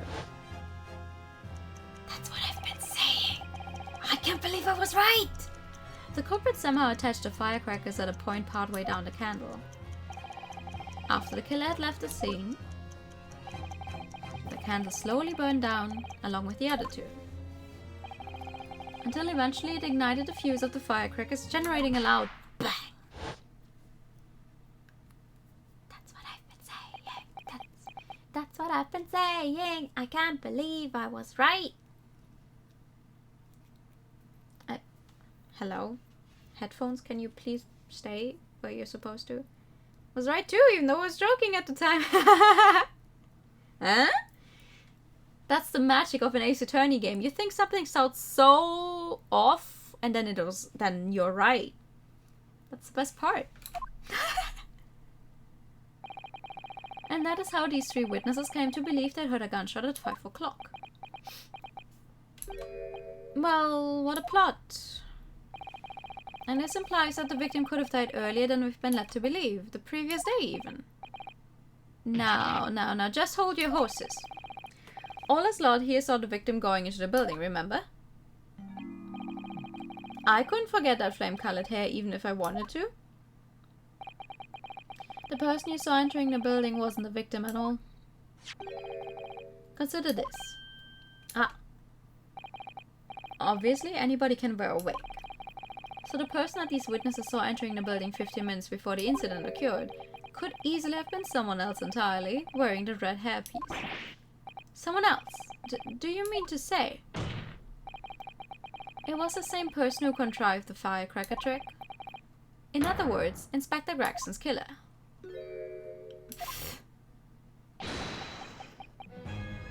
Hey! Why are you laughing at me? Oh, very impressive, Ryunosuke. Oh, he's calling me by my full name, eh? Damn, that hurts. That hurts more than, like, actually getting dumped. Kazuma, I'm really quite amazed you've come this far. But after all, wasn't I the one who told you that you had all the makings of a great defense lawyer? I also noted the lack of a time of death in this report, a stock omission. But as far as I'm concerned, this whole country's justice system leaves a lot to be desired. Okay. Order! Prosecutor Sogi, what on earth do you mean by that statement? I hear that many of the leading members of Britain's judiciary are present to observe this trial today, so we cannot allow even the slightest doubt to be overlooked. He's right. The defense's assertion about the time of death based on the victim's stopwatch is just conjecture. But, while the possibility exists that my learned friend may be correct, we have a duty to explore it. Well, certainly, I would agree with you. And what immediately comes to mind is, of course, what was Inspector Gregson doing and where did he go on the day before the incident? Do you know? I mean, the inspector always carried out his investigative work alone, but there's a very big chance I have a very good idea of where he went. Wearing a red hairpiece. His movements were treated as confidential within Scotland Yard. Even within the Yard. However, considering the evidence we've been presented with so far, I'd say it's fairly apparent what case the man was pursuing. Wouldn't you, my learned friend? I do have a feeling about what case he might have been investigating. Yes, I agree. Surely. My lord, the defense believes it can explain to the court the case that was being investigated by Inspector Gregson at the time of his death. Very well, counsel. Present your argument to the court. What evidence is suggestive of the case being investigated by the inspector on the day prior to the incident? Why would he be wearing a bright red wig otherwise? I believe this red hairpiece points to the answer. We might assume it was part of a disguise used to carry out an undercover investigation. Surely not. Such a brightly colored hairpiece would only serve to make the inspector more noticeable. Yes, that's quite true. It would definitely have made him stand out in a crowd. Except, that is, in a crowd of gentlemen from the Red-Headed League. The Red-Headed League. So, you'd already worked it out. What on earth is this all about? Is there such an extraordinary league of gentlemen? The Red-Headed League is currently under investigation for a grand deception. A deception of what nature, Counsel? They've been targeting red-headed men across all of London and tricking them out of small sums of money. 2 men were arrested for the misdemeanor only yesterday, in fact. Oh, the 2 that were in Shom's home? My lord, the defense calls for those 2 men to be summoned at once. 2 redheads. Yes, 2 redheads. Inspector Gregson clearly infiltrated the Red-Headed League using this hairpiece, so it's very likely that he had direct contact with these criminals. And it's quite possible that such contact led to more serious events.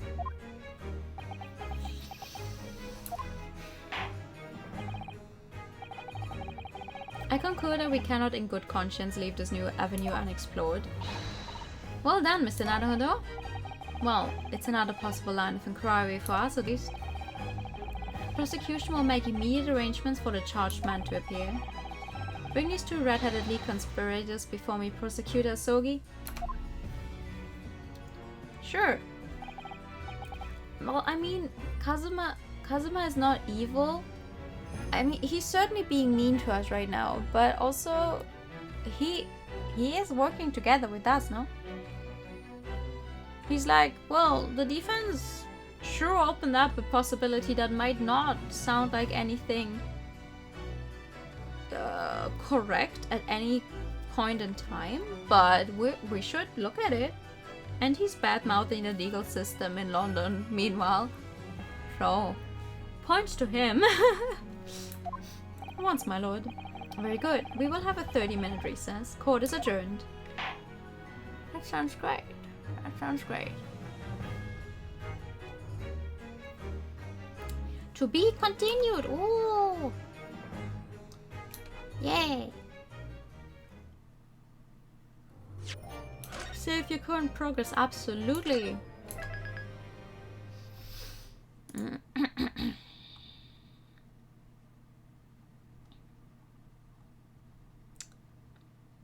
Now, the problem is just, do I continue?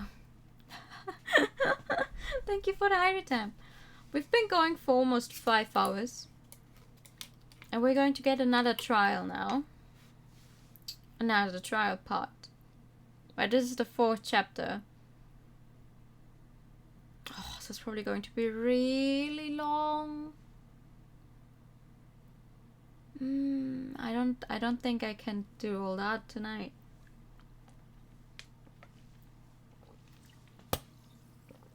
For my part will go to bed soon. I think I will as well, actually. It's a good enough place to stop. It's like we managed to get through the first part of the trial. We have not yet... That's so funny though. We were talking all about like all of the stuff in the past with the professor, but up till now, there has been no connection yet. But it's going to come up at some point. A connection to the professor's case. But I want to know who killed him, but I don't want to continue right now. The game is basically telling you to take a break now, right? It's like, okay, congratulations, you managed to get somewhere. I would like to go back to the title. Yes. I literally just saved. That's fine. Yes, that's fine. The game is like, okay, you played me for 5 hours. You got somewhere. This is a good place to stop. It's always a good place to stop, like in between when the game actually tells you that there's a recess happening. Because I remember I stopped playing the 6th game and like in the middle of chapter 3, and that was 2018. So I don't think I could just jump back into it. I think I need to at least just restart chapter 3 to know what was happening. But yeah, I think this is a good point to stop. We got somewhere, we have some new information. We sadly have another member of the cast actually fucking dead. Which is not nice. It's not nice. I liked him. He was a very nice dude. Well, nice. He was nice to us sometimes. But he was cool.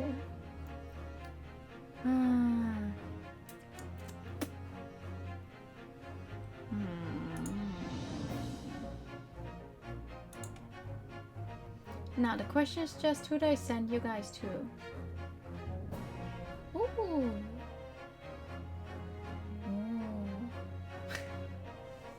If I send you guys to Lyri, it's going to be like almost a 3rd time in a row that I send everyone to her. Also, she's doing a massive collab, I think. I don't really want to run into a collab. Oh, V is playing Genshin. You guys like Genshin? I like Genshin, you know. I don't play it anymore. I don't think I'm ever going to play it again, but... Okay. Thank you for a nice stream. Thank you. No, thank you for coming as always. Thank you so much. Just a few more words before I go. Tomorrow we're going to continue Hotel Dusk. Next week I will hopefully have figured out how to get through the rest of Child of Light. So we're going to do that at some point. Because I have a few days off next week, so I can probably do some more streams on days where I wouldn't normally stream. Because I really want to finish some more games this year. I have one very big game planned to play this year still. And also I have a few things planned for Halloween, so I really want to get through all of the stuff I have open right now. To like not be in the middle of something completely different, right? Thank you for streaming. No, thank you for coming.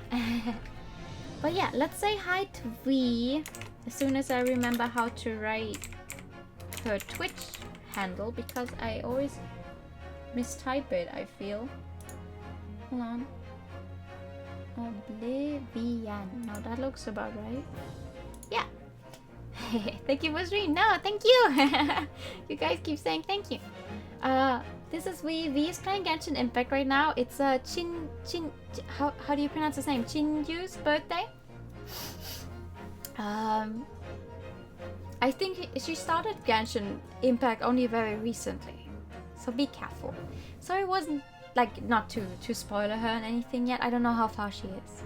I wasn't very active in chat. No, that's perfectly fine. Listen, you don't need to be active in chat.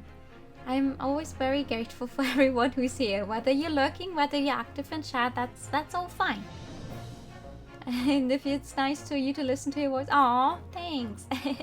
Chris had to have done it. Yeah, me too. I want to know who done our great good boy in. Before I run out of time, because I already started the raid, here's the raid message. I'm so sorry. I wish you all a very, very good night. Thank you so much for coming as always. Sleep tight. If you're in a time zone where it's like the middle of the day, maybe don't sleep tight. Have a good day. I'll see you all soon. Good night. And here we... Oh no. Wow, so many things. Good night. And I'm not finding the correct button. Bye bye.